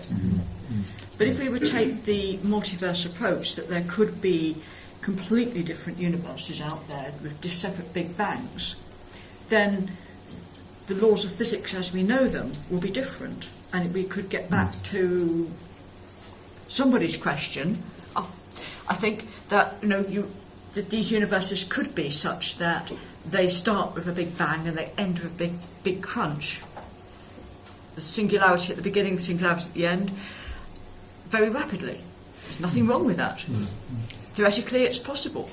Yes. Well, of course. In the theories we know at the moment. Yes. We do know the laws of physics and chemistry are the same in all domains we can observe. We can analyse the light from a distant galaxy, and we know that the chemistry, the mass of the electron is exactly the same. But when we talk about the other universes, we don't know, and it could be different. And then there's another interesting question, which is how special do the laws need to have been in order to allow the chain of complexity to get the first stars, the first planets, the first life, etc.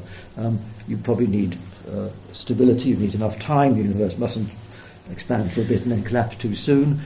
You probably need a periodic table of which allows different chemical elements. If you just had hydrogen, then chemistry was a very dull subject, and you probably couldn't have anything. So you've got to have laws of physics which allow complex chemistry, and we can imagine some forms of the laws where that doesn't happen, where you just have hydrogen. And so some people say that our universe is in some sense seemingly fine-tuned. And therefore, if there are all these big bangs, then most of them have an aftermath which is sterile or stillborn, and only a small fraction of them lead to a set of laws that allows the kind of complexity which has happened in our actual universe. I mean, I briefly mentioned the 4 or maybe 5 forces in nature. Now, if we were in a different universe, these 4 fundamental forces that we know, and the 5th one that I speculated about, so let's forget the 5th one, the 4 that we know, they could be different. They could have the strong interactions binding the nuclei together. That could have a different strength, in which case nucleosynthesis that forms the elements would be different. It might not happen at all. Or might not happen at all, yeah. So, it's in our universe, in other galaxies, the laws of physics are the same. Although the planets are in different orbits, so that any life evolving might be slightly different because they get more radiation from their star, or they get more heat or less heat or something. But if you're in a different universe with a different Big Bang, then these fine balance between the interactions necessary to create our particular universe could well be very different. There's no reason why they should be the same. It's like the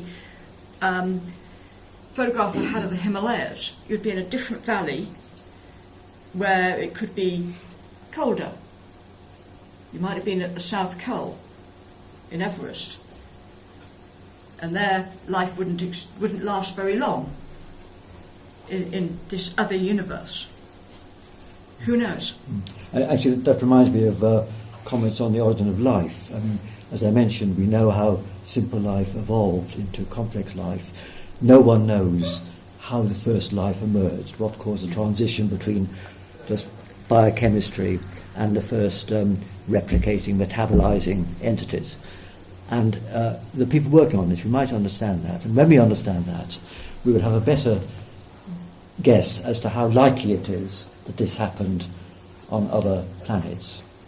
And we'll also have a better understanding of whether the chemistry of life on Earth, which is all based on DNA in particular molecules and amino acids, whether that is special, or whether there are a whole lot of different types of chemistry that could be the basis of life. So we don't know how likely it is that the life starts in other places, nor do we know whether it would be based on the same chemistry or whether there's a huge variety of different chemistries. But of course, even with the same chemistry, if we see the huge variety of life we have on Earth, we could have a completely different biosphere. And in fact, there was a debate which was reported in news at the American Associated for Science last week, where people asked, should we send out a message to these, in case of aliens there? And some people say we shouldn't, because it's best to hide and hope they won't have found us. But then the question is, if we want to send a message, what might interest them? What do we want to tell them about? And the answer to that is that we certainly don't want to tell them about our astronomy or our physics, because they know all that. What we might want to tell them about is about our human society, which even if they know lots of physics, they wouldn't be able to predict our society, nor would they be able to predict the variety of our biospheres. However good their observations are, however big their telescope, they won't know the kind of fish that live in our oceans. And so the kind of information that we ought to send them would be about human society and about the wonderful biosphere, because that would probably interest them if they got any similarity to us at all. But they don't want to know our physics or our mathematics.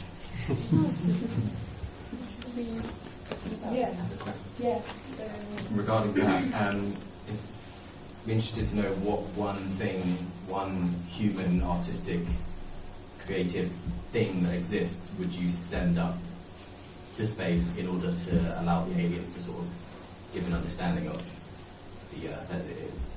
Yeah. Like one each. Yes. Well, the cop out is to send the entire internet. But to send one thing, probably DNA.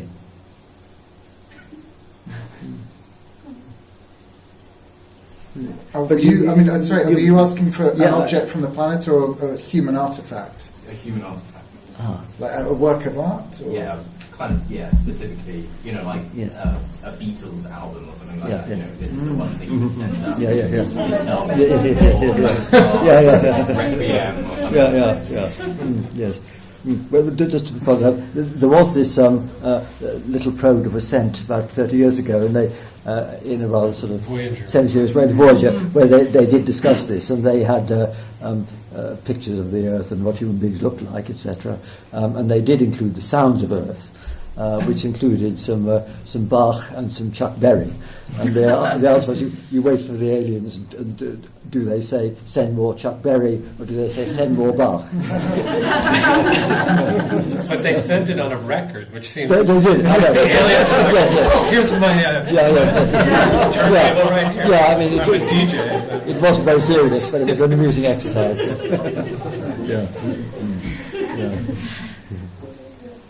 I have a question that's for both Anne and Martin, and I guess what really interests me today is the unique relationship between art and science, which has been there for hundreds of years, which seems to me to be coming back to the fore in terms of artists being more and more inspired by scientists, artists going on residences to observatories, laboratories, and so on and so forth. And I guess what I'm interested in is, what is for scientists the value of art, or perhaps what does inspire you as scientists in creativity and artistic endeavour? I know it's a bit wide, but sorry, inspires us as scientists. You as scientists, what do you think is inspiring in terms of art and creativity? Does that kind of cultivate your scientific thinking? Does that develop your ideas? Do you find that it's making you look at your scientific ideas differently? Or there's a lot of similarity between science and art. Mm-hmm. If you go into a gallery, you see certain pictures or specimens there that are absolutely beautiful. And personally, I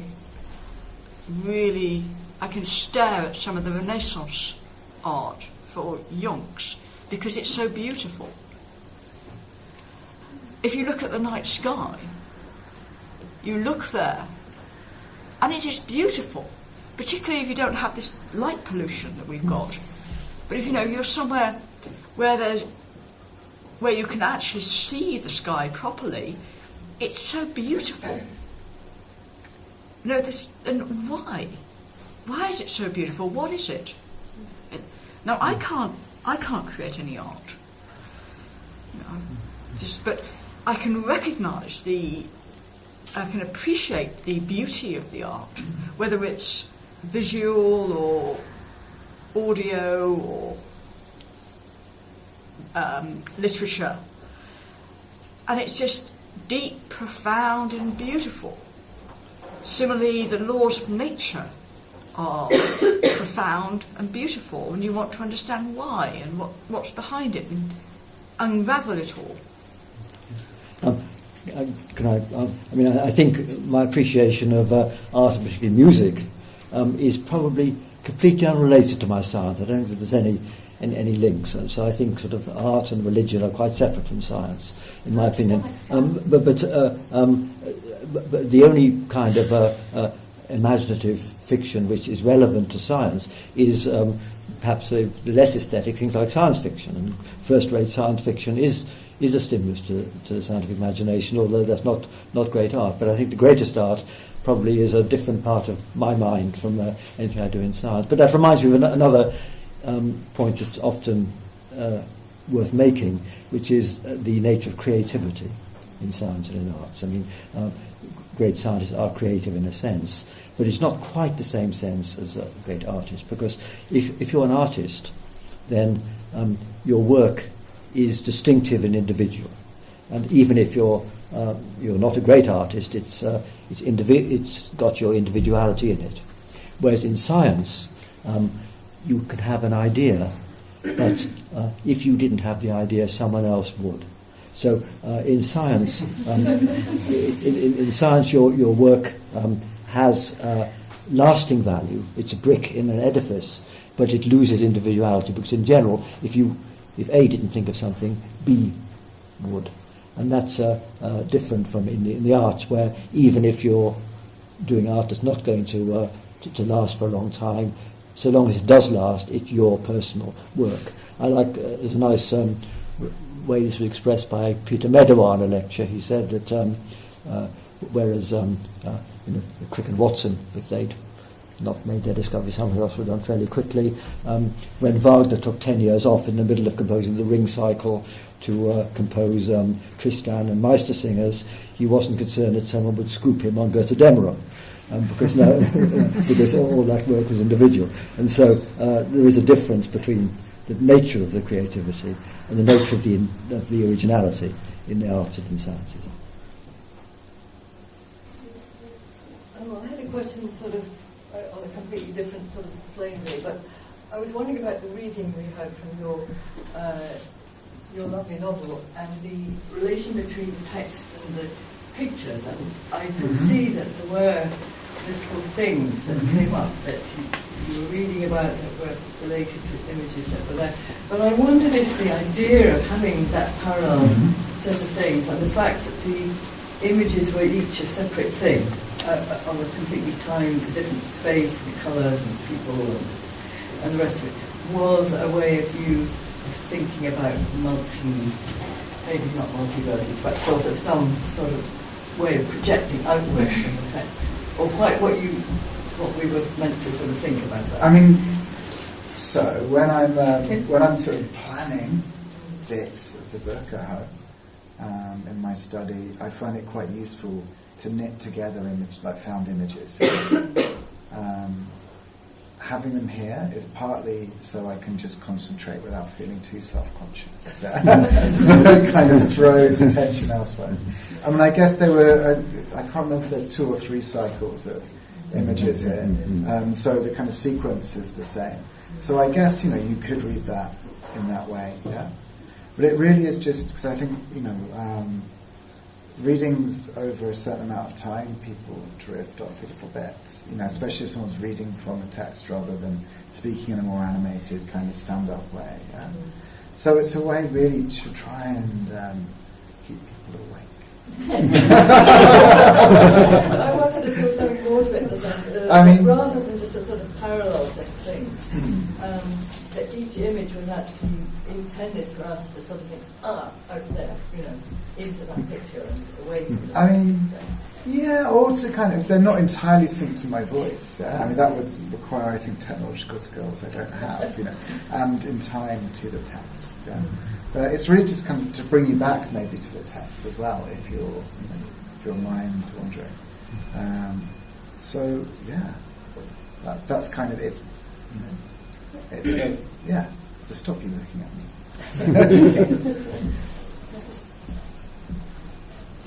Yeah, sorry. Yeah, I met astrobiologist who was telling me about this thing called the anthropic principle.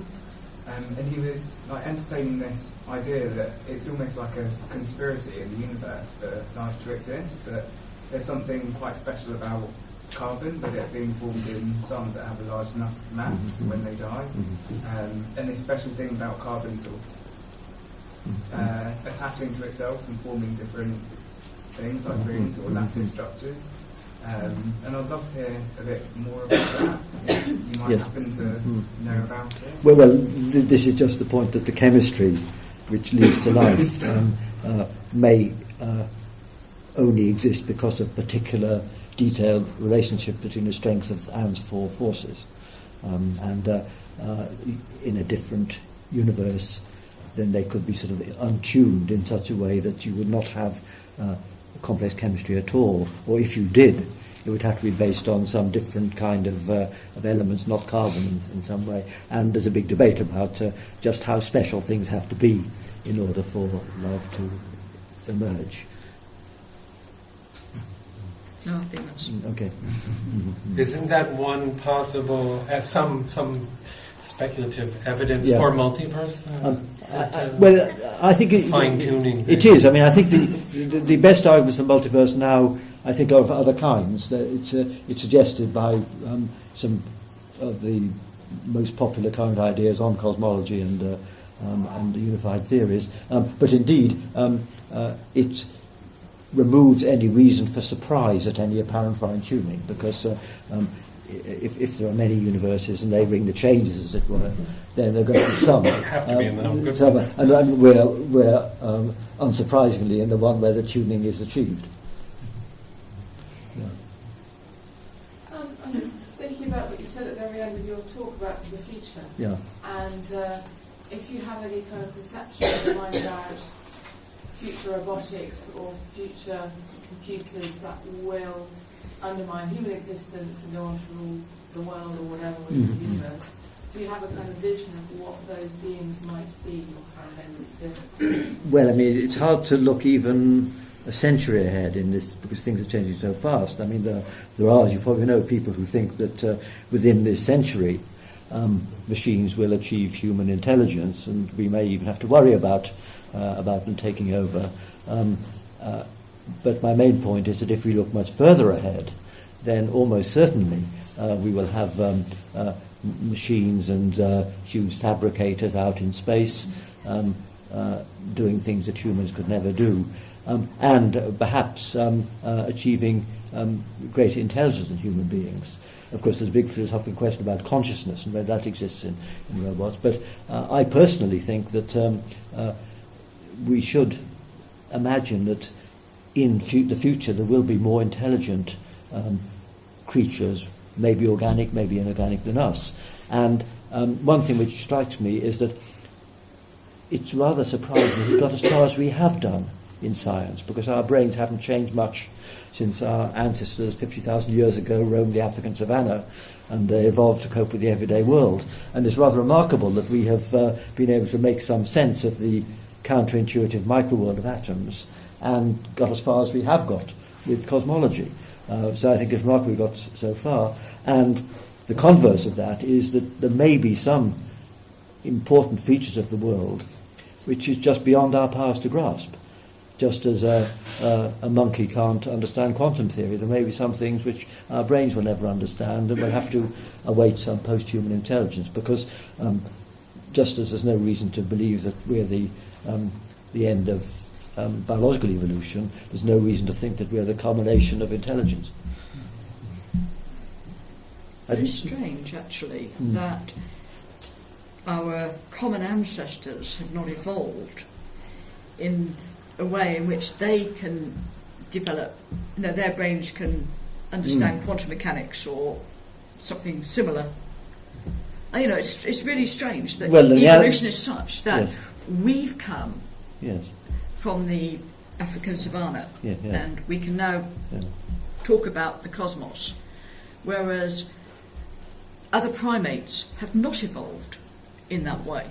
But plants use quantum mechanics every day. Well, yeah, but Maybe you know, they do understand. But the Neanderthals would have done quantum mechanics if if we hadn't killed them all off. Oh yes, they would have done. Yeah, sure, they would have done. Yeah. I'm afraid we only have time for one more question, and a simple question. Sorry to end, but we're coming towards the end. So, yeah. Can I ask? I was wondering about what Anne was saying about the 10 dimensions. I was wondering what the other 6. I didn't understand that nowadays. Simple question. I mean, gosh, they're extra spatial dimensions. So in the same way that we have the 3 space dimensions here, and they're large, very large, they're extra spatial ones, but they're tiny.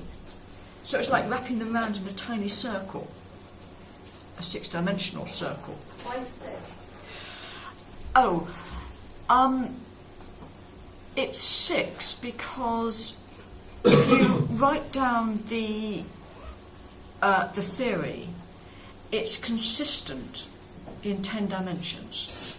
So our 4 plus 6 extra ones. It's not actually consistent in less than that. There's just sort of complicated equations that have some inconsistency that cancel, that go away in these extra dimensions.